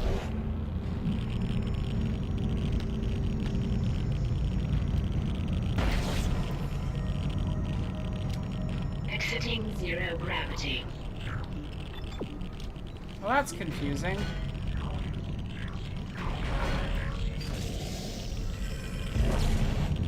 Entering zero gravity. Oh, I see.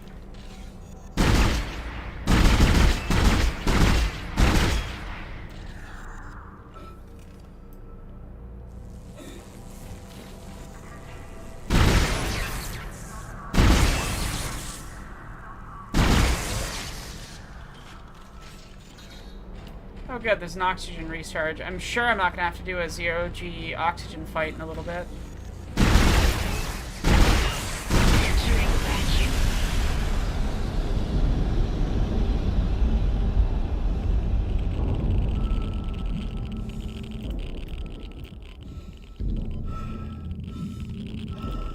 Radioactive material removed.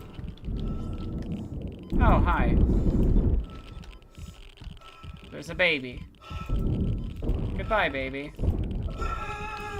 There's a big boy!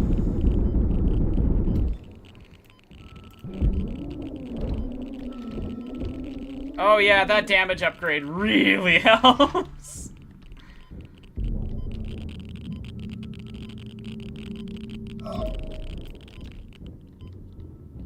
I got hit by something. I think. Oh no, no, oxygen. He's just choking. You know, it's always a good time when tentacle babies appear. Radioactive material removed. Oh, fuck right off. I hate these things.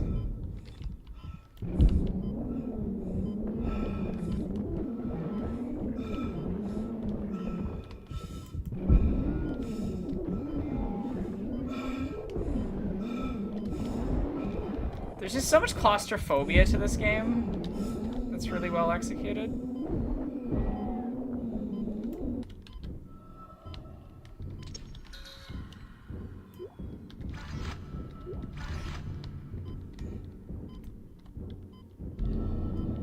The worst part about these vacuum of space bits is that there's just no sound, so you have no fucking clue how you're doing. Like, is there an enemy near me? Who knows?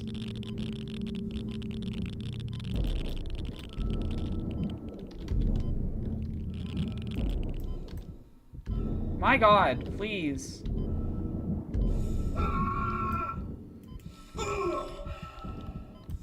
Hi, babies.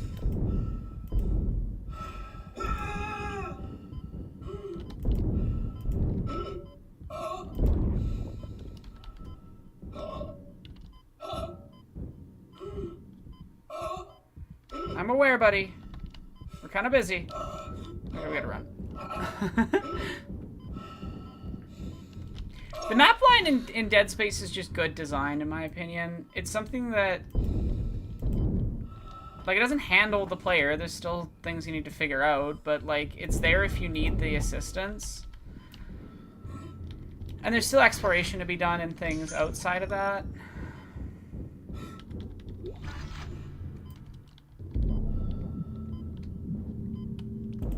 Radioactive material removed. Where's the last radioactive material?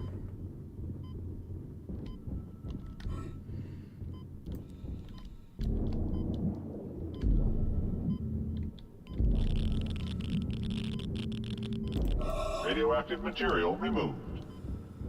That can't be good for his health.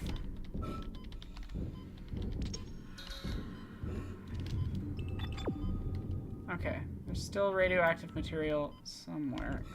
There it is.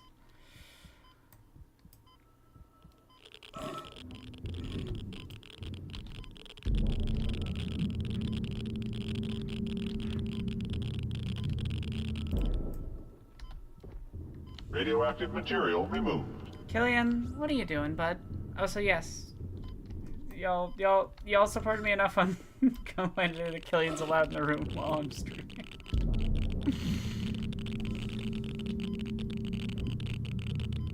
orientating myself. Where the fuck is it? That is a door. Oh, I see.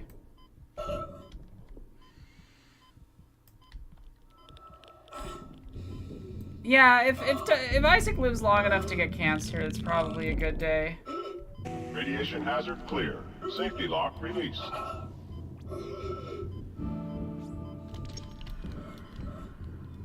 Okay, where am I going?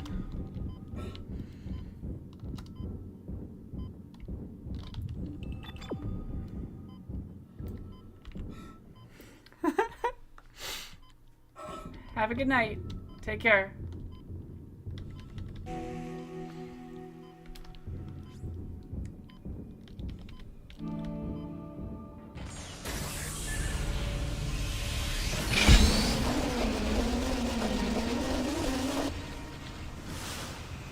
Well, that's great. The part you're looking for will be in the engine room at the back of the ship. I'm reading massive damage, so you may need to find an alternate route to get there. Where'd he run to?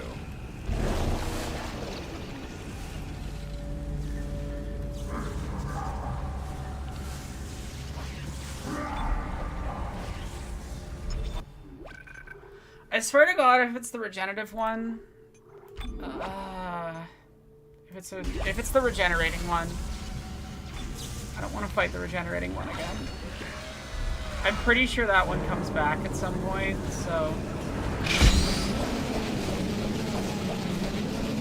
Oh right, I forgot. It's the soldiers. They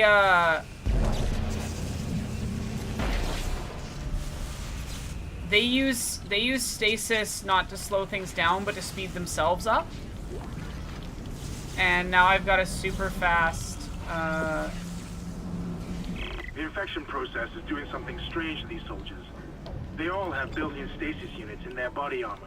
The infection is merging the stasis unit into their flesh or something, making them move fast, real fast. Be careful.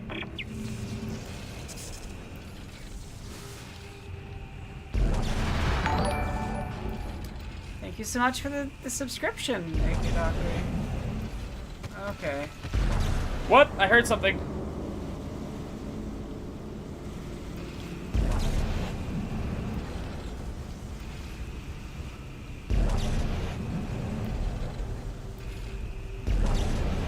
No.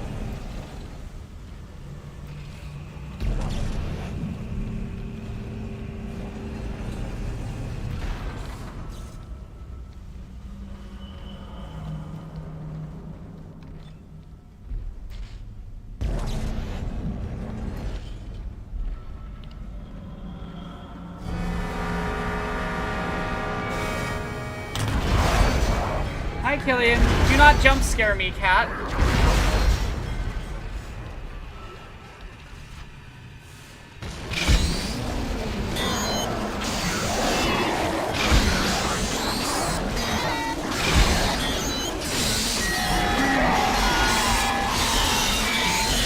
Killian jumping at me right when the enemy came? That was a little stinky move, bud. Not cool. I love you, Killian. You're my dearest boy. Don't fucking do that again. I swear to God.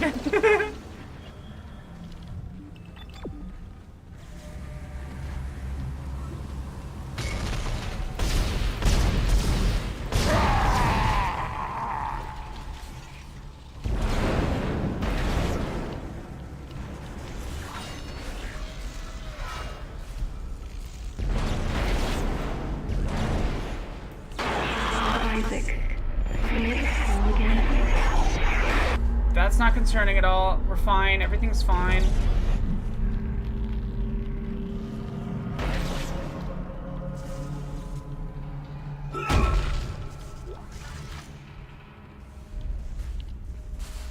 Isaac, I'm tracking your position, but it doesn't look like I can reach you. This damn ship was nearly shared in half. I made it to the bridge. It's a mess. These poor The malfunctioning gravity plates are a really fun I'm going to concept. override all door locks so you can get to the engine room. I'll try and catch up with you there.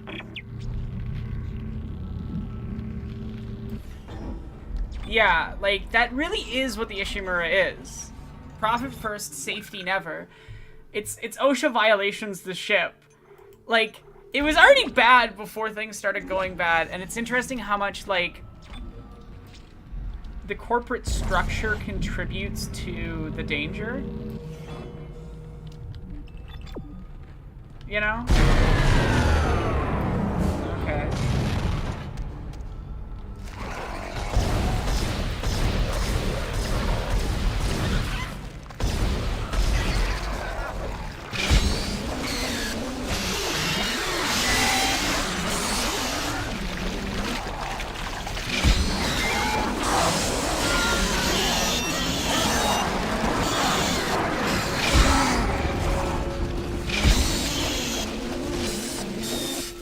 Okay. Okay. This is why we're proactive, chat. This is why we get the battery before we need it.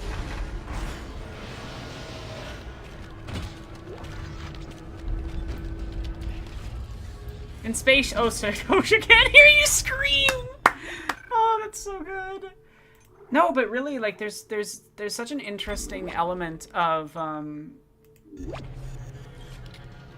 like both Alien and Dead Space's exploration of the violence of these systems interrelated with the interpersonal violence and the violence of the alien creatures. You know, like it's not one or the other. I need to speak with you.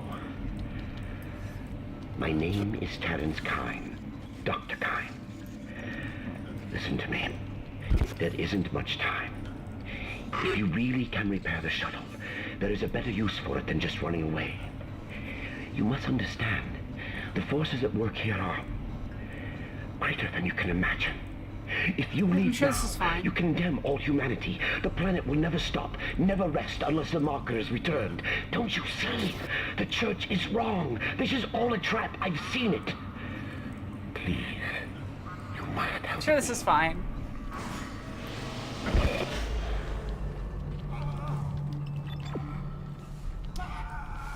Val, I swear that's what, like, some people read these works of art as, and I think that's really funny.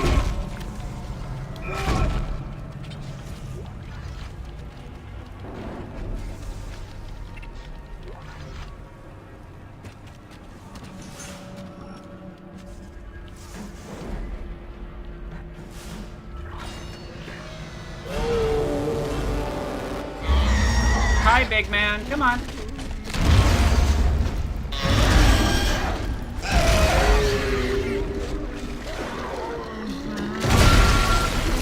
Oh, come on, I wasn't that close. Let me aim, let me aim, let me aim.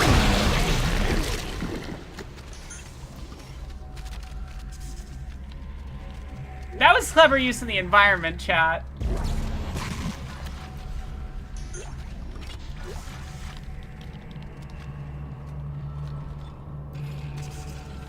That was pretty smart on my part.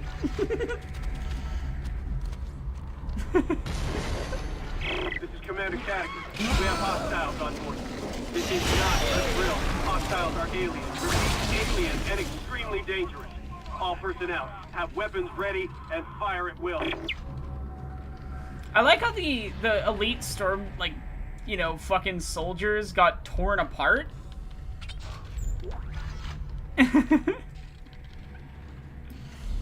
Is this worth doing?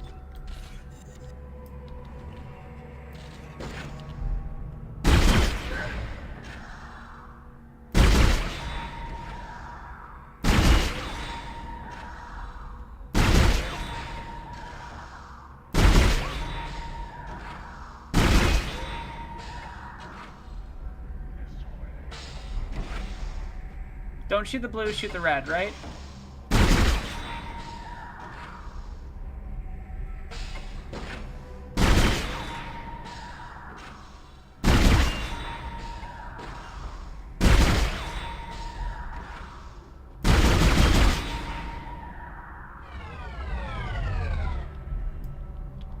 Let's try one more time. I think we can do it.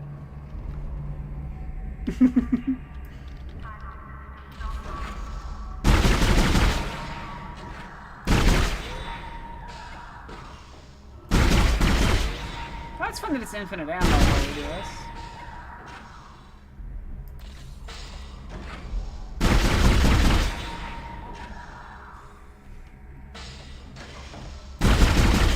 Trigger discipline.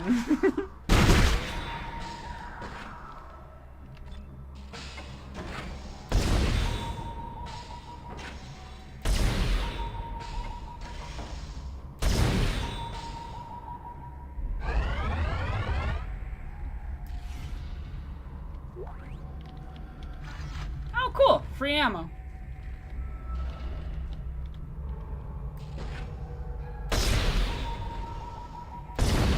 Should I get something good if I do all of these correctly?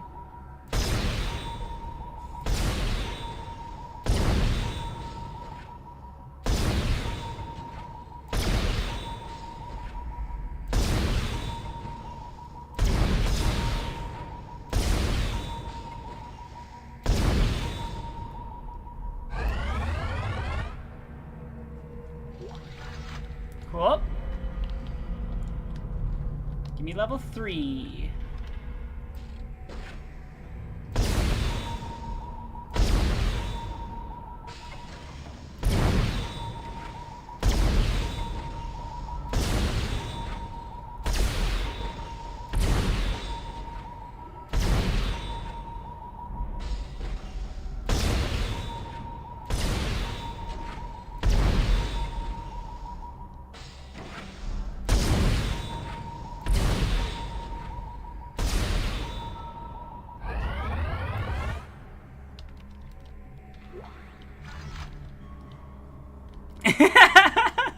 If you get to the end levels, you get to put one OSHA rule in place.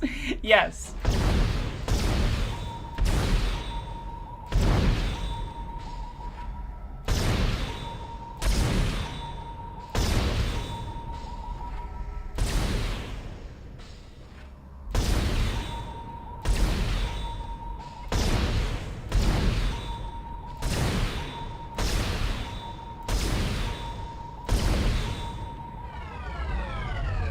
I could have had that. Let's try it one more time.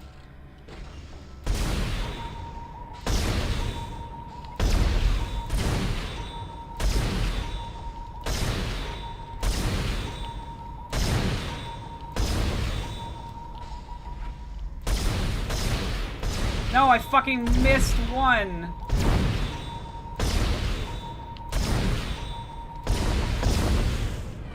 I missed 2. You get 1 complimentary handrail.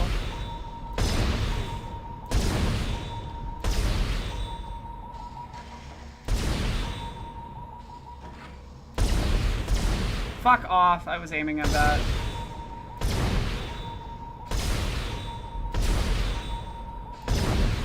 Oh my god.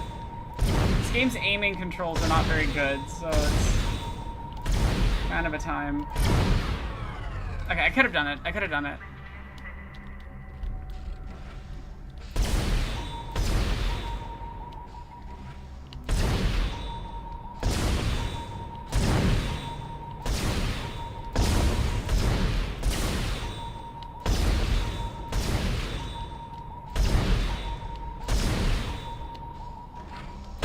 I'm gonna fucking get this.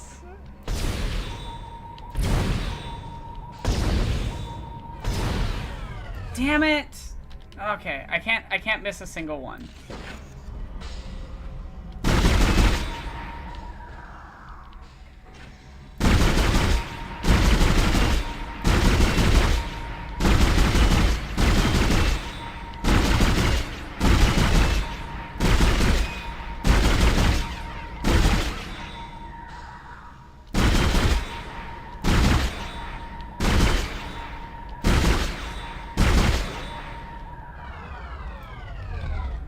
I keep missing like 1 or 2 because they're just...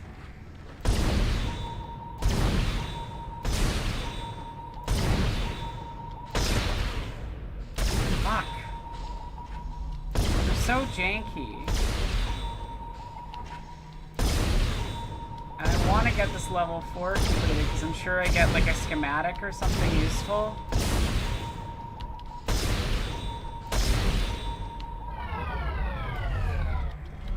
Okay, no more mistakes. Fuck right off. The first one it spawned, I couldn't even see it.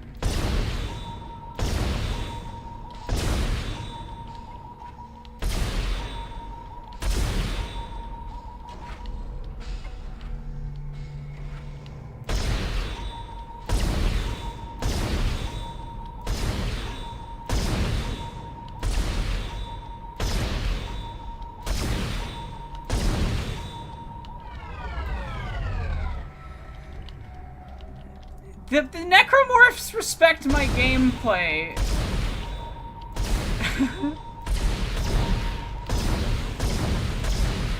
Ah, fuck off. Whatever. I'm just shooting all of them.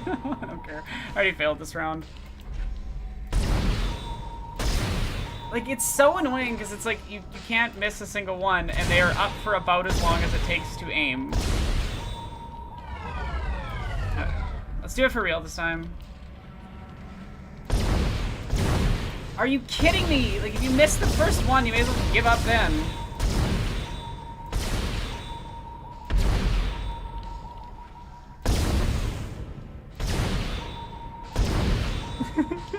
This is truly torturous game. Just let me have it. Just spawn them all in a direct line in front of me and... Am I getting worse? Okay, let's do this, let's do this, let's do this. Okay.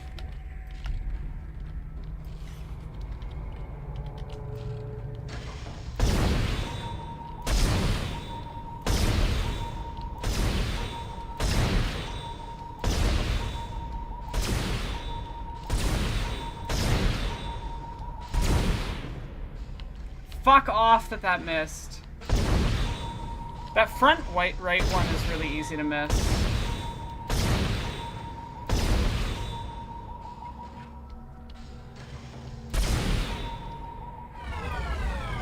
That front right one has fucked me like 10 times.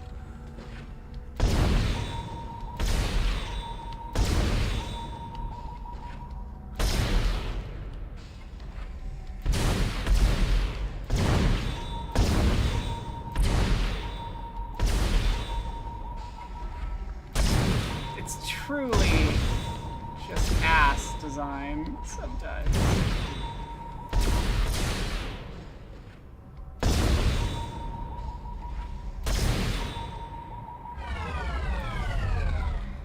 Let's try it again. Okay. 1.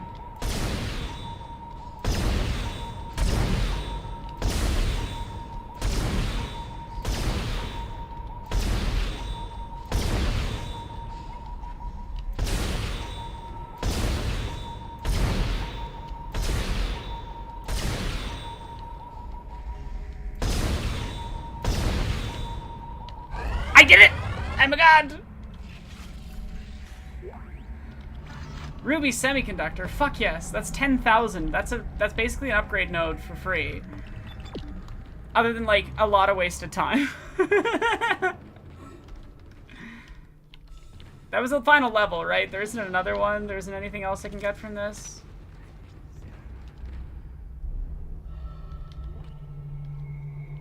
Okay. There is a level 5.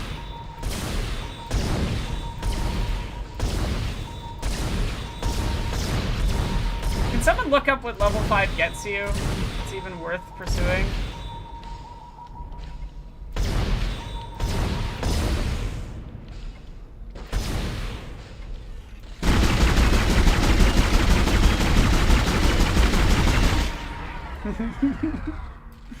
Alright.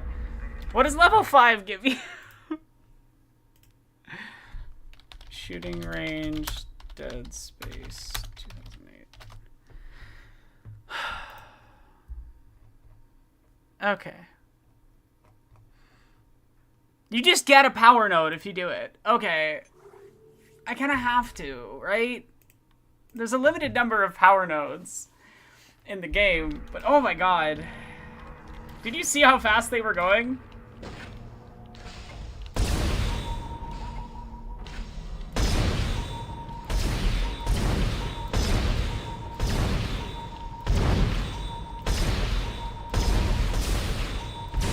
They're straight up blocking each other now.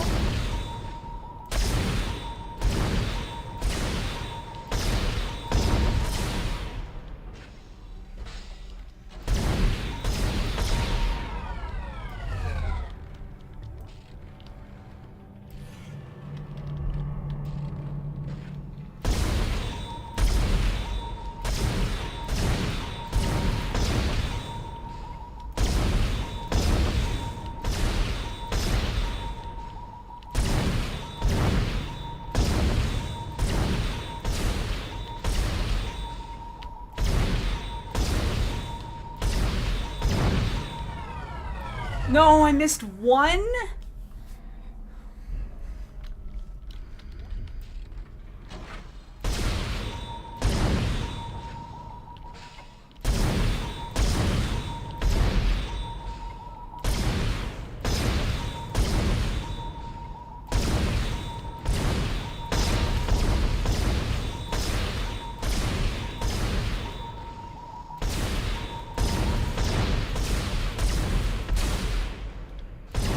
God, if you miss, you're just fucked from there on. Like, the rhythm's off, because you have to hit, like, it's literally just enough time to fire a single shot off.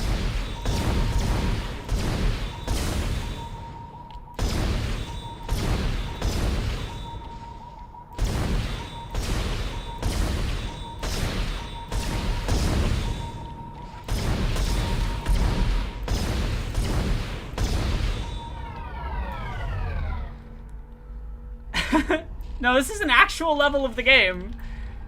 This is in the military ship that shows up partway through the game, and I missed one already.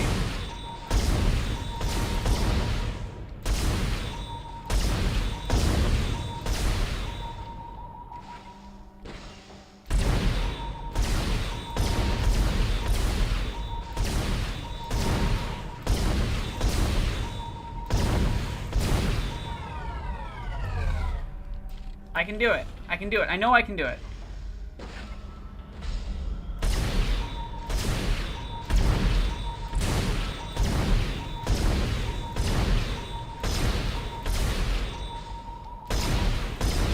No, I just need to give me a good spawn set. You should be able to make one mistake. Like, that's a little silly.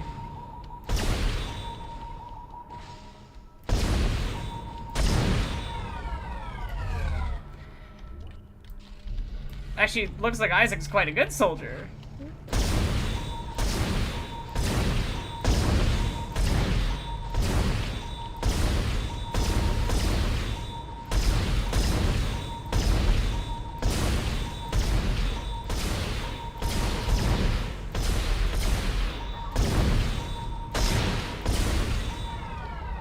It's so fast. It's so fast.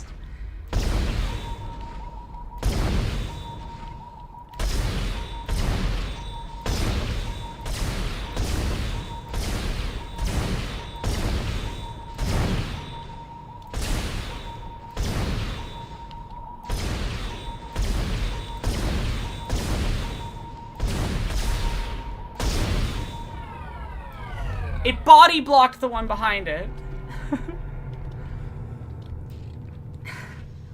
No, it's you can't miss a single shot.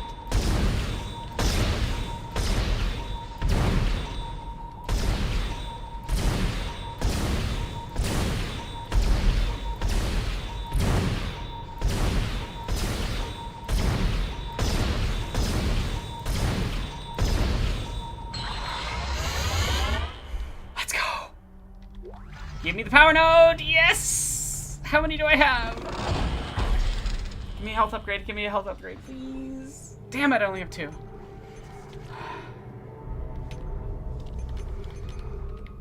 I need 3 for another health upgrade, but just... I did it! I'm damn good! I'm the video game girl. I'm the one who wins. After 10 minutes. Is there a store nearby? Oh god, it's like way the fuck out there. Okay. Do I have something worth dropping? Oh, that. Yeah, that's easy. 2,500 gold versus a single pulse round? Yeah.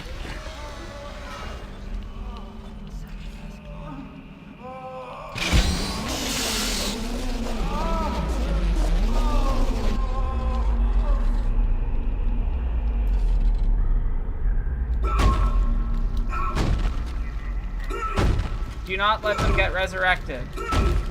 Dead Space teaches you one thing, is that you crush bodies. Here's a gold star. Okay. You come over here so you can't get resurrected either.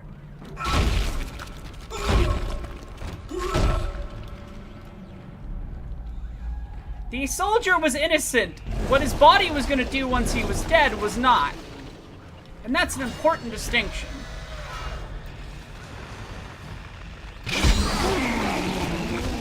Okay.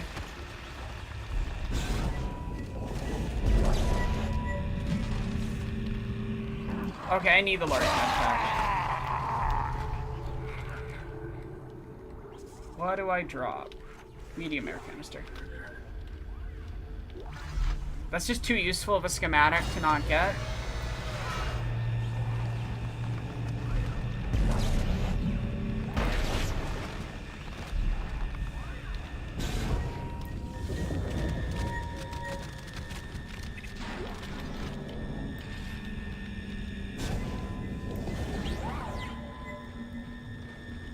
We made it through. Okay. I hear it. Where is it? I can't see.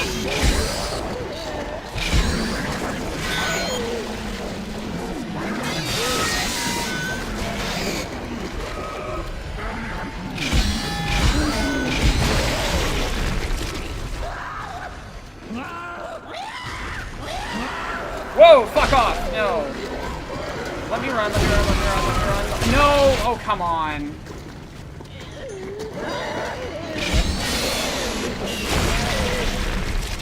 Those things spawning on top of you is the biggest fucking cheese in this game. Thank you so much for the raid, Queen. You've come at a wonderful time, or I'm having a great time. It's fine. Everything's fine. Please stop sending explosives at me, game. No, no, no, no, no, no, no, no, no, no, no. Where are you? Where did it go?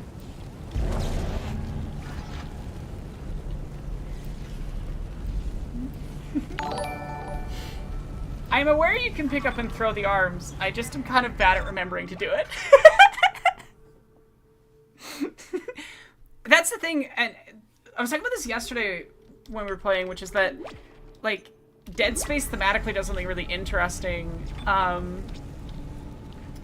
with the okay.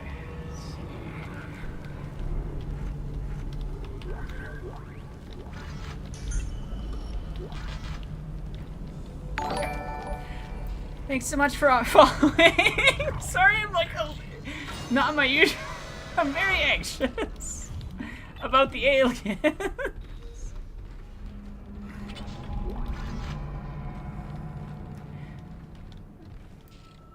But yes, you can. Lockdown initiated.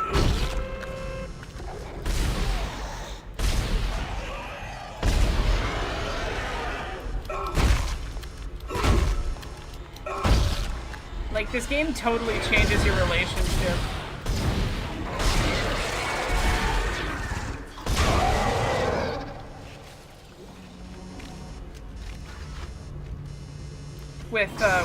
With seeing dead bodies. Instead of being like, oh, that's something to be respected, you're just like, I need to destroy that to keep it from... Well, it stasis the wrong thing, but that's fine.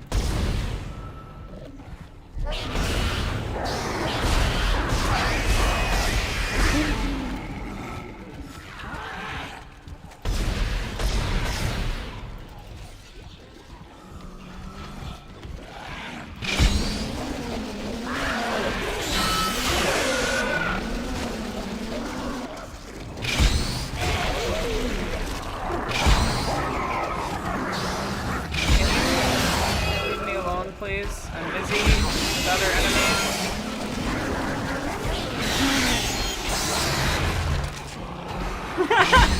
How's everybody doing? I hope you had a good stream. Please leave me alone, shooter. I'm dealing with your siblings. Your big siblings are kind of a bigger problem than you. Okay.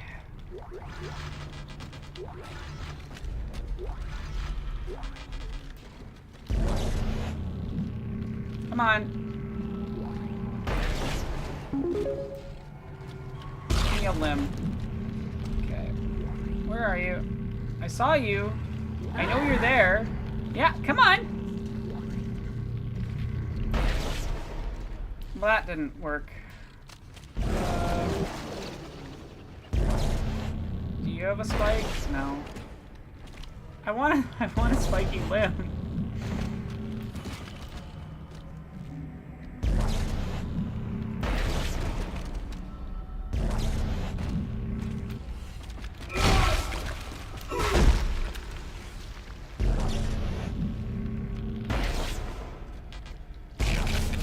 There we go. Well,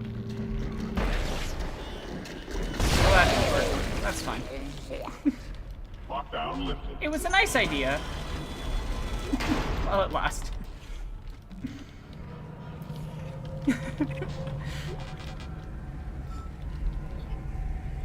It is really an immersive experience. Huh.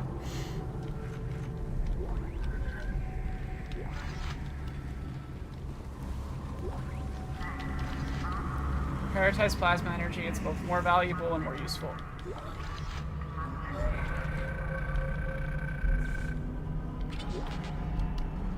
Oh my god, a store. I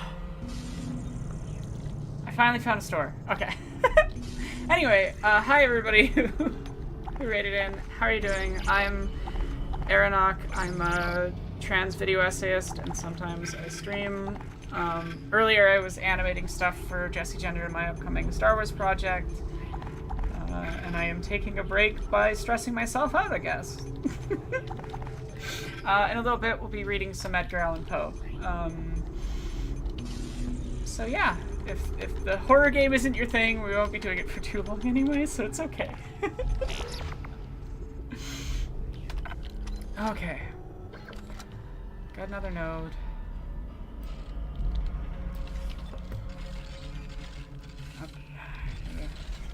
Reload everything.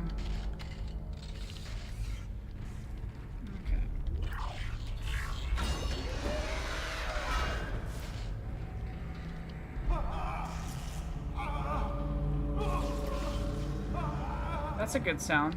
That's fine. I'm sure he's gonna be okay.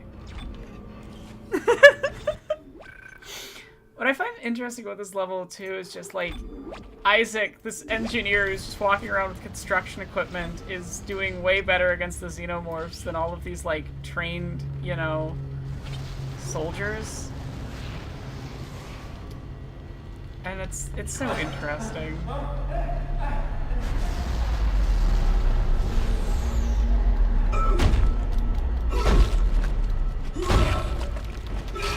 Don't mind me, just making sure this body can't get back up.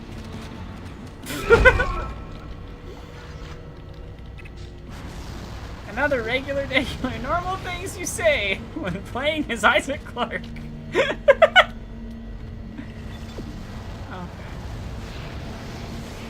Well.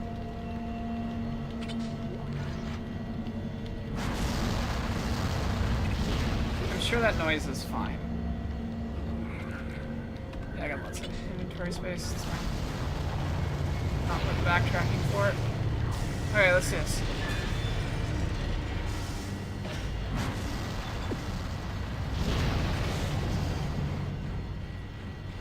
If the game starts giving you a lot of ammo, you know something bad is coming. I am the one who wins. I don't know what you're talking about. I've only died like 6 times across this entire playthrough. That's fine.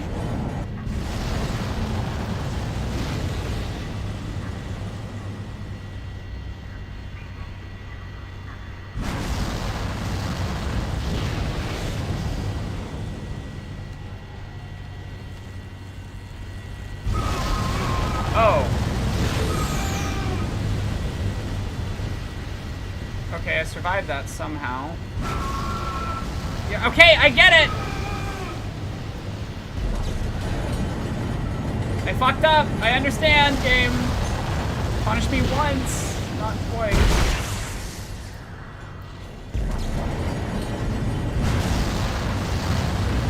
This is how heat works. Did you know that? If you just stand behind a wall, you don't get affected by the heat.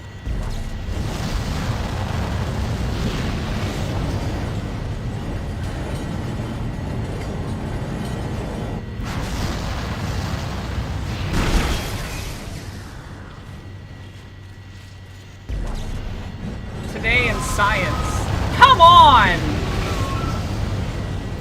I wasn't remotely out of... What the fuck, game?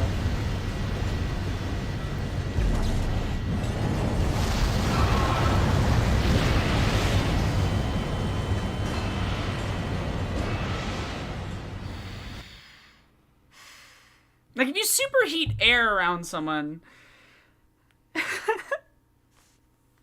Thanks for being here.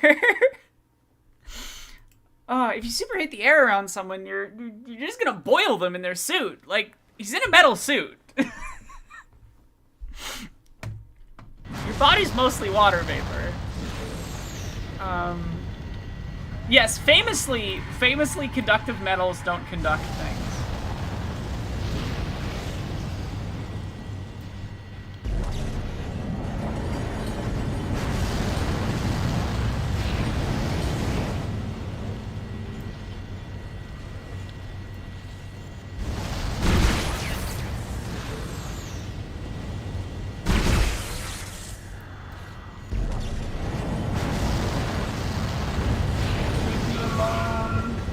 That doesn't even, like, I don't...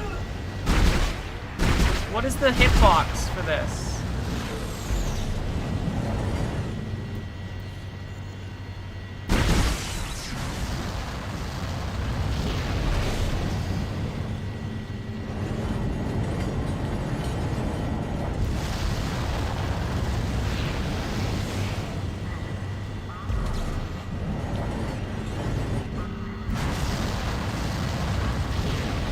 I love video game logic, especially in a game that's so, like, tries its best to diegetically explain mechanics, you know? It's just, it's so silly.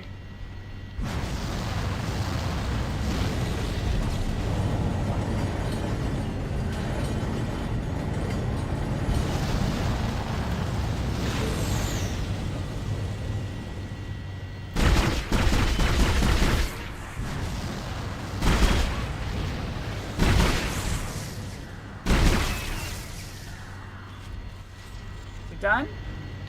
We good? Okay, good. Okay. It's fine. Let's go grab the key item. Engine power failure. Is that it? You got it? Oh my god. You got it! That's the piece we need. Get to the crew deck. Oh, just free loot. This ship has been great.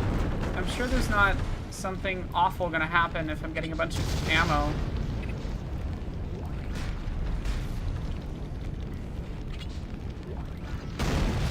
Okay, let's do this. What's through here?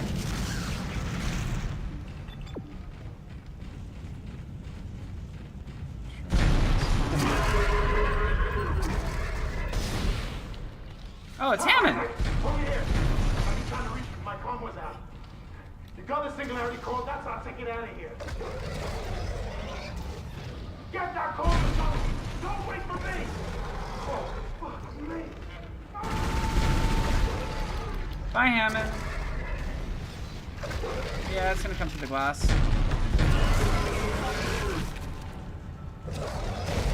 Wait, come on. Come fight me. You killed my friend. It's very fun. Shit. I'm out of stasis.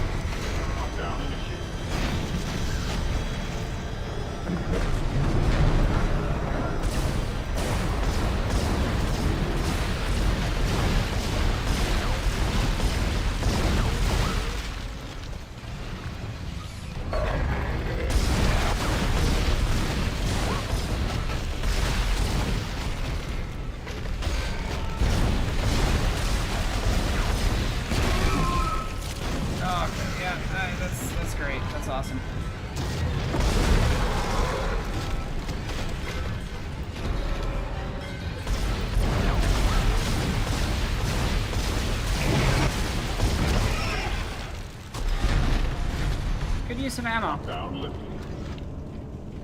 And didn't even give me anything useful. I just lost all of Hammond's vitals. Is he dead? Oh god. It's just us now, Isaac. No one but Isaac is competent to the game. Isaac's the Ellen Ripley of the USG Ishimura. Oh my god. What an experience. Okay. Where am I going? What am I doing? Warning. Catastrophic failure of fuel containment. Evacuate the vessel immediately. I'm evacuating as fast as I can.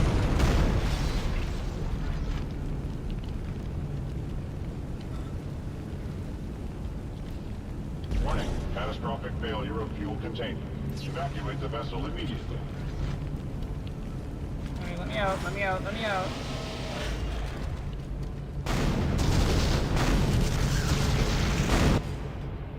Warning. We made it! Catastrophic failure We did it, of chat! fuel containment. Evacuate the vessel immediately. Pretty sure that's the end of a chapter. Warning. Catastrophic failure of fuel containment. Evacuate the vessel immediately.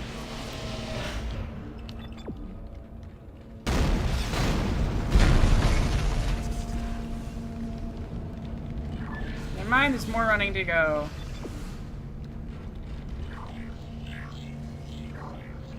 Let me out, let me out, let me out.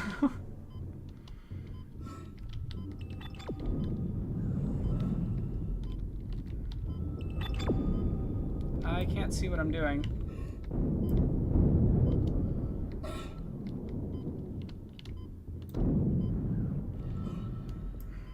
Pretty sure this is the exit. I'm never gonna read some Poe because I need something nice after this.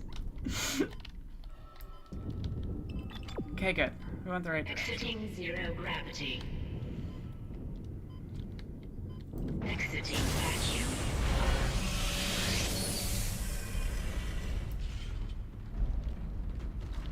There's like 50 instances in this game of just, you know that one meme that's like, let me out, let me out, let me out? Yeah. Oh, what an experience. Anyway, how's everybody's day doing? How have you all been? What's new? Hell yeah, diamond semiconductor. Okay. I wonder if I can get another suit upgrade or something. I'm gonna save off. I'm gonna wait to buy things until I've hit a bench and I've gotten some upgrades and stuff.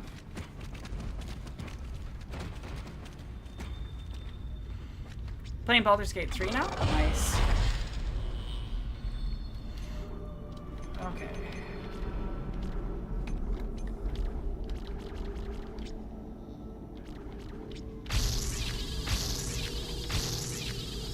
There we go. Health is upgraded.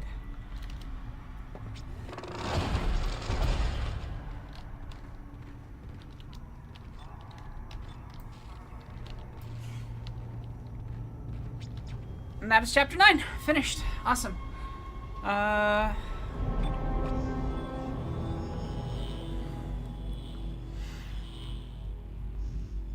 I'm sorry, Anthony. That's awful. Public transportation is, yeah, not great. In a lot of places. It should be good, but, our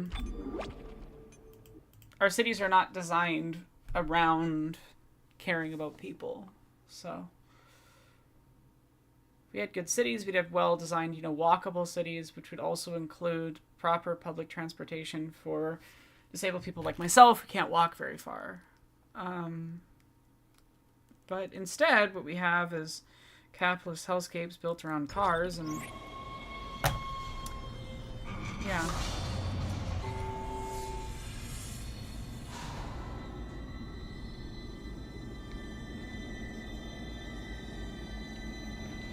Isaac, I've located the shuttle Hammond found. Shit. No good. That shuttle's brain dead. Someone removed the navigation cards. God knows why. There's 3 of them scattered around the deck. I'm downloading their locations. I can't access the doors from here, so you'll need a... We'll do this later. We'll do this later. But we did it. Well done, me. Let's switch up the vibe for horror storytelling time. Actually, this one's not a horror story. I think we're reading. All right, for context, I'm probably going to be doing a new essay on The Fall of the House of Usher, Mike Flanagan's upcoming show on Netflix. Obviously, don't support Netflix. This is not a promotion. SAG-AFTRA is still striking. Please support the striking actors at this time. Anyway, I am... so I'm reading through this collection of Edgar Allan Poe's writing, which was the inspiration for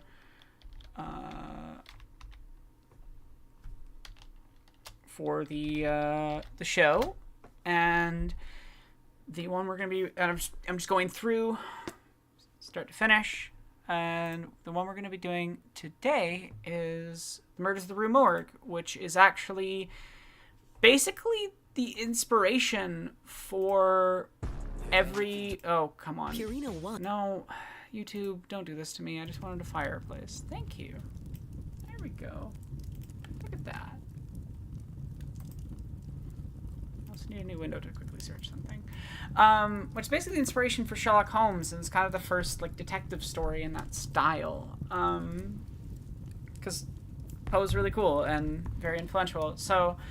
I saw the VODs up on my YouTube from the last couple of days of streams where we read The Fall of the House of Usher and a few other stories, including one of Poe's comedies, which was surprisingly really funny and went in directions that I and chat were not expecting. We kept expecting it to go in like a really bad direction with the joke, and it didn't, and it was really great. I was like, yes! That's awesome! Be ahead of your time.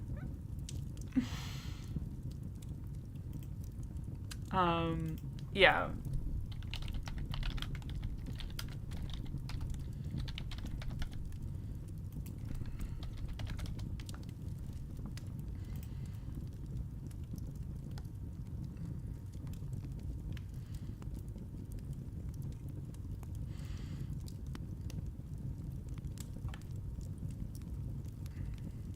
Yeah.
Sorry, I'm like, just getting my brain back into new space. I was just quickly checking if there's another suit upgrade, and there isn't. It costs 60,000. Anyway, hi. We're focused. My brain is back. I've just been going for a long stream. It's been 5 hours, so, and I didn't take a break. So, anyway, I'm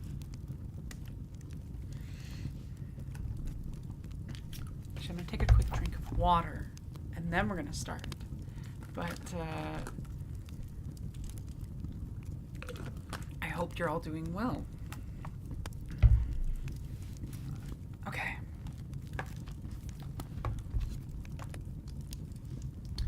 The Murders in the Rue Morgue. There's a quote from Sir Thomas Browne. What song the sirens sang, or what name Achilles assumed when he hid himself amongst women, although puzzling questions are not beyond all conjecture. I'm not sure what the relevance of that quote is, but anyway. The mental features discoursed of as the analytical are in themselves but little susceptible of analysis, We appreciate them only in their effects. We know of them, among other things, that they are always to be their possessor, when inordinately possessed, a source of the liveliest enjoyment. As the strong man exults in the physical ability, delighting in such exercises as call his muscles into action, so glories the analyst in that moral activity which disentangles. He derives pleasure from even the most trivial occupations, bringing his talents into play. He is fond of enigmas, of conundrums, hieroglyphics, exhibiting in his solutions of each a degree of acumen which appears to the ordinary apprehension preternatural. His results, brought about by the very soul and essence of method, have in truth the whole air of intuition. The faculty of resolution is possibly much invigorated by mathematical study, and especially by that highest branch of it which, unjustly and merely on account of its retrograde operations, has been called, as if par excellence, analysis. Yet to calculate is not in itself to analyze. A chess player, for example, does the one without effort at the other. It follows that the game of chess and its effects upon mental character is greatly misunderstood. I am not now writing a treatise, but simply prefacing a somewhat peculiar narrative by observations very much at random. I will, therefore, take occasion to assert that the higher powers of the reflective intellect are more decidedly and more usefully tasked by the unostentatious game of draughts than by all the elaborate frivolity of chess. In this latter, where the pieces have different and bizarre motions, with various and variable values, what is only complex is mistaken, a not unusual error, for what is profound. The attention is here called powerfully into play. If it flag for an instant, an oversight is committed, resulting in injury or defeat. The possible moves being not only manifold, but invalid. The chances of such oversights are multiplied, and in 9 cases out of 10, it is the more concentrative rather than the more accurate player who conquers. In draughts, on the contrary, where the moves are unique and have but little variation, the probabilities of inadvertence are diminished, and the mere attention being left comparatively unemployed, what advantages are obtained by either party are obtained by superior acumen. To be less abstract, let us suppose a game of draughts where the pieces are reduced to 4 kings, and where, of course, no oversight is to be expected. It is obvious that here the victory can be decided, the players being at all equal, only by some recherché movement, the result of some strong exertion of the intellect. Deprived of ordinary resources, the analyst throws himself into the spirit of his opponent, identifies himself there within, and not infrequently sees thus, at a glance, the sole methods, sometimes indeed absurdly simple ones, by which he may seduce into error or hurry into miscalculation. Whist has long been known for its influence upon what is termed the calculating power, and men of the highest order of intellect have been known to take an apparently unaccountable delight in it, while eschewing chess as frivolous. Beyond doubt, there is nothing of a similar nature so greatly tasking the faculty of analysis. The best chess player in Christendom may be little more than the best player of chess, but proficiency in whist implies capacity for success in all these more important undertakings, where mind struggles with mind. When I say proficiency, I mean the perfection of the game which includes a comprehension of all the sources where legitimate advantage may be derived. These are not only manifold, but multiform, and lie frequently among recesses of thought, altogether inaccessible to the ordinary understanding. To observe attentively is to remember distinctly, and, so far, the concentrative chess player will do very well at whist, while the rules of Hoyle, themselves based upon the mere mechanism of the game, are sufficiently and generally comprehensible. Thus, to have a retentive memory and proceed by the book are points commonly regarded as the sum total of good playing. But it is in matters beyond the limits of mere rule that the skill of the analyst is evinced. He makes, in silence, a host of observations and inferences, so perhaps do his companions. The difference in the extent of this information obtained lies not so much in the validity of the inference as in the quality of the observation. The necessary knowledge is that of what to observe. Our player confines himself not at all, nor because the game is the object. Does he reject deductions from things external to the game? He examines the countenance of his partner, comparing it carefully with that of each of his opponents. He considers the mode of assorting the cards in each hand, often counting trump by trump and honor by honor, through the glances bestowed by their holders upon each. He notes every variation of face as the play progresses, gathering a fund of thought from the differences in the expressions of certainty, of surprise, of triumph, of chagrin. From the manner of gathering up a trick, he judges whether the person taking it can make another in the suit. He recognizes what is played through feint, by the manner with which it is thrown upon the table. A casual or inadvertent word, the accidental dropping or returning of a card, with the accompanying anxiety or carelessness in regard to its concealment, the counting of the tricks, with the order of their arrangement, embarrassment, hesitation, eagerness, or trepidation, all afford, to his apparently intuitive perception, indications of the true state of affairs. The first 2 or 3 rounds having been played, he is in full possession of the contents of each hand, and thenceforth puts down his cards with as absolute a precision of purpose as if the rest of the party had turned outward the faces of their own. The analytical power should not be confounded with simple ingenuity, for while the analyst is necessarily ingenious, the ingenious man is often remarkably capable of analysis. The constructive or combining power by which ingenuity is usually manifested, and to which the phrenologists, I believe erroneously, have assigned a separate organ, supposing it... Can we pause for a second? Poe just shit on phrenologists. In the 1800s. Anyway... Supposing it a primitive faculty has been so frequently seen in those whose intellect bordered otherwise upon idiocy as to have attracted general observation among writers on morals. Between ingenuity and the analytic ability there exists a difference far greater indeed than that between the fancy and the imagination, but of a character very strictly analogous. It will be found, in fact, that the ingenious are always fanciful and the truly imaginative never otherwise than analytic. The narrative which follows will appear to the readers somewhat in the light of a commentary upon the propositions just advanced. Residing in Paris during the spring and part of the summer of 18, I there became acquainted with a Monsieur C. Auguste Dupin. This young gentleman was of an excellent, indeed of an illustrious family, but, by a variety of untoward events, had been reduced to such poverty that the energy of his character succumbed beneath it, and he ceased to bestir himself in the word, or to care for the retrieval of his fortunes. By courtesy of his creditors, there still remained in his possession a small remnant of his patrimony, and upon the income arising from this, he managed, by means of a rigorous economy, to procure the necessities of life, without troubling himself about its superfluities. Books, indeed, were his sole luxuries, and in Paris, these are easily obtained. Our first meeting was at an obscure library in the Rue Montmartre, where the accident of our both being in search of the same very rare and very remarkable volume brought us into closer communion. We saw each other again and again. I was deeply interested in the little family history which he detailed to me with all that candor which a Frenchman indulges whenever mere self is the theme. I was astonished, too, at the vast extent of his reading, and above all, I felt my soul enkindled within me by the wild fervor and the vivid freshness of his imagination. Seeking in Paris the objects I then sought, I felt that society of such a man would be to me a treasure beyond price, and the feeling I frankly confided to him. It was at length arranged that we should live together during my stay in the city, and as my worldly circumstance was somewhat less embarrassed than his own, I was permitted to be at the expense of renting and furnishing in a style which suited the rather fantastical gloom of our common temper, a time-eaten and grotesque mansion, long deserted through superstitions into which we did not inquire, and tottering to its fall in a retired and desolate portion of the Faubourg Saint-Germain. Had the routine of our life, had this place been known to the world, we should have been regarded as madmen, although perhaps as madmen of a harmless nature. Our seclusion was perfect. We admitted no visitors. One sec, I need to take a note. Sorry. It will only take a second.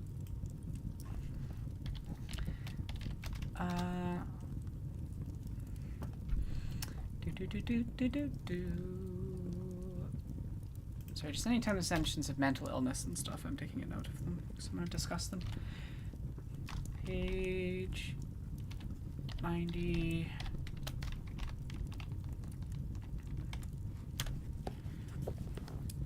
Treats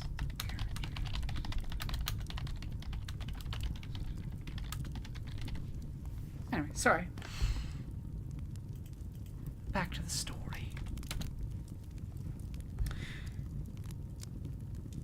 Our seclusion was perfect. We admitted no visitors.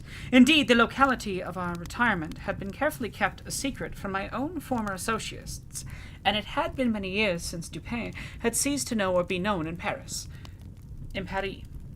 We existed within ourselves alone. It was a freak of fancy in my friend, for what else shall I call it, to be enamored of the night for her own sake. And into this bizarrerie, as into all his others, I quietly fell, giving myself up to his wild whims with a perfect abandon. The sable divinity would not herself dwell with us always, but we would counterfeit her presence. The first dawn of the morning, we closed all the massy shutters of our old building, lighted a couple of tapers which, strongly perfumed, threw out only the ghastliest and feeblest of rays. By the aid of these, we were then busied our souls in dreams, reading, writing, or conversing, until warned by the cloak of the advent of the true darkness.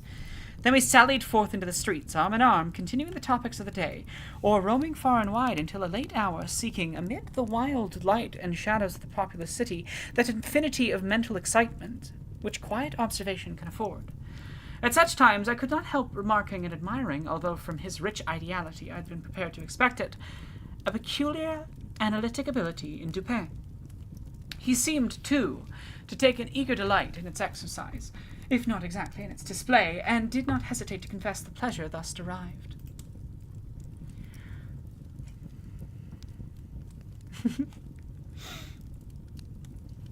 Sorry, where was I? Thus derived.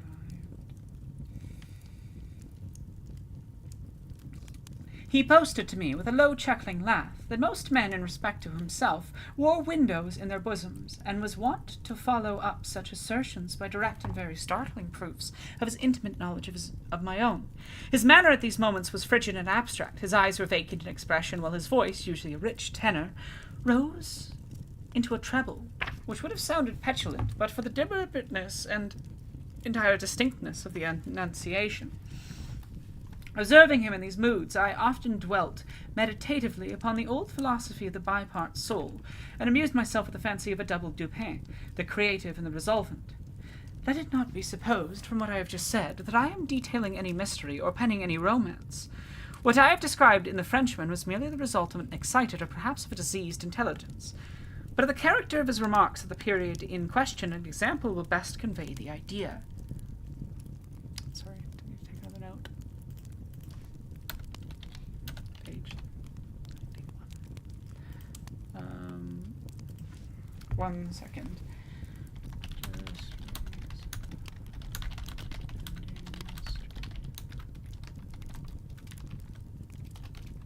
Sorry, responding to a message.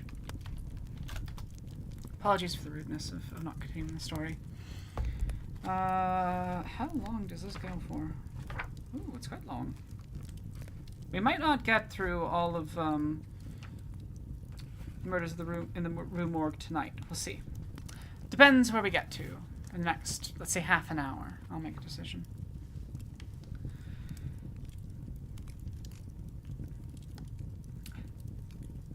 We were strolling one night down a long, dirty street in the vicinity of the Palais Royal, being both apparently occupied with thought. Neither of us had spoken a syllable for 15 minutes at least. All at once, Dupin broke forth with these words. "He is a very little fellow, that's true, and would do better for the theatre de variété. There can be no doubt of that," I replied unwittingly, and not at first observing, so much as I had been absorbed in reflection, the extraordinary manner in which the speaker had chimed in with my meditations. In an instant afterward, I recollected myself, and my astonishment was profound. "Dupin," said I gravely, "this is beyond my comprehension. I do not hesitate to say that I am amazed, and can scarcely credit of my senses. How is it possible you should know I was thinking of—" Here I paused to ascertain beyond a doubt whether he really knew of whom I thought. "Of Chantilly," said he. "Why do you pause? You were remarking to yourself that his diminutive figure unfitted him for tragedy." This was precisely what had formed the subject of my reflections. Chantilly was a quantum cobbler of the Rue Saint-Denis, who, becoming stage-mad, had attempted the role of Xerxes in Crebillon's tragedy, so-called, and been uxoriously pasquinaded for his pains.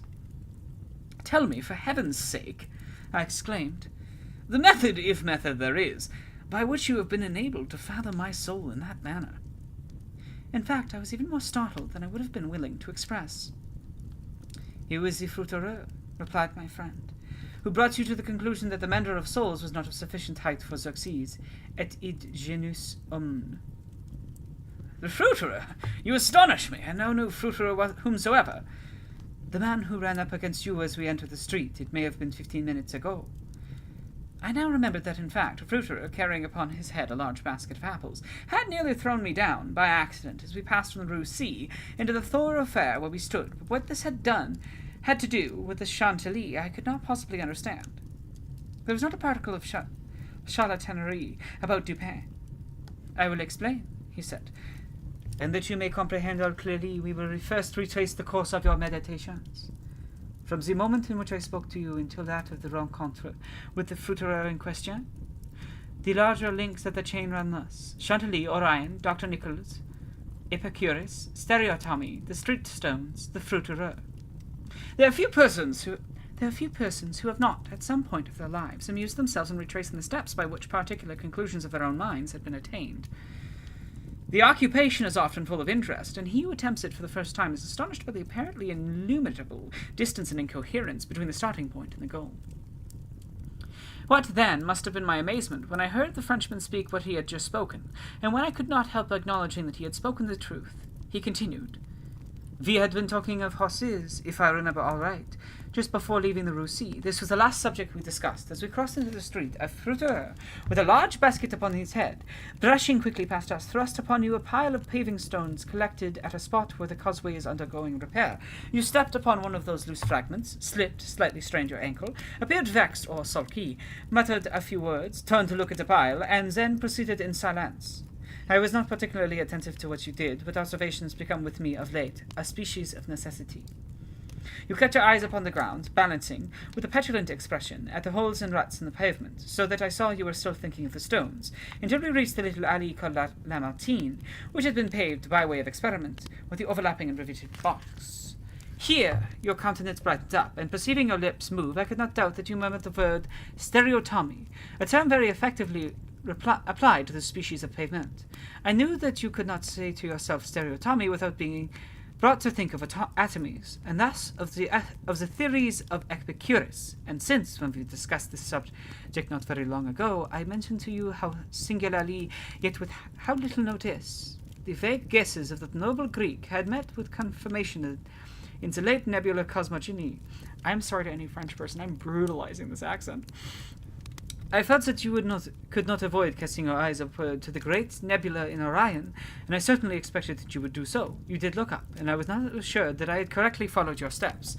But in that bitter tirade upon Chantilly, which appeared in yesterday's Musée, the satirist, making some disgraceful allusions to the cobbler's change of name upon assuming the buskin, quoted a Latin line upon which we have often conversed. I mean the line, "Perdidit antiquum littera primus sonum."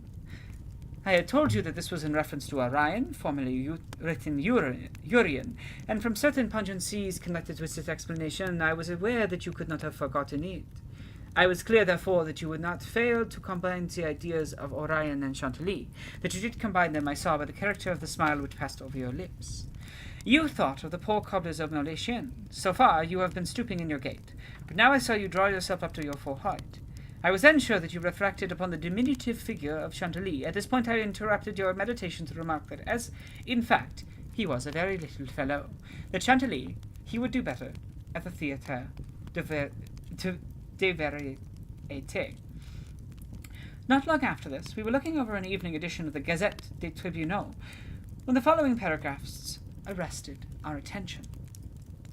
Extraordinary murders! This morning, about 3 o'clock, the inhabitants of the Quartier Saint-Roch were roused from sleep by a succession of terrific shrieks, issuing apparently from the 4th story of a house in the Rue Morgue, known to be in the sole occupancy of one Madame L'Espanaye and her daughter, Mademoiselle Camille L'Espanaye.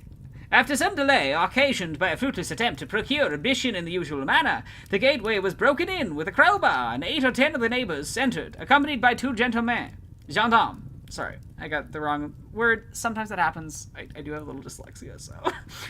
By this time, the cries had ceased, but as the party rushed up the first flight of stairs, 2 or more rough voices in angry contention, were distinguished and seen to proceed from the upper part of the house. As the second landing was reached, these sounds also had ceased, and everything remained perfectly quiet. The party spread themselves and hurried from room to room. Upon arriving at a large black chamber in the fourth story, the doors of which, being found locked, with the key inside, was forced open. A spectacle presented itself which struck everyone present not less with horror than with astonishment. The apartment was in the wildest disorder, the furniture broken and thrown about in all directions. There was only one bedstead, and from this bed had been removed and thrown into the middle of the floor. On a chair lay a razor, besmeared with blood. On the hearth were 2 or 3 long and thick tresses of grey human hair, also dabbled with blood, and seeming to have been pulled out by the roots. Upon the floor was found 4 Napoleons, an earring of topaz, 3 large silver spoons, 3 smaller of métal d'argent, and 2 bags containing near 4,000 francs in gold. The drawers of a bureau, which stood in one corner, were open, and had been apparently rifled, although many articles still remained in them. A small iron safe was discovered under the bed, not under the bedstead. It was open, with the key still in the door. It had no contents beyond a few old letters and other papers of little consequence. Of Madame L'Espanaye, no traces were here seen, but an unusual quantity of soot being observed in the fireplace, a search was made in the chimney, and horrible to relate, the corpse of the daughter, head downward, was dragged therefrom, it having been thus forced up the narrow aperture for a considerable distance. The body was quite warm. Upon examining it, many excoriations were perceived, no doubt occasioned by the violence with which it had been thrust up and disengaged. Upon the face were many severe scratches, and upon the throat dark bruises and deep indentations of fingernails, as if she deceased had been throttled to death. After a thorough investigation of every portion of the house, without further discovery, the party made its way into a small paved yard in the rear of the building, but there the corpse of the old lady, with her throat so entirely cut that, upon an attempt to raise her, the head fell off. The body, as well as the head, was fearfully mutilated, the former so much as to scarcely retain any semblance of humanity. To this horrible mystery there is not as yet, we believe, the slightest clue. The next day's paper had these additional particulars. A tragedy in the Rue Morgue. Many individuals had been examined in relation to this most extraordinary and frightful affair. The word affair had not yet in France the levity of import which invades with us. But nothing whatever has transpired to throw light upon it. We give below all the material testimony elicited. Pauline Dubourg, laundress, disposes that she has known both the deceased for 3 years, having washed for them during that period. The old lady and her daughter seemed on good terms, very affectionate toward each other. They were excellent pay, could not speak in regard to their mode and means of living, believed that Madame L. told fortunes for a living, was reputed to have money put by, never met any person in the house when she called for the clothes or took them home, was sure that they had no servant in employ. There appeared to be no furniture in any part of the building except on the 4th story. Pierre Moreau, tobacconist, deposes that he has been in the habit of selling small quantities of tobacco and snuff to Madame L'Espanaye for nearly 4 years. Was born in the neighborhood and had always resided there. I'm going to switch voices because this is too strenuous and there's like pages of this newspaper. Oh my god. Okay. What voice should I do? Chat, give me a voice. Give me a voice for the newspaper because I got to do several pages of this. I also need a drink of water.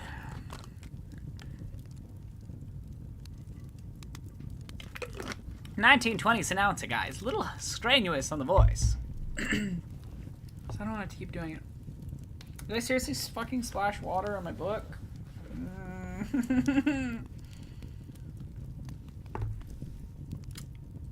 That was dumb of me. Okay.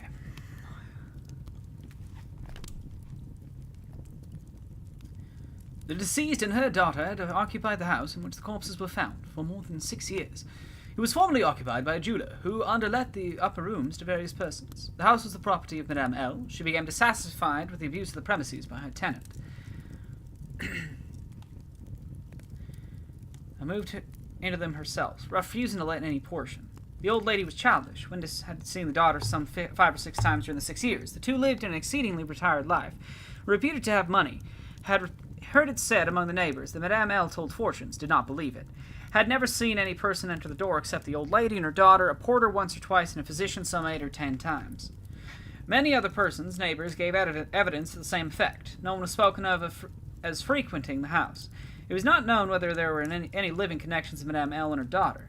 The shutters of the front windows were seldom opened. Those in the rear were always closed, with the exception of the large back room, 4th story. The house was a good house, not very old. Isidore Mousset, gendarme, deposes that he was called to the house at about 3 o'clock in the morning and found some 20 or 30 persons at the gateway, endeavouring to gain admittance. Forced it open at length with a bayonet, not with a crowbar, had but little difficulty in gating it open, on account of it being a double or folding gate, and bolted neither at bottom nor top. The shrieks were continued until the gate was forced, and then suddenly ceased. They seemed to be screams of some person, or poor sins, in great agony, were loud and drawn out, not short and quick. Witness led the way upstairs. Upon reaching the first landing, heard two voices in loud and angry contention, the one a gruff voice, the other more shriller, a very strange voice. Could distinguish some words of the former, which was that of a Frenchman, was positive that it was not a woman's voice, could distinguish the words sacré and diable.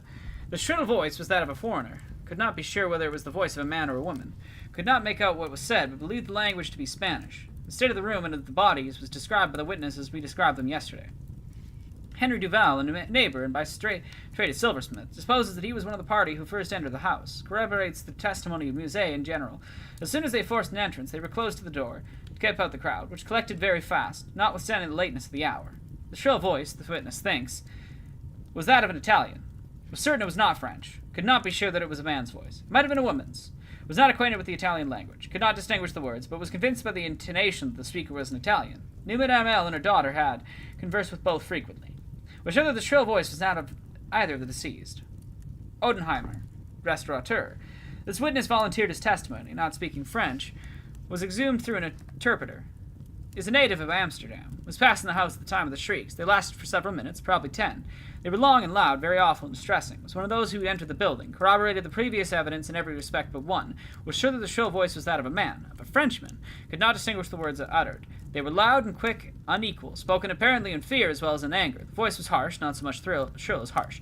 Could not call it a shrill voice. The gruff voice said repeatedly sacre diable and once mon Dieu. Jules Mignon, banker of the firm of Mignon et Fils, Rue Delareine, is the elder Mignon. Madame L'Espene had some property, had opened an account with his banking house in the spring of the year, 8 years previously, made frequent deposits in small sums, had checked for nothing until the 3rd day before her death, when she took out in person the sum of 4,000 francs. The sum was paid in gold, and a clerk sent home with the money.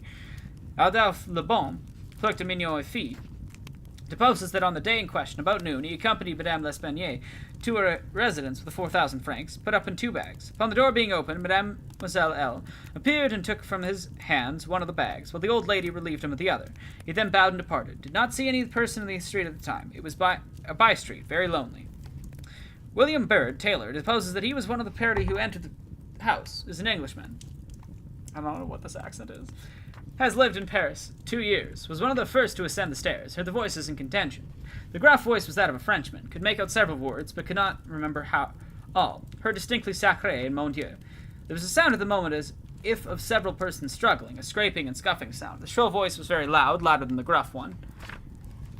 It is sure that it was not the voice of an Englishman. Appeared to be that of a German. Might have been a woman's voice. Does not understand German. 4 of the above-named witnesses being recalled deposed that the door of the chamber in which was found the body of Mademoiselle L. was locked on the inside when the party reached it. Everything was perfectly silent, no groans or noises of any kind. Upon forcing the door, no person was seen. The windows, both the back and front room, were down and firmly fastened from within. The door between the 2 rooms is closed but not locked. The door leading from the front room into the passage was locked, and the key on the inside. A small room in the front of the house, and on the 4th story, at the head of the passage, was open, the door being ajar.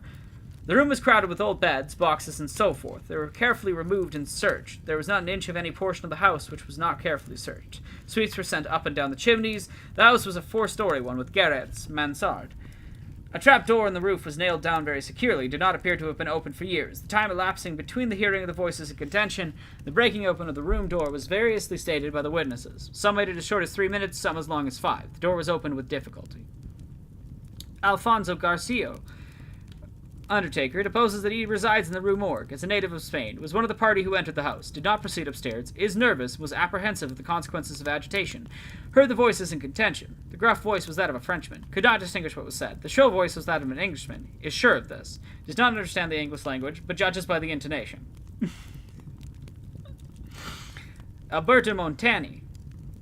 Oh my god, I realize what voice this is. I'm basically...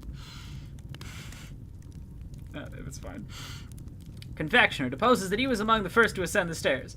Heard the voices in question. The gruff voice was that of a Frenchman, distinguished several words. The speaker appeared to be expostulating. Could not make out the words of the shrill voice. Spoke quick and unevenly. Thinks it's the voice of a Russian. Corroborates the general testimony. Is an Italian. Never conversed with a native of Russia. Several witnesses were called. Here testified that the chimneys of all rooms in the 4th story were too narrow to admit the passage of a human being. By sweeps were meant cylindrical sweeping brushes, such as are employed by those who clean chimneys. These brushes were passed up and down every flue in the house. There was no back passage by which one could have descended while the party proceeded upstairs. The body of Mademoiselle L'Espanaye was so firmly wedged in the chimney that it could not be got down until 4 or 5 of the party united their strength. Paul Dumas, physician, deposes that he was called to view the bodies about daybreak. They were both then lying on the sacking of the bedstead in the chamber where Mademoiselle L. was found. The corpse of the young lady was much bruised and excoriated. The fact that it had been thrust up the chimney would sufficiently account for these appearances. The throat was greatly chafed. There were several deep scratches just below the chin, together with a series of livid spots, which were evidently the impression of fingers. The face was fearfully discolored, and the eyeballs protruded. The tongue had been partially bitten through. A large bruise was discovered upon the pit of the stomach, produced apparently by the pressure of a knee. In the opinion of Mame Dumas, Mademoiselle L'Espanaye has been throttled to death by some person or persons unknown. The corpse of the mother was horribly mutilated. All the bones of the right, left, and arm were more or less shattered. The left tibia much splintered, as well as the ribs of the left side. Whole body dreadfully bruised and discolored. It was not possible to say how the injuries had been inflicted. A heavy club of wood or broad bar of iron, a chair, any large, heavy, and obtuse weapon would have provided such results, if wielded by the hands of a very powerful man. No woman could have inflicted the blows with any weapon. Oh, fucking sexism of the time. Unfortunate. The head of the deceased, when seen by witness, was entirely separated from the body and was also greatly shattered. The throat had evidently been cut with some sort of very sharp instrument, probably with a razor. Alexandre Etienne, surgeon, was called with Mr. Dumas to view the bodies, corroborated the testimony and the opinion of M. Dumas. Nothing further of importance was elicited, although several other persons were examined. A murder so mysterious and so perplexing in all its particulars was never before committed to Paris. If indeed a murder has been committed at all, the police are entirely at fault, an unusual occurrence in affairs of the nature. There is not, however, the shadow of a clue apparent. I need a little drink before we continue. I hope you're enjoying the story. I always get nervous when I start writing because people get really quiet in chat. I mean reading, not writing. The evening edition of the paper stated that, to the greatest excitement still continued in the Quartier Saint-Roch, that the premise in question had been carefully researched and fresh examinations of witnesses instituted, but all to no purpose. A postscript, however, mentioned that Adolphe Le Bon had been arrested and imprisoned, although nothing appeared to criminate him beyond the facts already detailed. Dupé seemed singularly interested in the progress of this affair. At least, so I judged him from his manner, for he made no comments. It was only after the announcement that Le Bon had been imprisoned that he asked me my opinion regarding the murders. I could merely agree with all Paris in considering them an insoluble mystery. I saw no means by which it would be possible to trace the murder. We must not judge of the means, said Dupin, by this spell of an examination. The Parisian Paris, so much extolled for acumen, are cunning, but no more. There is no method in their proceeding beyond the method of the moment.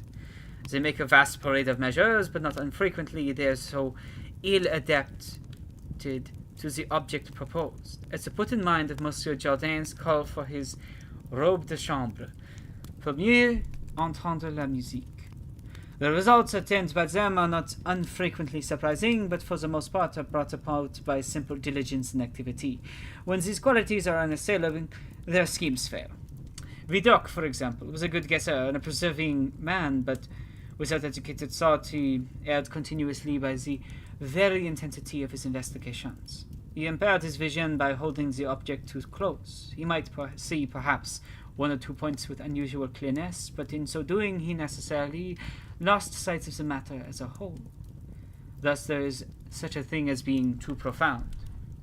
Truth is not always in a well. In fact, as regards the most important knowledge, I do believe that she is invariably superficial. The depth lies in the valleys where we seek her, and not upon the mountain tops where she is found. The modes and sources of this kind of error are well typified in the contemplation of the heavenly bodies. To look at the star by glances, to view it in a sidelong way, by turning toward it the exterior portions of the retina, more susceptible of feeble impressions of light than the interior, is to behold the star distinctly. It is to have the best appreciation of its luster. A luster which grows dim just in proportion as we turn our vision fully upon it. A greater number of rays actually fall upon the eye in the latter case, but in the former there is more refined capacity for comprehension. By undue profundity we perplex and enfeeble thought, and it is possible to make even Venus herself vanish from the firmament by a scrutiny too sustained, too concentrated, or too direct. As for these murderers, let us enter into some examinations for ourselves before we make an opinion respecting them. An inquirer will afford us amusement. I thought this an odd term so applied, but said nothing. And besides, Le Bon once rendered me a service for which I am not ungrateful. We will go and see the premises with our own eyes. I know G, the prefect of police, and shall have no difficulty in obtaining the necessary permission. The permission was obtained, and we proceeded at once to the Rue Morgue. This is one of those miserable thoroughfares which intervenes between the Rue Richelieu and the Rue Saint-Roch. It was late in the afternoon when we reached it, as this quarter is a great distance from that in which we resided. The house was readily found, for there were still many persons gazing up at the closed shutters with an objectless curiosity from the opposite side of the way. It was an ordinary Parisian house, with the gateway on one side of which was a glazed watch-box with a sliding panel in the window, indicating a loge de concierge. Before going in, we walked up the street, turned down an alley, and then, again turning, passed in the rear of the building, Dupin, meanwhile, examining the whole neighborhood, as well as the house, with a minuteness of attention for which I could see no possible object. Retracing our steps, we came again to the front of the dwelling, rang, and, having shown our credentials, were admitted by the agents in charge. We went upstairs into the chamber where the body of Mademoiselle Lespen had been found. And where both the deceased still lay, the disorders of the room had, as usual, been suffered to exist. I saw nothing beyond what had been stated in the Gazette de Tribunal. Dupin scrutinized everything, not excepting the bodies of the victims. We then went into the other rooms and into the yard, a gendarme accompanying us throughout. The examination occupied us until dark, when we took our departure. On our way home, my companion stepped in for a moment to the office of one of the daily papers. I've said the whims of my friends were manifold, and that je les ménageais, for this phrase there is no English equivalent, it was his humor now to decline all conversation on the subject of the murder.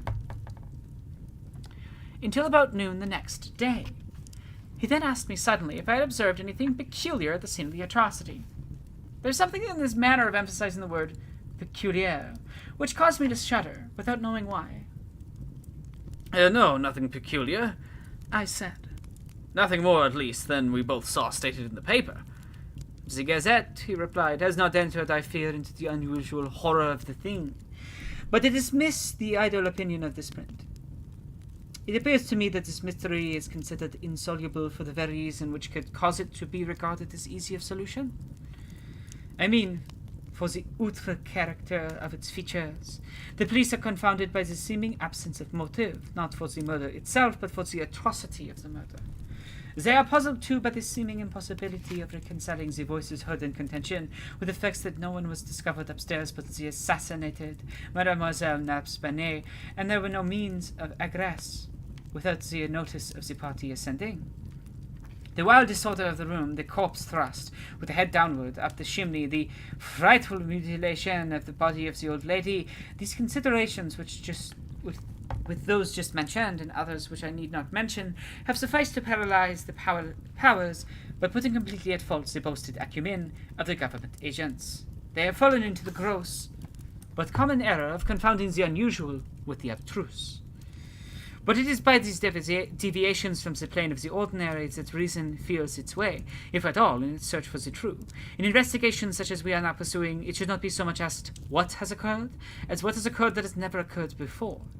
In fact, the facility in which I shall arrive, or have arrived, at the solution of this mystery is in the direct ratio of its apparent insolubility in the eyes of the police. I stared at the speaker in mute astonishment.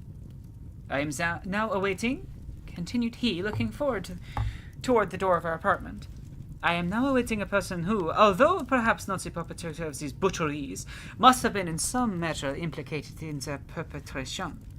Of the worst portions of the crimes committed, it is probable that he is innocent. I hope that I am right in this supposition, for upon it I build my expectation of reading the entire riddle. I look up for the man here, in this room, every moment. It is true that he may not arrive, but the probability is that he will. Should he come, it will be necessary to detain him. Here are pistols, and we both know how to use them when an occasion demands their use. I took the pistols, scarcely knowing what I did, or believing what I heard, while Dupin went on, very much of it in a soliloquy. I have already spoken of his abstract manner at such times. His discourse was addressed to myself, but his voice, although by no means loud, had this intonation which is commonly employed in speaking to someone at a great distance. His eyes, vacant in expression, regarded only the wall. "That the voices heard in contention," he said, "by the party upon the stair were not the voices of the women themselves was fully proved by the evidence. This relieves us of all doubt upon the question whether the old lady could have first destroyed the daughter and afterwards have committed suicide. I speak of the point chiefly for the sake of method. For the strength of Madame L'Espanaye could have been utterly unequal to the task of thrusting her daughter's corpse up the chimney as it was found, and the nature of the wounds upon her person entirely precludes the idea of self-destruction. Murder, then, has been committed by some third party, and the voices of this third party were those heard in contention. Let me now advert, not to the whole testimony respecting these voices, but to what was peculiar in that testimony. Did you observe anything peculiar about it?" I remarked that, while the witness agreed in supposing the gruff voice to be that of a Frenchman, there was much disagreement in regard to the shrill, or, as one individual termed it, the harsh voice. "That was the evidence itself," said Dupin, "but it was not the peculiarity of the evidence. You observed nothing distinctive, yet there was something to be observed. The witnesses, as you remark, agreed about the gruff voice. They were here unanimous. But in regard to the shrill voice, the peculiarity is, not that they disagreed, but that while an Italian and an Englishman, a Spaniard, a Hollander, and a Frenchman attempted to describe it, each one spoke of it as that of a foreigner. Each is sure that it is not the voice of one of his own countrymen. Each likens it, not to the voice of an individual of any nation with whose language he is conversant, but the converse. This Frenchman supposes it is the voice of a Spaniard, and might have distinguished some words had he been acquainted with the Spanish. The Dutchman maintains it to have been that of a Frenchman, but we find it stated that, not understanding French, this witness was examined through an interpreter. The Englishman thinks it is the voice of a German, and does not understand German. The Spaniard is sure that it is that of an Englishman, but judges by the intonation altogether, as he has no knowledge of the English. The Italian believes it is the voice of a Russian, but has never conversed with a native of Russia.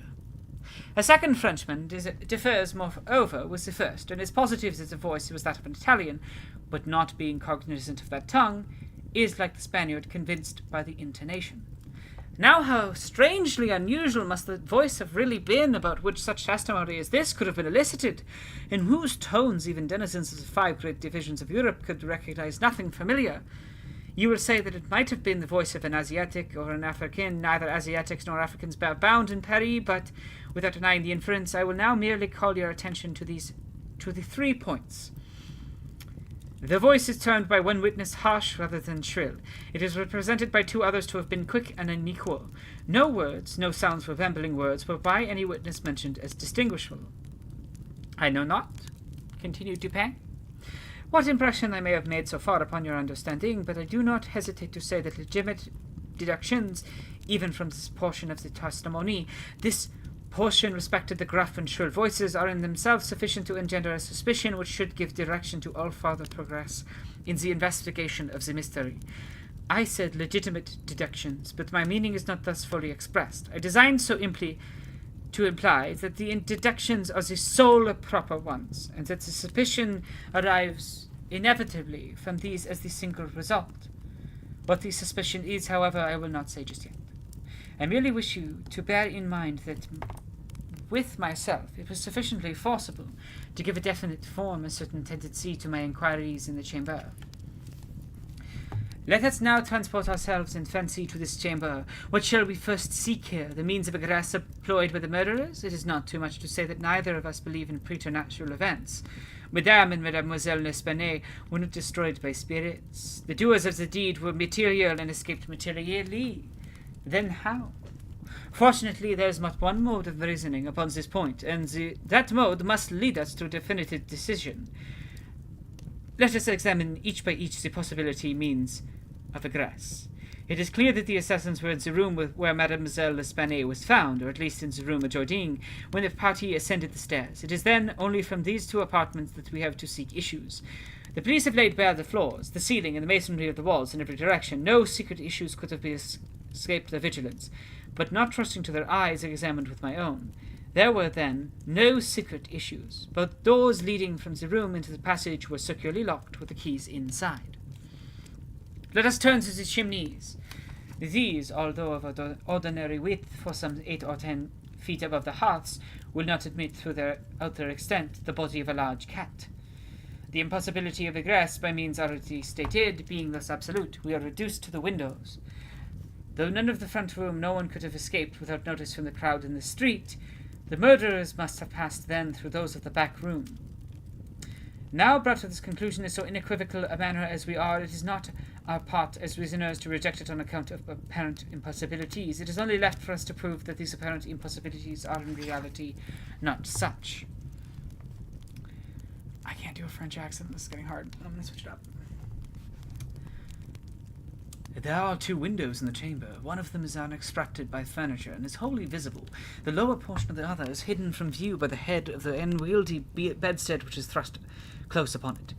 The former was found securely fastened from within. It resisted the utmost force of those who endeavoured to raise it. A large gimlet hole had been pierced in its frame to the left, and a very stout nail was found fitted therein, near by the head. Upon examining the outer window, a similar nail was been firmly fitted in it, and a vigorous attempt to raise this sash failed also. The police were now entirely satisfied that a grease had not been in this direction, and therefore it was thought a matter of supererogation to withdraw the nail and open the window. My own examination was somewhat more particular, and was so for the reason I had just given, because here it was, I knew, that all apparent impossibilities must be proved to be not such in reality. I proceeded to think thus, a posteriori. The murderers did escape from one of these windows. This being so, they could not have refastened the sashes from the inside as they were found fastened, the consideration which put a stop, through its obviousness, to the scrutiny of the police in this quarter. Yet the sashes were fastened. They must, then, have the power of fastening themselves. There was no escape from this conclusion. I stepped to the unobstructed casement, withdrew the nail with some difficulty, and attempted to raise the sash. I resisted all my efforts, as I had anticipated. A concealed spring must, I now knew, exist, and this corroboration of my idea convinced me that my premises, at least, were correct. However, mysterious still appeared the circumstances attending the nails. A careful search soon brought to light the hidden spring. I pressed it, and, satisfied with the discovery, forbore to appraise the sash. I now replaced the nail and regarded it attentively. A person passing out through this window might have reclosed it, and the spring would have caught. But the nail could not have been replaced. The conclusion was plain, and again narrowed in the field of my investigations. The assassins must have escaped through the other window. Supposing then the springs upon each sash to be the same, as was probable, there must be found a difference between the nails, or at least between the modes of their fixture. Getting upon the sacking of the bedstead, I looked over the headboard minutely at the second casement. Passing my hand down behind the board, I readily discovered and pressed the spring, which it was, as I had supposed, identical in character with its neighbour, and I now looked at the nail. It was as stout as the other, and apparently fitted in the same manner, driven nearly up to the head. You will say that I was puzzled, but if you think so, you must have misunderstood the nature of the inductions. To use a sporting phrase, I had not been once at fault. The scene had never for an instant been lost. There was no flaw in any link of the chain. I had traced the secret to its ultimate result, and the result was the nail. It had, I say, in every respect, the appearance of its fellow in the other window, but this fact was an absolute nullity. Conclusive as it might seem to be, when compared with the consideration that here at this point terminated the clue. There must be something wrong, I said, about the nail. I touched it in the head without a quarter of an inch of the shank came off in my fingers. The rest of the shank was in the gimlet hole, where it had been broken off. The fracture was an old one, for its edges were encrusted with rust, and had apparently been accomplished by the blow of a hammer, which had been partially embedded in the top of the bottom sash. The head portion of the nail. I now carefully replaced this head portion of the indentation where I had taken it, and the resemblance to a perfect nail was complete. The fissure was invisible. Pressing the spring, I gently raised the sash up a few inches. The head went up with it, remaining firm in its bed. I closed the window, and the semblance of the whole nail was again perfect. This riddle, so far, was now unriddled. The assassin had escaped through the window, which looked upon the bed, dropping of its own accord upon his exit, or perhaps purposely closed, to become fastened by the spring, and it was the tension of the spring which had been mistaken by the police for that of the nail. Farther inquiry being thus considered unnecessary. The next question is that of the mode of descent. Upon this point I have been satisfied in my walk with you around the building. But 5.5 feet from the casement in question there runs a lightning rod. From this rod it would have been impossible for anyone to reach the window itself, to say nothing of entering it. I observed, however, that the shutters of the 4th story were of the peculiar kind called by Parisian carpenters ferrade. A kind rarely employed at the present day, but frequently seen upon very old mansions at Lyons and Bordeaux. They are in the form of an ordinary door, a single, not a folding door, except that the lower half is latticed or worked in upon trellis, thus affording an excellent hold for the hand.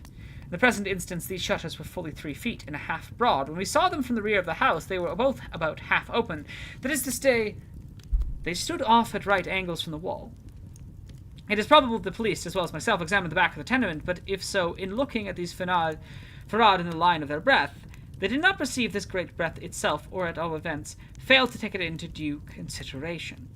In fact, having once satisfied themselves that no egress could have been made in this quarter, they would naturally bestow here a very cursory examination. It was clear to me, however, that the shutter belonged to the window at the head of the bed, would, if swung fully back to the wall, reach to within 2 feet of the lightning rod. But you can really tell the influence this had on the writing of Sherlock Holmes. I need another drink of water. Hope you're all enjoying this. And yes, very much so, Digital Beef. Once you eliminate the impossible, whatever remains, no matter how impossible, must be the solution. Okay. We've got 15 more pages.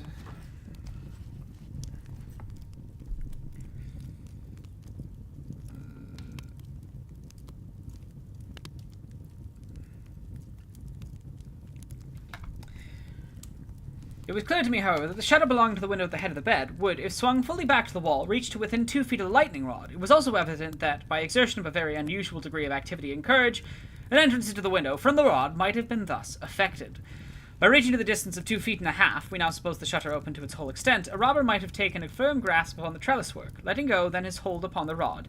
Placing his feet securely against the wall and springing boldly from it, he might have swung the shutter so to close it, and if we imagine the window open at the time, might even have swung himself into the room.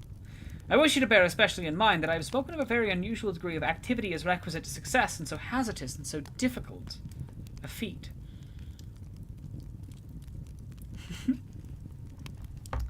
It is my design to show you, first, that the thing might possibly have been accomplished, but secondly, and chiefly, I wish to impress upon your understanding the very extraordinary, the almost preternatural character of the agility which could have accomplished it. You will say, no doubt, using the language of the law, that to make up my case I would rather undervalue than insist upon a full estimation of the activity required in this manner.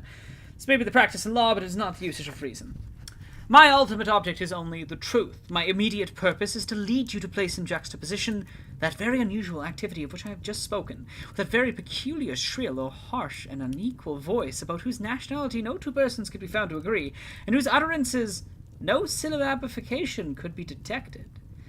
At these words, a vague and half-formed conception of the meaning of Dupin flitted over my mind. I seemed to be on the verge of comprehension, without power to comprehend, as men at times find themselves upon the brink of remembrance, without being able in the end to remember. My friend went on with his discourse. You will see, he said, that I have shifted the question from the mode of egress to that of ingress. It was my design to convey the idea that both were effected by the same manner at the same point. Let us now revert to the interior of the room. Let us survey the appearances here. The drawers of the bureau, it is said, has been rifled. Although many articles of appearance still remained within them, the conclusion here is absurd. It is a guess, a very silly one, and no more. How are we to know that the articles found in the drawers were not all these drawers had originally contained? Madame L'Espanaye and her daughter lived an exceedingly retired life, saw no company, seldom went out, had little use for numerous changes of habiliment. Those found were at least of as good quality as any likely to be possessed by these ladies. If a thief had taken any, why did he not take the best? Why did he not take all? In a word, why did he abandon 4,000 francs in gold to encumber himself with a bundle of linen? The gold was abandoned. Nearly the whole sum mentioned by Monsieur Mignot, the banker, was discovered in bags upon the floor. I wish you, therefore, to discard from your thought the blundering idea of motive, engendered in the brains of the police by that portion of the evidence which speaks of money delivered at the door of the house. Coincidences 10 times as remarkable as this, the discovery of the money and murder committed within 3 days upon the party receiving it, happen to all of us every hour of our lives without attracting even momentary notice. Coincidences in general are great stumbling blocks in the way of that class of thinkers who have been educated to know nothing of the theories of probabilities. The theory to which the most glorious object of human research are indebted for the most glorious of his illustration. The present instance, had the gold been gone, the fact of its delivery 3 days before would have been formed something more than a coincidence. It would have been corroborative of this idea of motive, but under the real circumstances of the case, we had supposed gold the motive of this outrage. We must also imagine the perpetrator so facilitating an idiot as to have abandoned his gold and his motive altogether. Keeping now steady in mind the points to which I have drawn your attention, that peculiar voice, that unusual agility, and that startling absence of motive in a murder so singularly atrocious as this, let us glance at the butchery itself. Here is a woman strangled to death by manual strength, and thrust up a chimney head downward. Ordinary assassins employ no such mode of murder as this, least of all do they dispose of the murdered. In the manner of thrusting the corpse up the chimney, you will admit that there was something excessively outré, something altogether irreconcilable with our common notions of human action, even when we suppose the actors the most depraved of men. Think now how great must have been the strength which could have thrust the body up such an aperture, so forcibly that the united vigor of several persons was found barely sufficient to drag it down. Turn now to other indications of the employment of a vigor most marvellous. On the hearth were thick tresses, very thick tresses of grey human hair. There has been torn out by the roots. You were aware of the great force necessary in tearing thus from the head even 20 or 30 hairs together. You saw the locks in question as well as myself. Their roots, a hideous sight, were clotted with fragments of the flesh of the scalp. Sure token of the prodigious power which had been exerted in uprooting perhaps 500,000 of hairs at a time. The throat of the old lady was not merely cut, but the head absolutely severed from the body. The instrument was a mere razor. I wish you also look at the brutal ferocity of these deeds. Of the bruises upon the body of Madame L'Espanaye, I do not speak. Monsieur Damas and his worthy coadjutor, Monsieur Etienne, have pronounced that they were inflicted by some obtuse instrument, and so far these gentlemen are very correct. The obtuse instrument was clearly the stone pavement in the yard, upon which the victim had fallen from the window which looked in upon the bed. This idea, however, simple it may now seem, escaped the police for the same reason that the breath of the shutters escaped them, because by the affair of the nails, their perception had been hermetically sealed against the possibility of the windows having ever been opened at all. If now, in addition to all these things, you have properly... Allegro just keeps shitting on the police the entire time. Very entertaining to me, personally. Anyway. If now, in addition to all these things, you have properly reflected upon the odd disorder of the chamber, we have gone so far as to combine the ideas of an agility astounding, a strength superhuman, a ferocity brutal, a butchery without motive, a grotesquerie and horror absolutely alien from humanity, and a voice foreign in tone to the ears of men of many natures, and devoid of all distinct or intelligible syllabification. What result, then, has ensued? What impression have I made upon your fancy? I felt a creeping of the flesh as Dupin asked me the question. A madman? I said. Has done this deed, some raving maniac, escaped from a neighbouring maison de santé. In some respects, he replied, your idea is not irrelevant, but the voices of madmen, even in their wildest paroxysms, are never found to tally with that peculiar voice heard upon the stairs. Madmen of some nation, and their language, however incoherent in the words, has always the coherence of a syllabification. Besides, the hair of madmen is not such as I now hold in my hand. I disentangled this little tuft from the rigidly clutched fingers of Madame L'Espanaye. Tell me what you can make of it. Dupin! I said, completely unnerved. This hair is most unusual. This is no human hair. I have not asserted that it is, said he. But before we decide this point, I wish you to glance at the little sketch I have been traced upon this paper. It is a facsimile drawing of what has been described in one portion of the testimony as dark bruises and deep indentations of fingernails upon the throat of Mademoiselle L'Espanaye, and in another as a series of livid spots, evidently impression of the fingers. I like that this story literally just rejected the crazy murderer thing. It's not perfect. It's definitely not talking about mentally ill people perfectly, but it's interesting that it rejects that outright.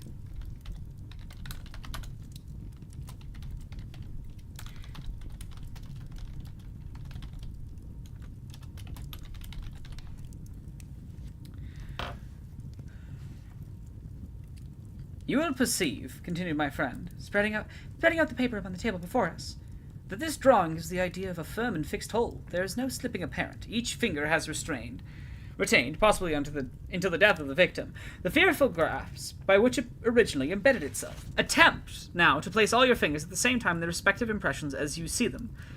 I made the attempt in vain. We are possibly not giving this matter a fair trial, he said.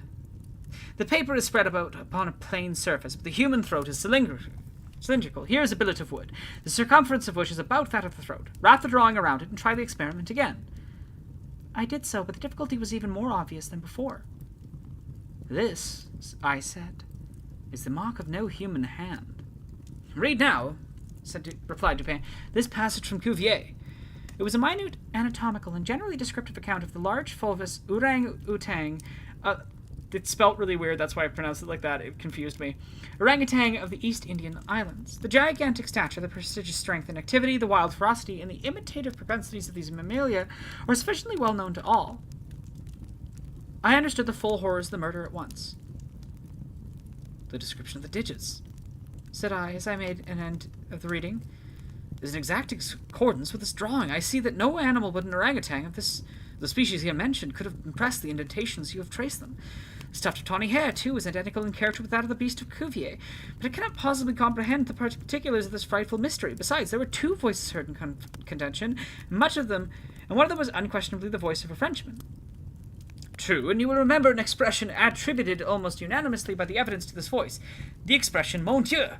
This, under the circumstances, has been justly characterized by one of the witnesses, Montagny, the confectioner, as an expression of remonstrance or exultation. Upon these 2 words, therefore, I have mainly built my hopes of a full solution of the riddle. A Frenchman was cognizant of the murder. It is possible, indeed it is far more than probable, that he was innocent of all participation in the bloody transactions which took place. The orangutan may have escaped with him. He may have traced it to the chamber, but under the agitating circumstances which ensued, he could never have recaptured it. It is still at large. I will not pursue the guesses, for I have no right to call them more, since the shade of reflection upon which they are based are scarcely of a sufficient depth to be appreciable by my own intellect, and since I could not pretend to make them intelligible to the understanding of another, we will call them guesses, then, and speak of them as such. The Frenchman in question is indeed, as I suppose, an innocent of this atrocity, this advertisement, which I left last night upon our return home, the office of Le Monde.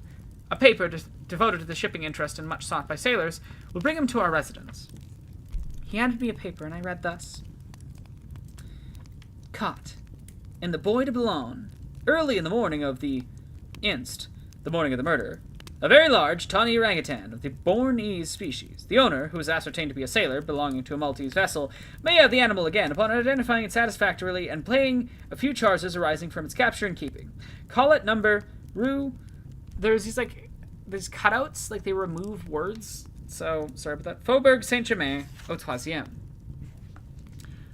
How is it possible, I asked, that you should know the man to be a sailor belonging to a Maltese vessel?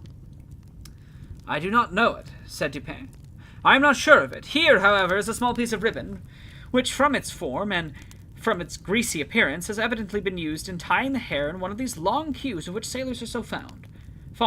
Moreover, this knot is one of the few besides sailors can tie, and is peculiar to the Maltese. I picked the ribbon up at the foot of the lightning rod. It could not have belonged to either of the deceased. Now, if after all I am wrong in my induction from this ribbon, that the Frenchman was a sailor belonging to a Maltese vessel, still I can have done no harm in saying what I did in this advertisement. What a weird investigation. If I am in error, he will merely suppose that I have been misled by some circumstances into which he will not take the trouble to inquire.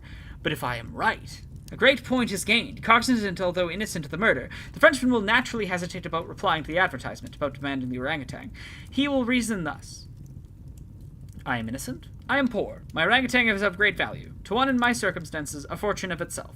Why should I lose it through idle apprehensions of danger? Here it is, within my grasp. It was found in the Bois de Boulogne, at a vast distance from the scene of that butchery. How can it ever be suspected that a brute beast should have done the deed? The police are at fault. They have failed to procure the slightest clue. Should they even trace the animal, it would be impossible to prove me cognizant of the murder, or to implicate me in any guilt on account of the cognizance. Above all, I am known. The advertiser designates me as the possessor of the beast. I am not sure to what limit his knowledge may extend. Should I avoid claiming a property of so great value, which it is known that I possess, I will render the animal at least liable to suspicion. It is not my policy to attract attention either to myself or to the beast. I will answer the advertisement, get the orangutan, and keep it close until this matter is blown over. At this moment, we heard a step upon the stairs. "Be ready," said Dupin, "with your pistols, but neither use them nor show them until a signal from myself." The front door of the house had been left open, and the visitor had entered without ringing and advanced several steps upon the staircase. Now, however, he seemed to hesitate. Presently we heard him descending. Dupin was moving quickly to the door when we again heard him coming up. He did not turn back a second time, but stepped up with direction and rapped at the door of our chamber. "Come in," said Dupin in a cheerful and hearty tone. A man entered. He was a sailor, evidently, a tall, stout, and muscular-looking person with a certain daredevil expression of countenance, not altogether unprepossessing. His face, greatly sunburnt, was more than half hidden by whisker and mustachio. He had with him a huge oaken cudgel, but appeared to be otherwise unarmed. He bowed awkwardly and bade us good evening, in French accents which, although somewhat Neufchatelish, were still sufficiently indicative of a Parisian origin. "Sit down, my friend," said Dupin. "I suppose you have called about the orangutan. Upon my word, I almost envy you the possession of him, a remarkably fine and no doubt a very valuable animal. How old do you suppose him to be?" The sailor drew a long breath, the air of a man relieved of some intolerable burden, and then replied in a assured tone, "I have no way of telling, but he can't be more than 4 or 5 years old. How have you got him here?" "Oh, no, we have no conveniences for keeping him here. He's a livery stable in the Rue du Bourg, just by. You can get him in the morning. Of course you are prepared to identify the property." "To be sure I am, sir." "I shall be sorry to part with him," said Dupin. "I don't mean that you should be at all this trouble for nothing." "I don't mean that you shouldn't be at all this trouble for nothing, sir," said the man. "Couldn't expect it. I'm very willing to pay rewards for the finding of the animal, that is to say, anything in reason." "Well," replied my friend, "that is all very fair, to be sure. Let me think. What should I have? Oh, I will tell you. My reward shall be this. You shall give me all the information in your power about these murders in the Rue Morgue." Amazing. Dupin said the last words in a very low tone and very quietly. Just as quietly, too, he walked towards the door, locked it, and put the key in his pocket. He then drew a pistol from his bosom and placed it without the least flurry upon the table. The sailor's face flushed, as if he were struggling with suffocation. He started to his feet, and grasped his cudgel, but the next moment he fell back into his seat, trembling violently, and with the countenance of death itself. He spoke not a word. I pitied him for the bottom of my heart. "My friend," said Dupin in a kind tone, "you are alarming yourself unnecessarily. You are, indeed.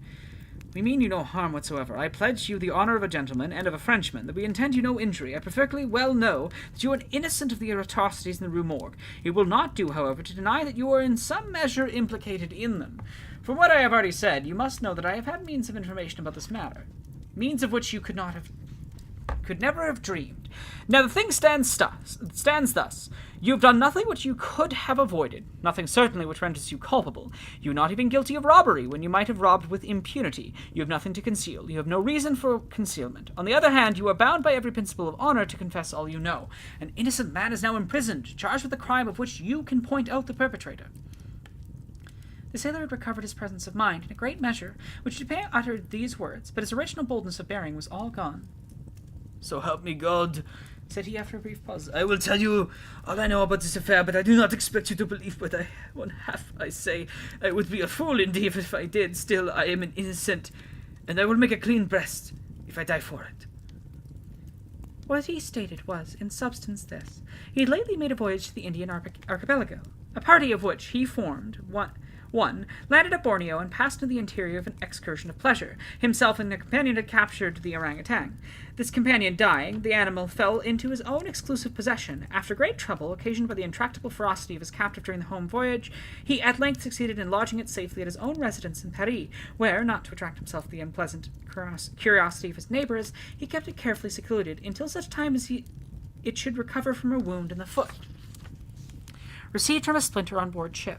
His ultimate design was to sell it. Returning home from some sailor's frolic on the night, or rather in the morning of the murder, he found the beast occupying his own bedroom, into which it had broken from a closet adjoining where it had been, as was thought, securely contained. Razor in hand and fully lathered, it was sitting before a looking-glass, attempting the operation of shaving, in which it had no doubt previously watched its master through the keyhole of the closet. Terrified at the sight of so dangerous a weapon in the possession of an animal so ferocious and so well able to use it, the man, for some moments, was at a loss what to do. He had been accustomed, however, to quiet the creature even in its fiercest mood by the use of a whip, and to this he now resorted. Upon sight of it, the orangutan sprang at once through the door of the chamber, down the stairs, and thence through a window, unfortunately open, into the street. The Frenchman followed in despair, the ape, razor still in his hand, occasionally stopping to look back and gesticulate at his pursuer till the latter had nearly come up with it, then again made off. In this manner the chase continued for a long time. The streets were profoundly quiet, as it was nearly 3 o'clock in the morning. In passing down an alley in the rear of the Rue Morgue, the fugitive's attention was arrested by a light gleaming from the open window of Madame L'Espanaye's chamber in the 4th story of her house. Rushed into the building, it perceived the lightning rod, clambered up with an inconceivable agility, graced the shutter, which was thrown fully back against the wall, and, by its means, swung itself directly upon the headboard of the bed. The whole feat did not occupy a minute. The shutter was kicked open again by the orangutan as it entered the room. The sailor, in the meantime, was both rejoiced and perplexed. He had strong hopes of now recapturing the brute, as it could scarcely escape from the trap into which it had ventured, except by the rod, where it might be intercepted as it came down. On the other hand, there was much cause for anxiety as to what it might do in the house. This latter reflection urged the man still to follow the fugitive. The lightning rod is ascended without difficulty, especially by a sailor, but when he had arrived as high as the window, which lay far to his left, his career was stopped. The most he could accomplish was to reach over so as to attain a glimpse of the interior of the room. At this glimpse he nearly fell from his hold through excess of horror. Now as that those hideous shrieks arose upon the night, which had startled from slumber the inmates of the Rue Morgue.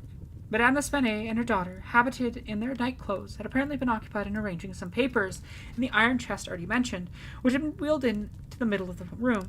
It was open, and its contents lay beside it on the floor. The victims must have been sitting with their backs towards the window, and from the time elapsing between the ingress of the beast and the screams, it seems probable that it was not immediately perceived. The flapping to of the shutter would naturally have been attributed to the wind. As the sailor looked in, the gigantic animal had seized Madame L'Espanaye by the hair, which was loose as she had been combing it, and was flourishing the razor about her face in imitation of the motions of a barber. The daughter lay prostrate and motionless. She had swooned. The screams and struggles of the old lady, during which the hair was torn from her head, had the effect of changing the probably pacific purposes of the orangutan into those of wrath. With one determined sweep of its muscular arm, it nearly severed her head from her body. The sight of blood inflamed its anger into frenzy. Gnashing its teeth and flashing fire from its eyes, it flew upon the body of the girl and embedded its fearful talons in her throat, retaining its grasp until she expired. Its wandering and wild glance fell at this moment upon the head of the bed, over which the face of its master, rigid with horror, was just discernible. The fury of the beast, who no doubt bore still in mind the dreaded whip, was instantly converted into fear. Conscious of having deserved punishment, it seemed desirous of concealing its bloody deeds, and skipped about the chamber in an agony of nervous agitation, throwing down and breaking the furniture as it moved, and dragging the bed from the bedstead. In conclusion, it seized first the corpse of the daughter, and thrust it up the chimney as it was found. Then that of the old lady, which immediately hurled through the window headlong.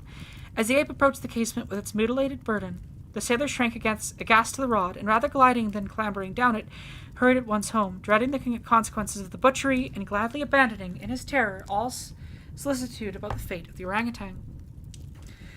The words were heard by the party upon the staircase with the Frenchman's exclamations of horror and affright, commingled with the fiendish jabberings of the brute. I have scarcely anything to add. The orangutan must have escaped from the chamber by the rod, just before the breaking of the door. Must have closed the window as it passed through it. It was subsequently caught by the owner himself, who obtained for it a very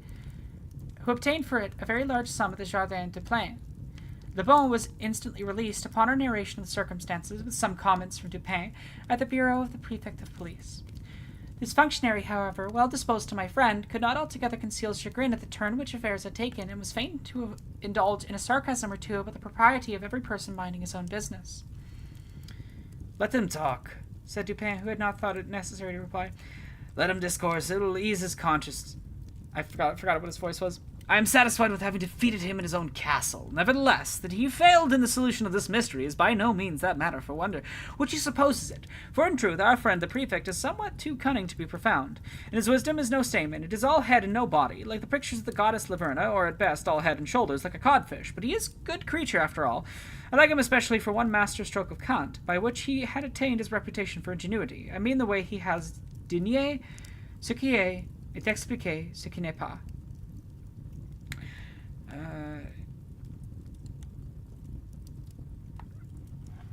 Nothing of what it is, but and explaining what it is not. Anyway, that is the Murders in the Rue Morgue. generally considered the parent of the sort of detective story. You can really see a lot of the elements that would reappear in later works like Sherlock Holmes. Structure-wise, it's such an interesting work. I haven't read it before, but I'd heard about it, and an interesting mystery. Also, I'm glad that my voice changes are shocking. I'm gonna sign off for the night.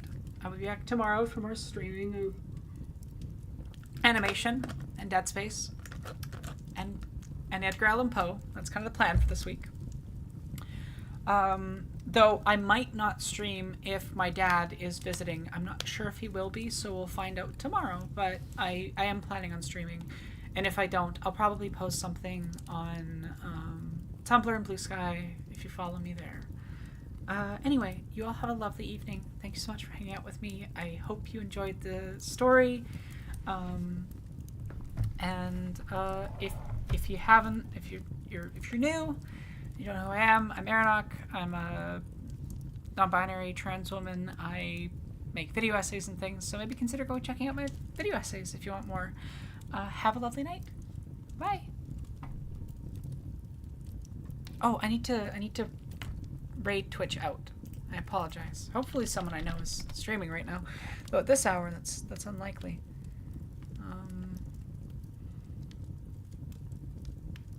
I don't recognize anyone. Unfortunate. Well, you all have a lovely evening, wherever you go to watch, and I will talk with you all later. Bye.